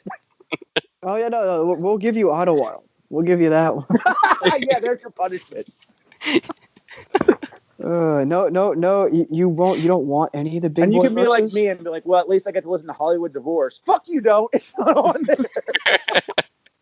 They're like, oh, we're gonna give you we're not gonna give you any of the amazing Big Boy verses on AT Aliens. Nope, can't have it. No royal flush, no shutterbug. Yeah. You're done. Right. God damn it. Yeah, that just. But yeah, I on the topic of shrines, real quick, I just want to say that Slewfoot is my favorite track, not just because of like the sports thing, but I love Billy Woods' verse. Like I fucking love Billy Woods' verse on that. It's so good. Also, he has an Eric Bieniemy reference, who's a offensive coordinator in the NFL. Bills, yeah. Yeah, and he was a long time coach on the Chiefs. Chiefs. Yeah, Chiefs. My favorite line on this initially was Elucid saying he pushes flat earthers off the block like Qbert, which is just brilliant on so many levels. And I recently thought about why it's even more brilliant, sadly relevant now. Qbert, QAnon. That is almost a 1-to-1. Unfortunately, we were really living off borrowed time on this episode. We only have our guest for a little while. Otherwise, we would go into great detail. But fucking terrorist, fuck you, just fuck off. Yeah, we go into great detail about this motherfucker. We can go deeper. Oh God. But yeah, I only recently got the Qbert QAnon thing, but yeah, like that just made me laugh so fucking hard the first time I heard it. I was like, he's so goddamn clever. Like, who comes up with that shit? Like, Elucid's writing is just like no one else ever, and his delivery is like no one else ever. I can't imagine not wanting to hear him on these projects. Yeah, the projects are clearly Arm & Hammer projects for a reason. They're not Billy Woods projects. They're not Elucid projects. On these than he does on his solos, and Billy sounds different like on this than he does on my number 2. So, which you probably guessed by this point. Exactly. But yeah, that's my number 3. Shrines. Listen to the Shrines episode. Great episode, and that lyric that you referenced, Pat, my favorite lyric on the album, the "We're bored of the apocalypse," like that's great album, and probably my second favorite of theirs. Really, really hit me. I had a great first listen with Shrines when we all kind of listened to it in the chat when it came out. My number 3 is Alfredo, and I kind of, Freddie Gibbs. If you said he's the best rapper in the world, I might agree with you. But Alfredo is kind of special to me for all the reasons that we have touched on previously. We touched on the Freddie Gibbs episode. I talk about Alfredo for like 10 minutes in the Gibbs episode. I don't let our poor guests talk. So shout out to class, TK. But yeah, Alfredo just hitting the perfect spot. And Scotty Beam, those lyrics, that first verse when it comes on, and that shit literally came out, within a week after George Floyd was brutally murdered. And it's just, just the timing was perfect. And Tyler's verse is something to rap about. Conway's verse, my favorite Conway, anything ever on Babies and Fools. Also, you never really hear Gibbs. I don't forget if we talk about this on the Gibbs episode. We've actually recorded a lot this year, so I forget shit for reasons other than I normally forget shit, which is just my dumb brain and substance problems. Which is, do you ever really hear Gibbs do the thing where he talks back to the sample directly when he does on that song? Like, that's a rare thing for him to do. It's beautiful. It's a beautiful sample. Yeah. And yeah, also another thing about the structuring of the album is it's structured so well with he starts it off and he ends it, and you have all the features in the middle. Gibbs is the first and last voice you hear on completely harder songs, and the other stuff is stylistic explorations with features that are sometimes stuff you would, and the stuff when you have Conway and Ross there, it's the sort of feature you expect Gibbs to have with different content. The raw, what he's talking about on Scotty Beam is not what you would expect him to talk on a Ross song. Absolutely. And Ross's verses, we talk about how great it is, but I love the ending bit when he's my brain begins to seize when I need rest. Kobe Bryant when we speak in very best. I pray I see Gigi one day, something like that. Really, really great verse out of Ross. Beautiful song. God is Perfect is an incredible. Freddie Gibbs has the best. Yeah, God is Perfect. This is stayed in rotation. I just go around microphone check 1, 2. I think I did this on the previous one. Yeah. It's still worth it. It's still, Gibbs. How many times on this podcast the whole freaking year have I said how much my favorite flow in rap music is conversational flow? And no one has a better conversational flow to me than Freddie Gibbs that I've ever heard. And so, Yeah. Not enough good things can be said about this album. It's amazing. It's incredible. It might be a 10 one day for me, like it is for Patrick. And Gibbs is one of the best ever. Yep. It's the Fetty sequel I kind of wanted. Kind of like that. A little bit more focus with the one rapper, one producer setup. Of course, you kind of miss the dynamic. Because it's just a very exciting, 4-person dynamic on Fetty. But I appreciate the focus. Yeah, absolutely. Sonically, it's very similar, but right. Trav, you got your number 2. My number 2 is Fiona Apple, Fetch the Bolt Cutters.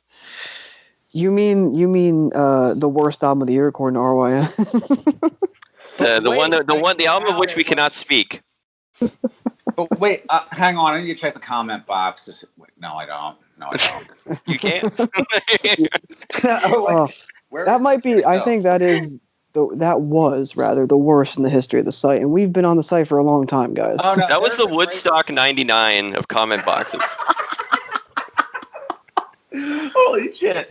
Somebody, I think it might be Ellie, actually has a list of redacted comment boxes, and they're almost all female artists. Shout out to RYM. Fuck off.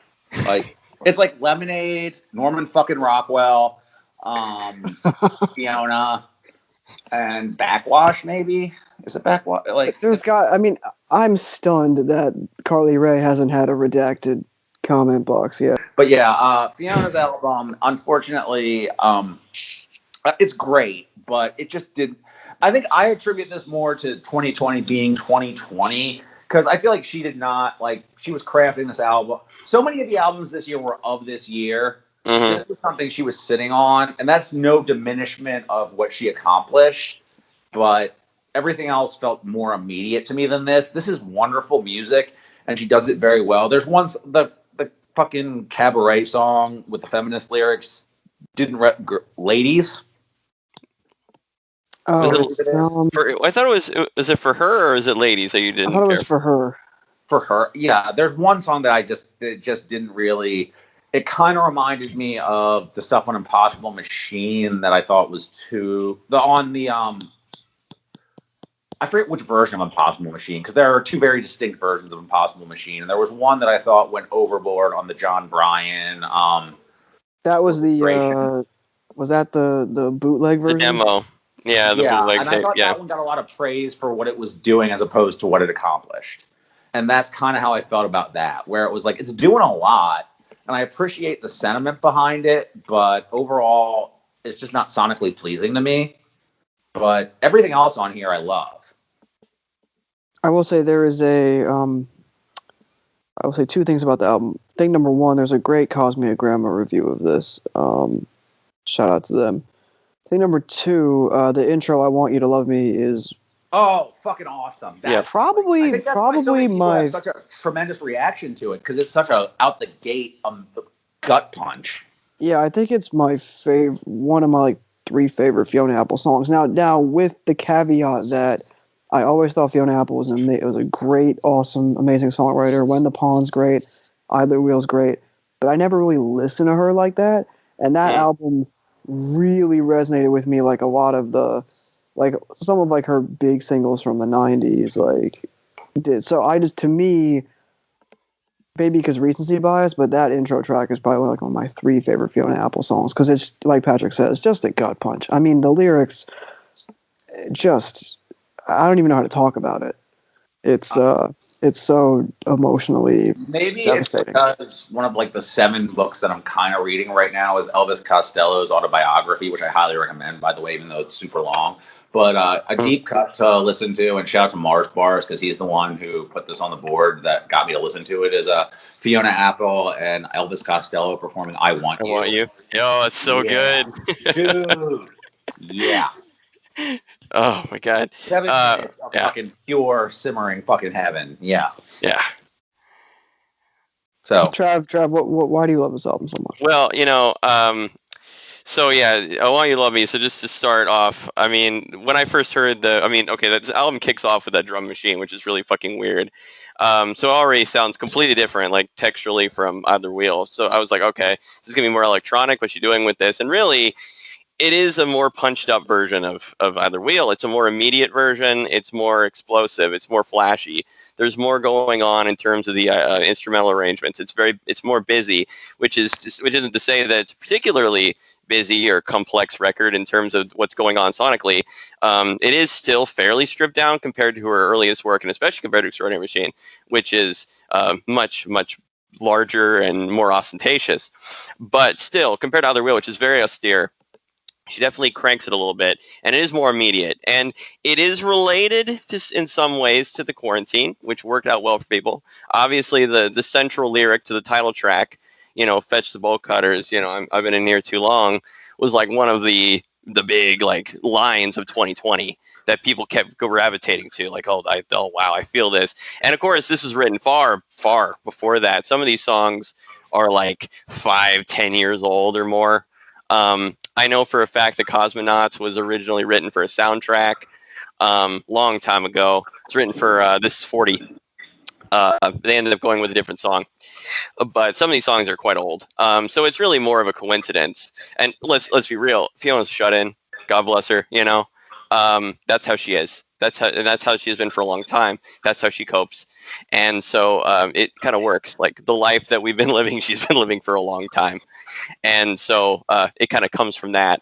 But I Wanted You to Love Me is just, hearing that intro, just very beautiful, very melodic intro, very familiar for someone who's heard Either Wheel. I feel at this point hundreds of times, one of my favorite records ever. It's so familiar. And I kind of shed a tear the first time, just like, oh my God, I've been waiting 8 years for this. And of course, the rest of the album isn't quite like that song. But that one is a wonderful example of how she's evolved, because that song isn't just begging someone to love her anymore, but it's, I know that you love me, and here's why. And that assertiveness is what makes it such a potent record, both musically and vocally and lyrically, as she becomes more confident in herself, especially, I could pick so many songs.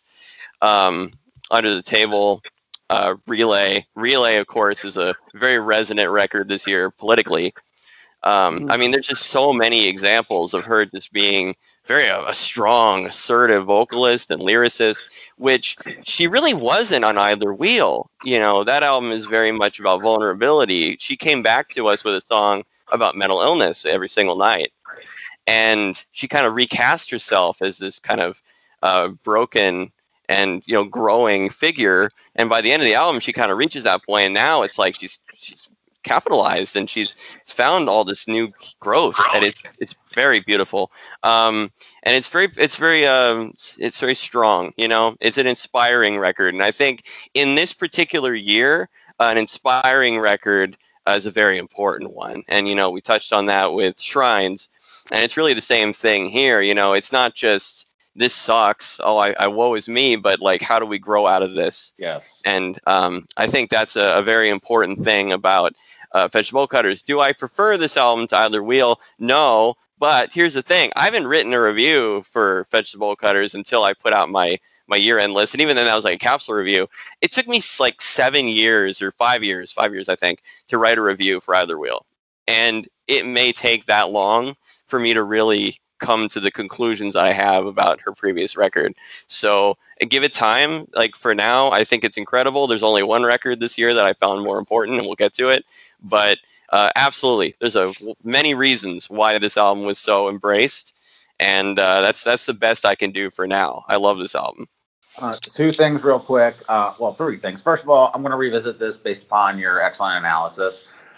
Second thing is that I think there's a comparison to be made between this and the Strokes album, in that it was something made about something different previously, based upon previously written songs that comments upon our current condition. Like the Strokes were commenting upon other things and making a political statement based upon where they wish they would be. Like they were making a Bernie Sanders album, like I said. Fiona was making a mental illness album, and then it ended up both ended up commenting on coronavirus, quarantine, all that shit, and inadvertently but potently. And third is that this is about a journey, like, to go back to the second point, from solipsism to autonomy, which I guess is kind of like, if you want to look at her whole career arc from Tidal to here, what like she's saying. Like this is her ultimate autonomous statement. She fetched the bolt cutter. She freed herself. Mm-hmm. Yeah, and I think she had to reach a low point and really reach a point of vulnerability to reach this apex in her in her personal life, and she seems to be doing great. Every time I see pictures of her videos, she's actually not like super active necessarily on social media, but she does communicate with fans, and it's really cool to see that, because when I first became a fan, she was not doing that, and so her health is really great. And really exciting for me, because of course one of my things, like I've never seen her live. I really wanted to see her take these songs on the road. I think that would be like a fulfillment of her prophecy there, to really see these songs out on the road. Do this anecdote real quick, and when I do any shit about my family, it's fucking like go a fucking minefield, me going off for 40 minutes, but this is just like real quick. So my sister was real big into two artists when I was growing up, and they were Tori Amos and Madonna. And she got into Fiona Apple because of Shadowboxer and Criminal. And she really loved it because this was like MTV was launching Tori, and then like Fiona Apple had like Criminal was a big single. So she didn't see her, and Fiona bailed on the show because she said, and I quote, "My muse wasn't with me. There were no refunds." So my sister had a lifelong grudge against Fiona Apple based on this. And she's like, "Oh man, people with mental illness are bullshit. They shouldn't make music." Her favorite artist is Tori Amos. That's all I'm going to say about that. Sucks to be her then. I mean, if you're getting into the game to avoid mental illness.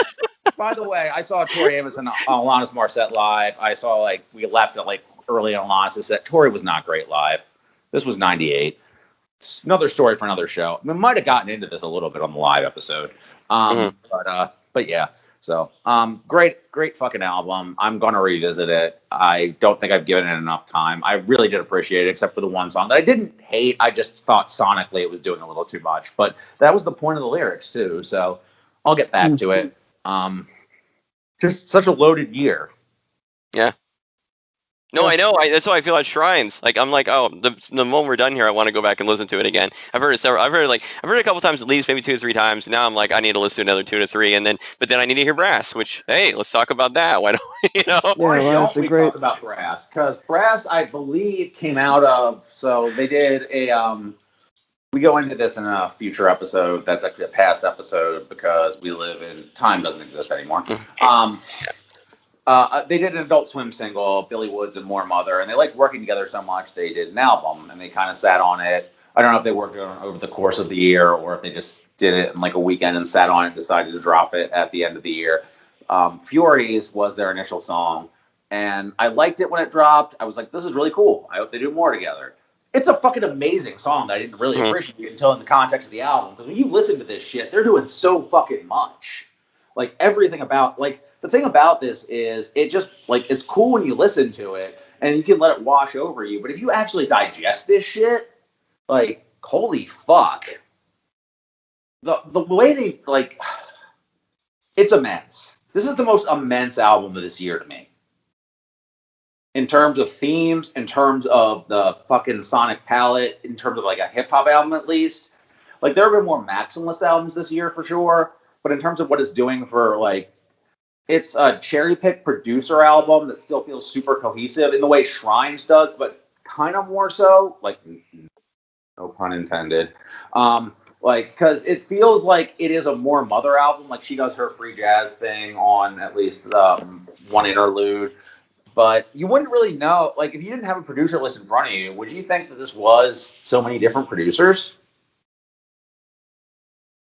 I would probably think that it was a few, but not a few. Every every single one different, right? Yeah, I definitely agree. Yeah, I think it sounds it's sonically very cohesive. Very cohesive while also just being a lot to take in. Yeah, I think we talked about that last. It was it's an album that you can play in the background, but it's also an album that you can focus on. Right, very closely and get a ton out of it. Yeah, there are. I mean, we talked. My big point from the honorable mentions episode. We talked about this makes me think the first episode wasn't as bad as we thought. We just talked about everything way too long. Well, I'm referencing the honorable mentions episode where I said that Billy Woods with Hiding Places and Brass went from great to holy shit great. And I know he was always holy shit great, but I'm just, in my head, he really clicked for me. I always liked his stuff and I always really admired him. But yeah, this album, like, I mean, just there was it was it's the Truck with Mock, isn't it? What the fuck is it called? I can't remember. I know it too. I know it. Hold on. This is bothering me. I know it's great radio that I'm. Oh no, it's freaking Chimney. Chimney. Oh yeah. Yeah. That song is so freaking good, and like the way that, I mean, it's kind of what I went through with the lyrics about. Well, Mock's verse is an amazing verse that I don't really know any of the words to, but it's a great verse, and I picked. You just look them up on the internet. Anyway. Yeah.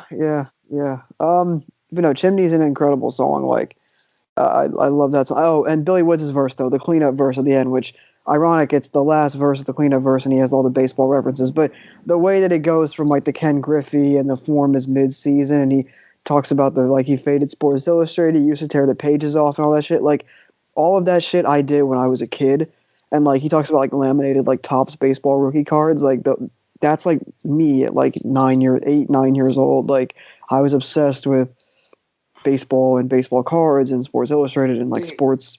Billy will make references to Ken Griffey and Alan Greenspan in the same album. And also the reference to Alan Greenspan he makes is so fucking gross. But also just like so fucking perfect in the same way. Rapunzel I went into this in great detail. Just one of my favorite verses, like songs of the year, one of my favorite verses ever. This beat is absolutely ethereal and gorgeous, and so like the imagery, like there's so much about this. The sports imagery contrasted with like the spiritual, iconic imagery, contrasted with the commentary on like Black life in America, contrasted with the criticism of capitalism, contrasted with the talk about like just fucking life being a woman in America, just struggle in America. It's an album about struggle. The last line Billy says is, "We did it for the culture." Right before that, though, he tells the fortune teller he didn't want any spoilers. First of all, he's funny as fuck. And second of all, he just is like, he knows what kind of bullshit we're in. And he's commenting on it. And he's commenting on it on so many levels. And so is she. And she's doing it in a way that no one else is. Like, both these people have put out so much music this year in so many different lanes. Elucid, too. Elucid's a big part of this. Like, something Elucid said. That's a big part of the song. The name is escaping me right now. I'm just listening to the words inside your head. The voices inside your head. That line right there, that contains so much. Don't mind me. I'm just listening to the voices inside your head. Yeah. Like I said, it's the type of album where Billy Woods albums I used to not really be able to passively put on and listen to, but this one, it's so great and so like wonderful, like instrumentally, and you can just put it on and vibe to it, for lack of a better word. Right. But also, like, it's the album where even I was doing like a live reaction to like my second or third listen in the chat, ostensibly, because I kept picking up on shit that continuously knocked me on my back. And yeah, this album is only listen to it passively, then you catch that one stray line that hits you like a stray bullet. Right, perfect. Yeah, that's exactly what I would say. And I think Moor Mother's such. Huh? No, I was going to just say real quick, shout out to Christian, Too Broke to Care review. Wonderful fucking review. Love that review. He really hits on so many really salient points on that. But Trav, I didn't mean to cut you off. Go ahead. Yeah, I think Billy really found a good match here in Moor Mother, because he has this voice that's very commanding. You know, like you're not going to look away when he's rapping. He just commands the beat. I can't passively listen to Billy that way. You know, it's just that's why I've always thought like my favorite by him was History Will Absolve You, because it's just the beats are the right match for that voice. And I think with Moor Mother and her style of lyricism, I think that's a really wonderful match. And I would love to hear more from them in the future, because I think this is a very fertile collaboration. The beats are not what I was expecting, having come across her from Irreversible Entanglements, who I spent a lot of time with this year. and I think their album is one of the more memorable of the year. I highly recommend it. This is a really great match, but I was expecting beats like that. I was expecting a lot more free jazz and that type of shit. Well, you get a little of that, a tiny bit. It's kind of like it's like a medium between Nostrum Grocers, which is Milo and Lucid, and Arm & Hammer. Like, great, and that's a great. Yeah, I love their work. Yeah. Outside of Arm & Hammer, like Lucid found a match outside of Arm & Hammer with Rory on Nostrum Grocers. Yeah, that's a really excellent fit, and I of course I love that Billy Woods is branching out a lot more, and he's collaborating a ton. I mean, he's spreading all over the place, and after he kind of ended last year a little flat because I thought his last record of 2019 was sort of management. That's the one Billy solo that just is not. There are a few on there that are really heat, but for the most part, that's the one Billy solo that hasn't hit me. I've given him a few shots and it just doesn't land, which is weird because I've ranked so much of his work so highly. It's still a really high 7, but for Billy Woods, a high 7 is not like something I'm going to rank high. Yeah, I don't know what it is. It just didn't sink its hooks in. I don't know. And he had such a great run with Paraffin and Hiding Places. I mean, if you take Terror Management out, it's like, oh, okay. it's one of the greatest runs of like this whole like last decade. So, whatever. And even that's not like a misstep so much as it is just like not as good as the other stuff. You just make I don't know. I'm trying to think of like a great rapper making a terrible album, like I don't know, Revival, our favorite rapper Eminem. But then he came back with Kamikaze, which is an outstanding album that we all listen to all the time. So I can't. We all love Venom. It's really deep. It says FU2 on the cover of Kamikaze. I thought that was very deep. Yeah. Layers. Let's unpack like an onion. You gotta really unpeel it. Like Emma peels the condom on his lyrics where he talks about condoms. Oh, did you all see in the chat where Horse talked about there's a Genius page where all of Big Sean's condom references? I need a Genius page for all of J. Cole's shit and fart references. How have we not got Cole featuring Eminem yet? Oh God, I just willed that into existence. No, don't. God, hasn't Royce made that happen already? 2021, the worst year ever. We've already had a fucking terrorist coup, and now I just need a J. Cole. They'll do a collaboration album. Oh, called Real Shit. Who does the beats? Eminem? Rick Rubin. Come on. All day. As the sonic reducer. Oh, and then we get one Kendrick feature, but he does the end of Mona Lisa voice the whole time. Where he sounds like Beavis, like Cornholio climaxing like the entire fucking time. With a grandma. Oh. Gosh. Maybe Kendrick will try to do baby voice on his next album, which coincidentally will take me to my number 2, which we've already talked about on the show before, and I'm actually it is my number 2 as of like a few days ago, because I was like, I know myself, like I know Whole Lotta Red is going to be number 2, like just in for the next, like for foreseeable future, like it's going to be there for me. I just can't speak highly enough about the album, and we've talked about it a bunch already. I just had a quick little punch list of things that I love that I didn't mention in our initial discussion. Just the way that Carti says some things, like on Slayer, when he's just like, he kind of sounds like an innocent kid talking about like how he should have been in Slayer. I find that funny. How old was Carti when Rain and Blood came out? Like -7, like negative years old. Yeah. Also, shout out to Rick Rubin. Don't produce a Carti album. I don't know if Rick Rubin knows who that is. I hope not. I mean, if Carti has a couch, he'll be there. He'll be there. He'll be doing yoga, saying aphorisms. Well, Jesus Christ. I mean, Carti, Rick Rubin, who would be more incoherent to work with, Omar Rodriguez and Cedric Bixler or Playboi Carti? I don't know, because no one knows how Playboi Carti works. Especially not his kids. Apparently Kanye does. Apparently. Allegedly. Allegedly. Throw up the lawyer graphic. We can't afford a lawyer. What else do I love? I love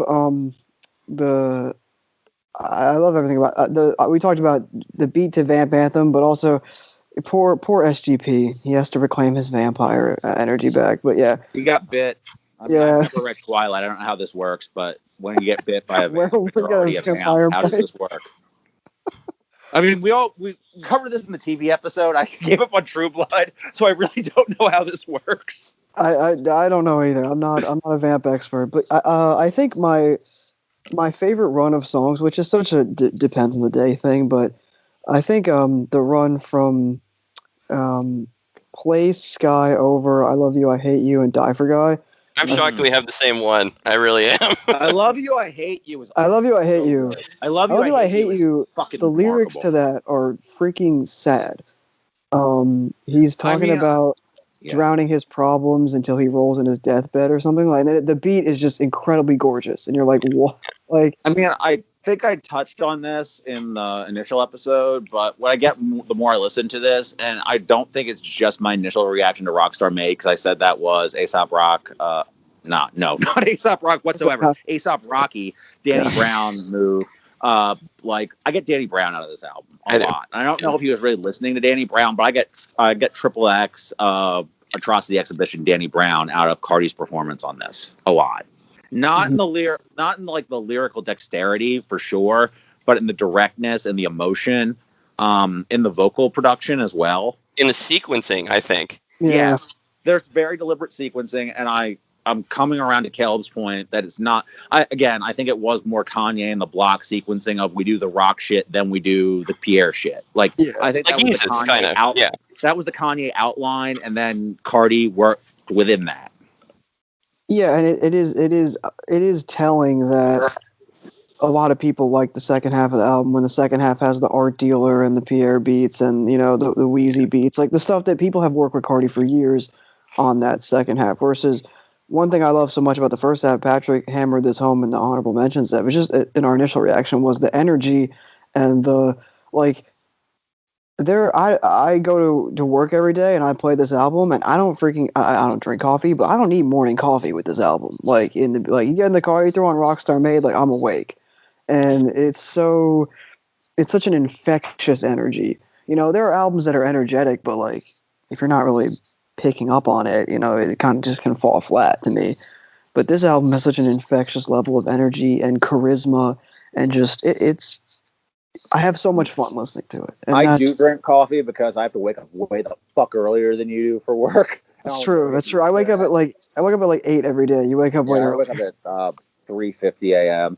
and I have to drive 45 minutes now. So I have to have a lot more energy. And when I do drink coffee, and I've been listening to the first 7 or 8 tracks on this just to kick my ass. And I think I'm glad you mentioned charisma, because I feel like for people who don't understand Carti, it's sort of the thing about like Cudi maybe, and it's interesting that Cudi's on here as a touchstone and also a feature, because it's like, oh, if you don't understand him, it's like, oh, he's mumbling. And I think that was partially like, oh, I'm a mumble rapper. You're gonna understand every word I said, like fucking Kanye on that part. Every word I said, fucking like, yeah, and he's saying shit too. That's the thing. Absolutely. And he's on his life. He's speaking on his issues. Like the thing where he talks about Trippy and TJ. Like he's really speaking on actual shit. So like you can't say he's mumbling. He's not really using the baby voice. He uses it sparingly, if at all. So yeah, like I think he made a lot of bold choices that people are going to respect a lot. I think the RYM average for those that care about such a thing is going to go way up over the course of this year. I agree. Yeah, it hit its bottom, like what, 3.15 or something like that. It's going to climb, and this happens to every Carti album. This happened to Die Lit. Now, that was what I heard. That was what I heard on Christmas when that shit dropped. Everyone's like, okay, this album is. Everyone hated Die Lit when it came out. Everyone hated the debut, and now it's okay. I remember loving Die Lit. It's a different album. Die Lit is extremely focused. If anything, it's people complained about it being too repetitive. which to me, I've gone back to that album so many times, and it almost feels like one long song, but at the same time, like it is very fluid, and it has wonderful features to break things up. It's great. I think they're both equally focused, to counter your point, but I think that this one has some they have like jump transitions as opposed to Die Lit, which has fluid transitions. Yeah, right. Because songs sure. there are some transitions like we talked about this, like Beano into Jump Out the House, seamless. Yeah. But then sure. Jump Out the House into Metamorphosis, seamless. But then like the Vamp anthem to Neon, not seamless. Like it's deliberate. I want this on vinyl. I want one half of that first half, one vinyl of that, and then the other vinyl of the other, and see how that sounds without the break. Like, I don't know if that, and then we can add the deluxe version, and we can have a third vinyl. A deluxe, isn't he? Yeah, he is. Yeah, he is. Which I believe, to refer back to my Uzi point from earlier, is going to be like it will have some of the leaks on it. I think. Yeah, I think. Sure. Because fans are going to want that. Pamper. We're all going to wear a pissy pamper pretty soon. That will shoot the rating up. That deluxe will finally the rating up. Pamper can't get taken off RYM. Release it as a fucking single. We can't take that shit off. Fuck you, Diction. Yeah. Oh my god. Our passive aggression around that is just hilarious.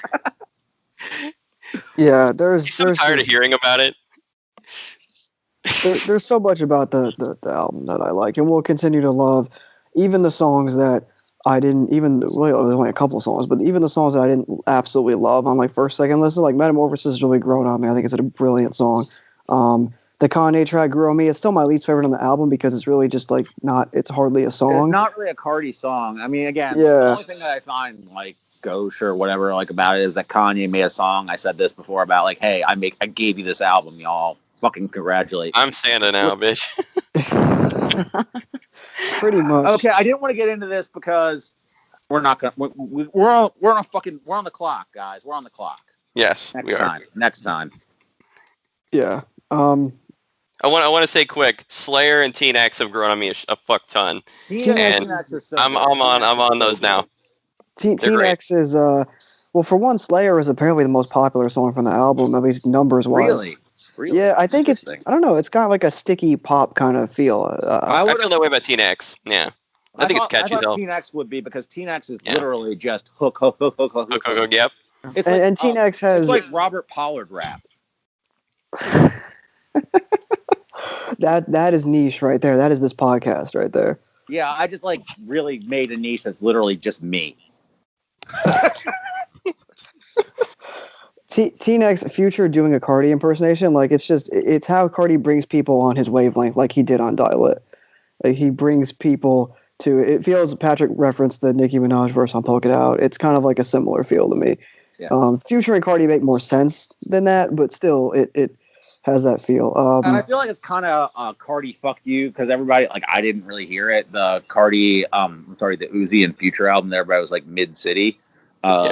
Yeah, it's like you're gonna make an album a mid. I'm gonna do a minute and a half song and make it. I mean, Future one line over and over. It's funny because Future, that's my guy, but Future got carried on that Uzi album. Like he was sleepwalking through that shit, in my opinion. So, Uzi has more to prove. Glad he rebounded, and like I said, Sky is a brilliant. Sky's so good. I mean, the whole second half is fucking hard. The way that Sky transitions into Over, like holy shit, dude. And Over, oh my god, that song lived up to we heard that snippet, everybody went crazy. That song exceeded my expectations. I Feel Like Dying is one of the most heartbreaking things he's ever recorded. I love that song. You want to talk about better? I Feel Like Dying, him or Wayne?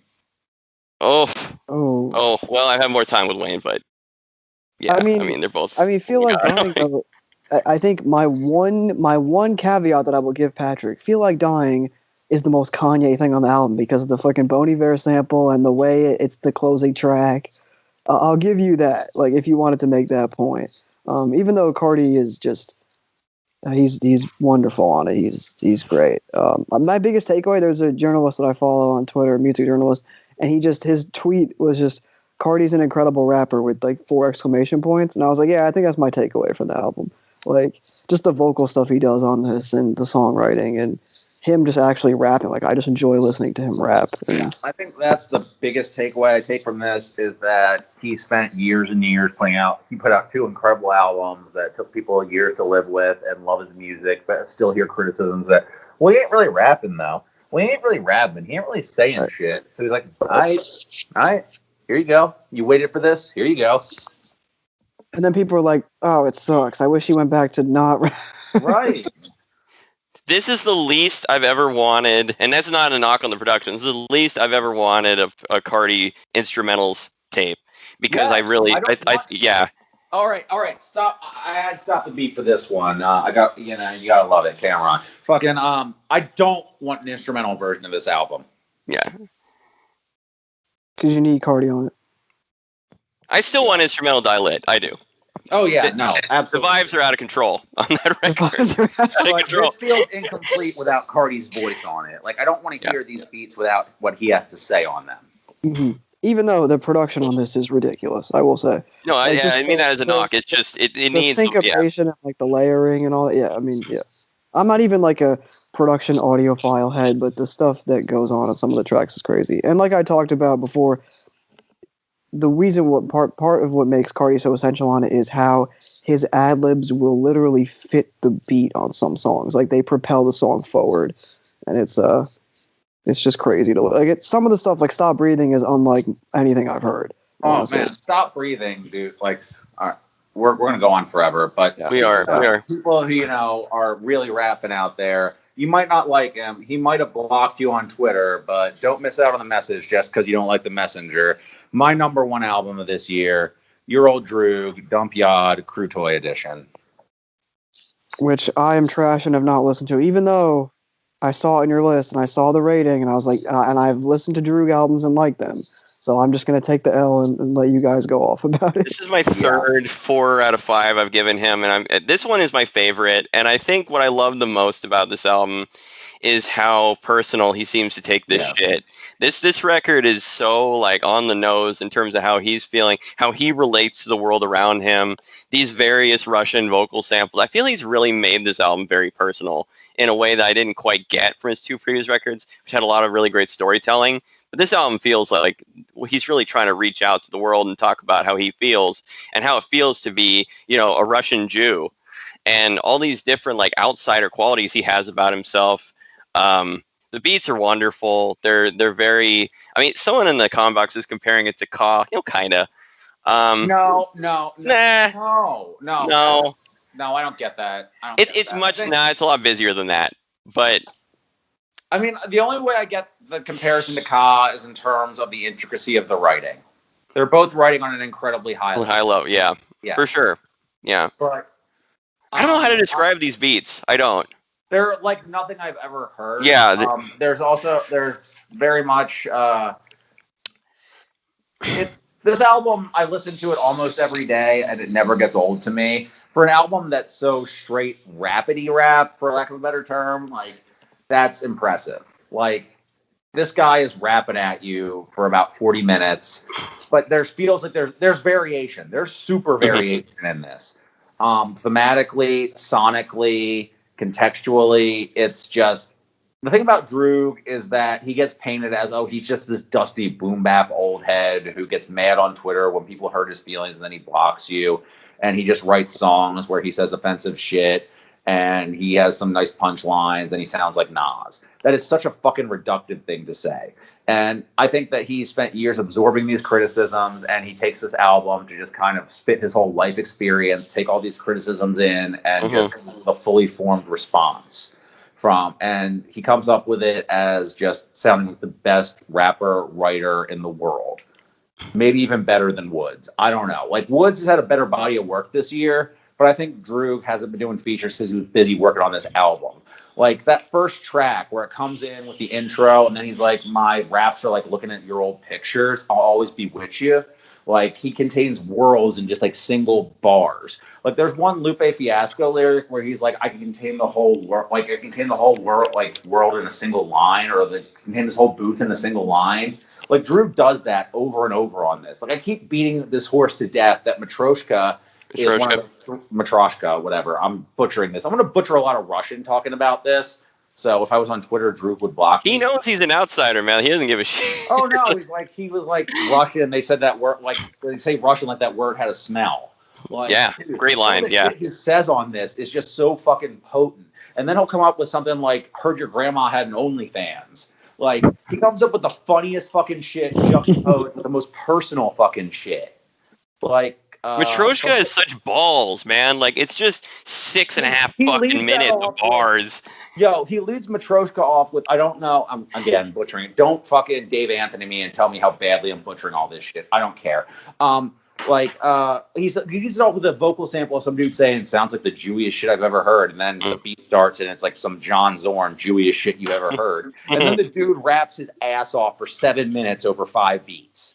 5 difficult ass beats, each one getting more. It starts off with just general battle raps, and each time he gets more and more personal about himself. Mm-hmm. And it's like I'm more and more full of myself, like one of those old Russian dolls. What are they called? Matryoshka. Like, holy fuck! Like the whole line about if I don't get paid, bricks are getting flipped like Tetris. Like after he raps his ass off, and he's like, my booking agent's name is Jonathan Bricks.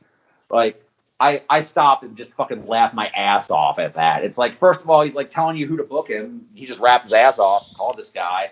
And then it's like a double entendre, like, you know, he's going to flip his booking agent because he didn't get paid enough. And then he's also rapping about flipping people all the time because he's a dump yard. Who else raps about flipping people? Makami. He has enough ways to flip you. He flips you like bipolar depression. He flips you like a foreclosure. He's flipping you. He flips goose. Like fucking, you know, like Jesus goddamn Christ.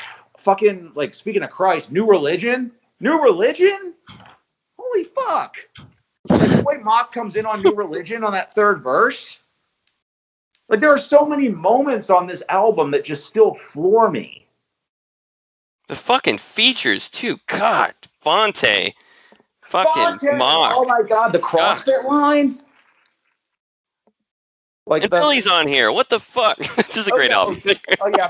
Okay. You have fucking New Religion goes into Matryoshka, goes into Odessa. Odessa. That is the best run of music all year, point blank, period. That replaces on Shrines where you have Frida and King Tubby. That was my previous favorite run of music. Caleb, listen to this fucking album, Caleb. What is wrong with you? There are many things wrong with me. I do want to say, though, hearing you guys talk about this, like, that's kind of like this is why on some real shit for a second, and I want to thank the audience as well. This is like why I do the podcast, because I really, you know, on being real, you know, really I love the opinions of all the guests we have.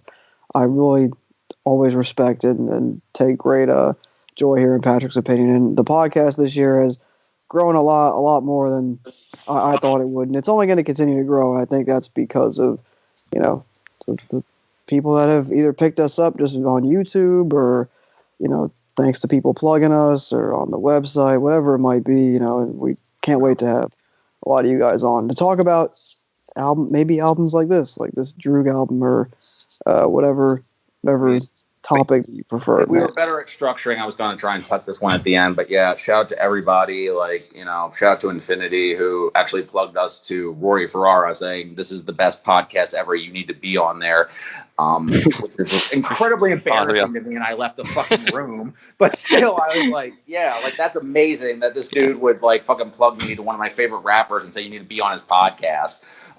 Fucking remarkable. Like, yeah, the support has really been overwhelming. Like, we really only have one guy, like, and I'm not even going to get into him, who really fucking hates us. And, like, yeah, the fact that people actually, I don't know how many of you guys listen to us talk about clowns rapping for 3 hours.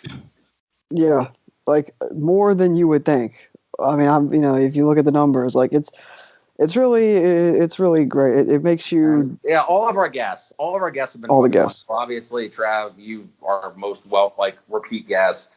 Always a pleasure to have you on. Thank you. Yeah. And Kittenpuke, as our producer, has just taken this to another level. And he will when he edits this into something coherent, hopefully.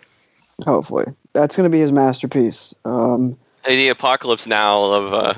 The Apocalypse Now podcast. podcast. And then when he puts this together for the Patreons, that'll be Apocalypse Now Redux that nobody actually listens to. One last word on this album. I just want to say... I think it's valuable to listen to this because I've never heard this perspective, right? Like in terms of there's just the ethnic experiences, this record, they're so well laid out and they're so personal and so specific.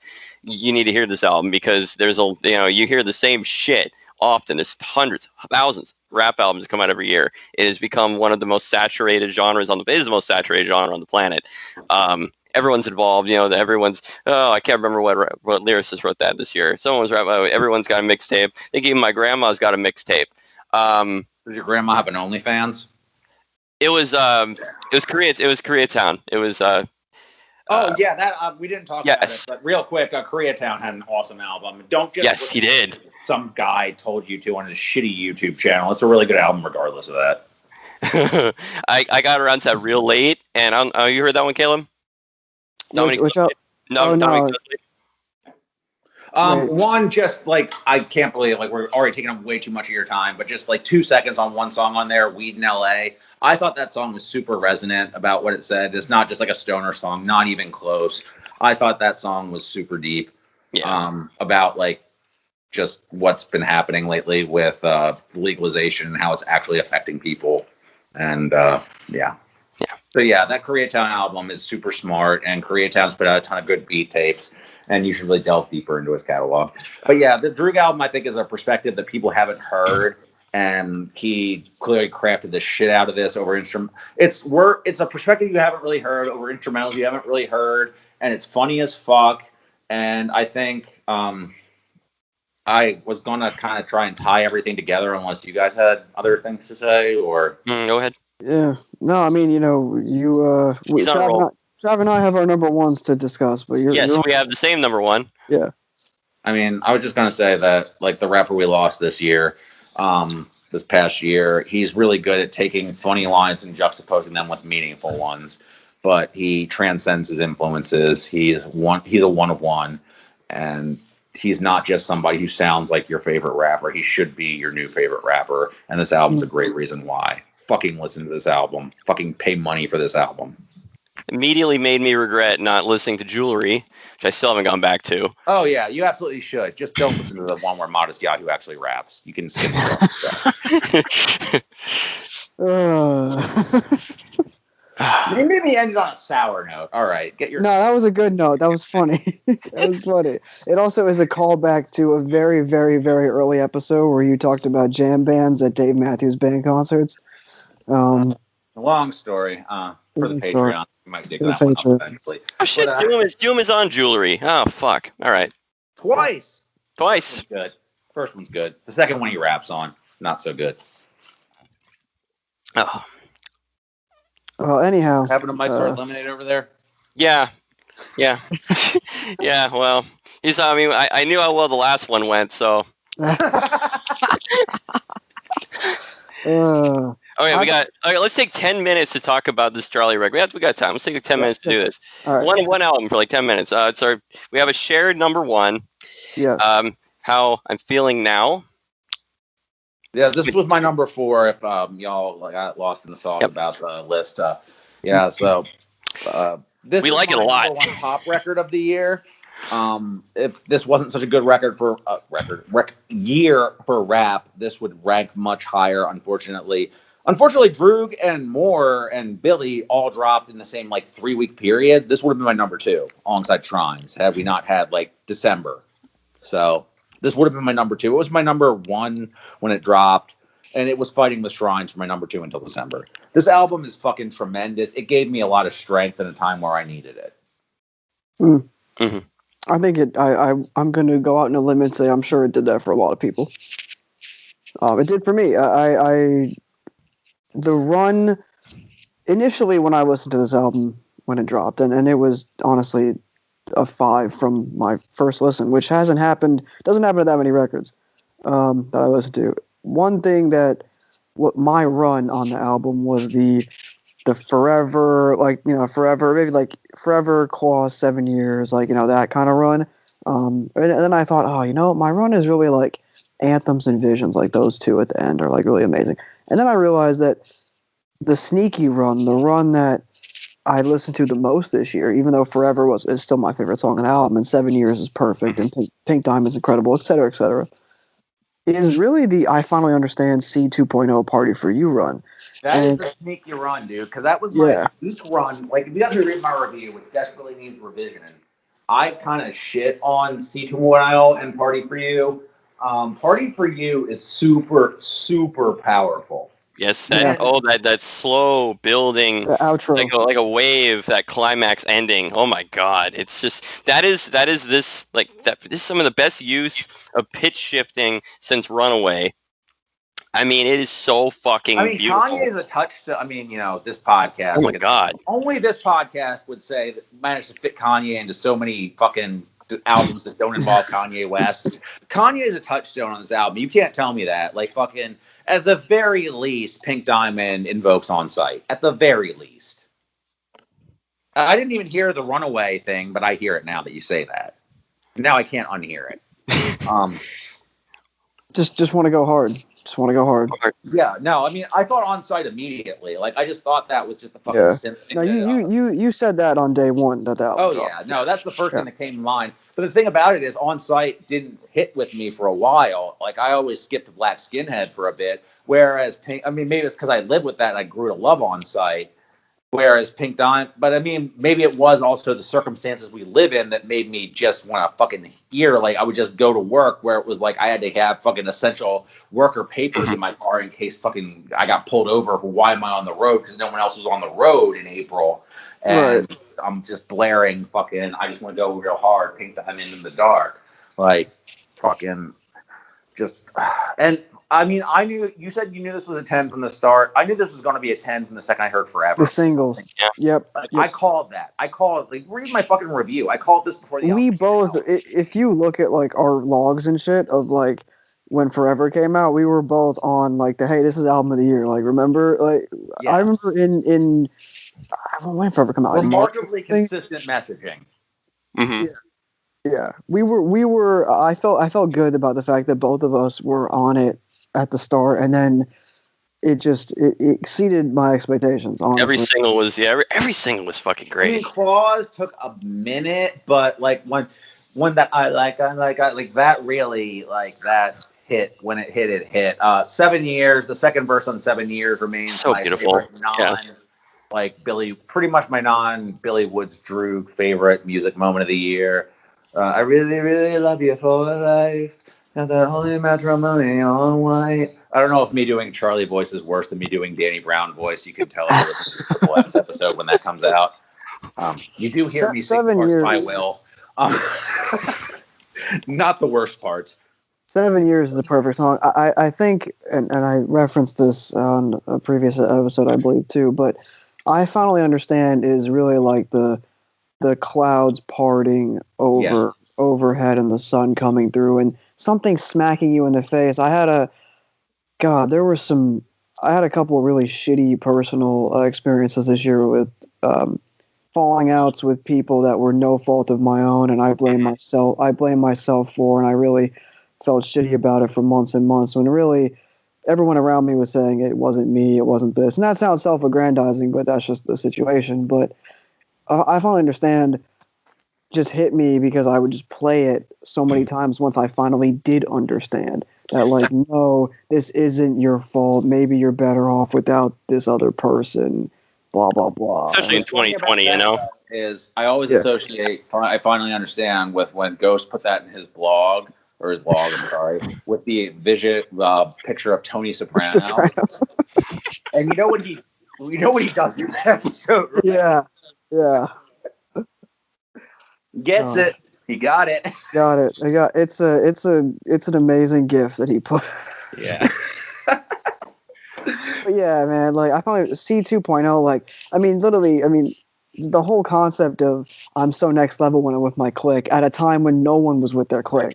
Like, that's it's also just like meta and how she recontextualizes herself. That's next level Charli right there. She just took her last album and took it and recontextualized it for the new, a year later, for the world we lived in now, for how she's feeling now. She's hyper real, but also, again, like I said previously, this is the sort of shit that's contemporary, but also, to borrow from her, forever. Like, Forever is going to resonate with me forever. Like, when I hear that song, I think about my wife. Yeah. Yeah. Bars. Speak on it. About every meaningful relationship I've ever had when I like be with you. Like that speaks about not being able to be with anybody you can see because of fucking COVID, but also it just speaks about like distance in general. Mm-hmm. And it just sounds fucking amazing the way she puts it together too. Like she's an incredible sonic craftsman. The way she works with AG Cook is just fucking perfect. It's just so beyond. It came out at the perfect time. The fact that she put it together so quickly is remarkable. And clearly drove her insane. I guess if you followed her social media, she really like Mike Dean herself into a fucking like hole doing it. But yeah, I think it's just there's something about it that resonates now and forever, just like you mentioned. And your explanation of what forever is and what it means is perfect. And I got pictures in my mind like that. Yeah, that's that how bar, you. That bar on Visions is just beautiful, and the breakdown at the end is insanity. And I mean, Trav. I mean, there was a reason why it was your number one, and you know how this record I know probably held just as much weight for you, if not more, throughout the year, right? Yeah. I'm gonna go real hard for a minute. So. As someone who didn't really like hyper pop, bubblegum bass, or the fuck, I struggle. All right. You genre I am, by the way. Yep. And it's necessary because there are subtle differences. I know there are. This is such a fucking well-produced album. And I say that as someone who is listening to solo music from these various producers. I have mixed feelings. Charli has managed to make an album that sounds fucking revolutionary. This is such a wonderful mix of her harmonies, her melodies, her humanity, and this synthetic, powerful, this fucking sound design on this album is incredible. Oh my God. Like, it's just so explosive. There's always something going on. It's textured, it's rough, it's smooth. I mean, there's always something going on. It constantly is evolving. I mean, even on songs that are very simple, I finally understand it's very simple. That's a handful of notes. Like, there's not a lot melodically on that song. That's the beauty in it. And that's the beauty of it. Most simple thing on there. I mean, that was a weird choice for a single for that reason. I think that's why I originally gave it a 7. I was like, this is cool. It's chill. It's like less immediately arresting forever, which was the perfect choice for the first single. And then Claws, which took a little bit of time to settle in, but was still like, it was super busy. It was like that snare on Claws is awesome. And it's super awesome. And there's an AG Cook edit of it that's even better, actually. Yeah. Check that out. But yeah, and I finally understand as a single, as a standalone, it's cool. But in the context of the album, with everything that's going on, becomes another thing. Yes. It actually makes it fucking perfect. Yes, and I thought it was very basic at first, because it is. Melodically, it's only a handful of notes. It's very simple. It's very repetitive. It's 2.5 minutes. There's not a lot here. And yet Charli, because of her excellent vocal performances all throughout this album, it's not Mariah Carey. It's not Celine Dion. It's not Diva. It doesn't need to be. She has such a wonderful command of these melodies, and she does so much. Like fucking Party for You, her vocals carry that song. And she's not the only thing that's wonderful about that song. The production is massive. But she manages to carry a lot of these songs. There's not a lot going on with them at times. They're very simple. They're very austere. And her vocals will just pick the song up. And then at other points, there's these sheets of noise. And just these wonderful effects, these just textures that'll come through. It's never boring. Obviously, in 37 minutes flat, there's no time to waste, and they don't waste any time. Every single one of these songs is magnificent sonically. And I say that as someone who's been very skeptical of this sound for years. But this, to me, I feel like is, a platonic ideal for pop music, and it's this wonderful crossroads moment that I want to hear more of. I fucking love the Hannah Diamond album from 2019, and I feel like this is even better. This is a greater evolution of that sound, and it's more personal lyrically. And really, this is someone who was I've been a huge fan since True Romance. I mean, I've been there since the beginning. Yep. This album supplanted True Romance, and I thought that was never going to happen. I love that album, and for years. And this one has managed to supplant it because, again, the first time I heard Forever, knew it was a classic, but more so the music video. When I saw the music video, I fucking cried. Like, that music video, goddamn, I can't. It's a masterpiece, and I didn't know what it was going to be. and I wasn't in the loop. I kind of wish I'd been a part of it, and kind of wish I don't know. But I watched it with my wife, and we just kind of stared at each other. I'm just like, oh my god, like this is right at the beginning of quarantine. We're like, oh fuck, this is it. This is like this just incredible moment of media crossing over with our lives. And from then on, I knew the album. That was when I knew the album was going to be special, because I could sense what the theme of it was going to be. And then it slowly unfolded. And frankly, it's just a great album about relationships. It doesn't go, quarantine every song, but it does infect these relationships, and it makes her appreciate them more. It makes some of them more distant, and that makes you feel closer to Charli, because this is a very intimate record. This has no features on it, which to me is a benefit, because I don't know how else you're supposed to communicate the isolation of this record. It was quite collaborative. There are many producers on here, but it was done through Zoom, which is very revolutionary in and of itself. I think that's very effective. But more so, her intimacy and her vulnerability, which is kind of what contrasts a little bit with how Fiona handled the quarantine. Her quarantine record was very visceral and very explosive and very assertive. Charli's is much more introverted and very, very feminine, but in a very powerful way. And I think she really, the cover is a wonderful example of what this album sounds like. I don't know how else you communicate that. I think she did a wonderful job. Like, it's her, she's alone, but at the same time, like, she's kind of looking away. She's not like just drawing attention to herself. This is just what life is like for people. And I think that's what's going to make this album work in the long term. It's about all of us, and it doesn't fall into despair. This is not a despairing record in any stretch. This is an album about what comes next, because we're not together right now, but I'll always love you. I'm crying. And it's an album about kind of re-accepting your humanity. It's not just about, we're alone, we're isolated, we're stuck in our computers and in our phones, and this is the only way that we can communicate with people. No, this is an album about sexuality. It's an album about relationships, because there is something beyond this, and it makes us appreciate more so than ever before that this is a huge facet of humanity. And I think the best example is Anthems.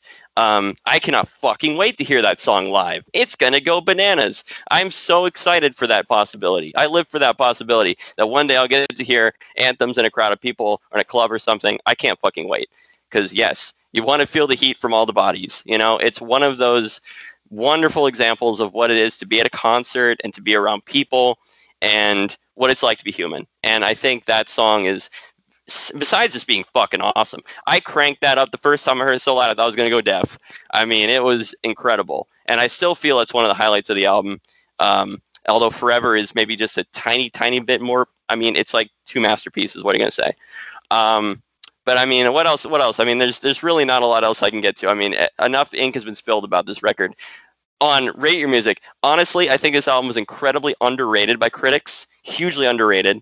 There's a big gap right now between hyperpop and a lot of these indie pop artists that are very popular on Rate Your Music and on Pitchfork, because they're not reviewing them and they're giving them really kind of mass scores. People like Cara Bonito, and Charli, they're not getting the shine. They're not getting the shine they deserve. And frankly, I think they're at the cutting edge right now. And I think this album, while not completely new sonically, I think it is a wonderful mixture of what pop can be and what it is. And for all those reasons, I think that it's the greatest album of the year.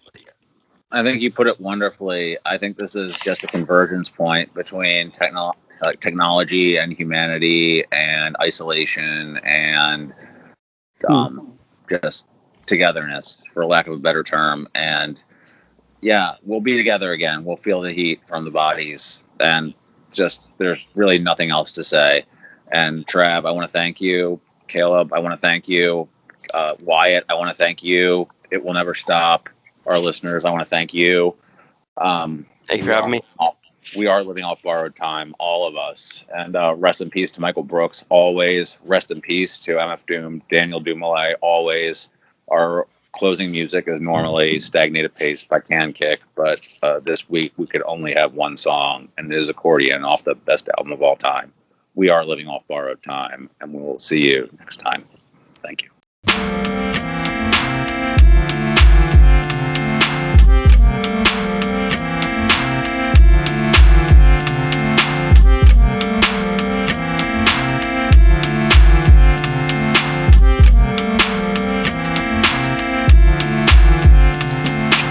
Living off borrowed time, the clock tick faster. That'll be the hour they knock the slick blaster. Dick Dastardly and Muttley with sick laughter. A gunfight and they come to cut the mix master. ICE Cole, nice to be old. Y2G Steve twice to threefold. He sold scrolls, low and behold. Know who's the illest ever, like the greatest story told.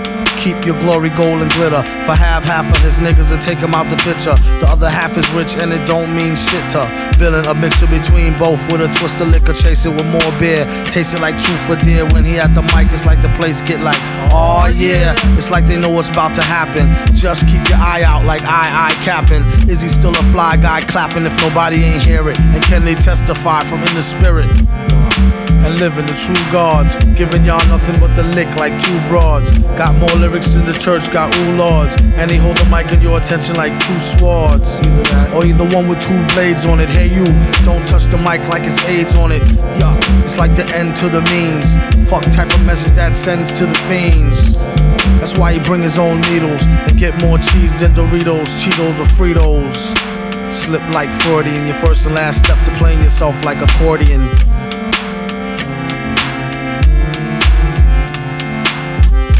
When he at the mic, you don't go next. Leaving pussycats like why hoes need Kotex. Exercise index won't need Bowflex and won't take the one with no skinny legs like Joe Tex.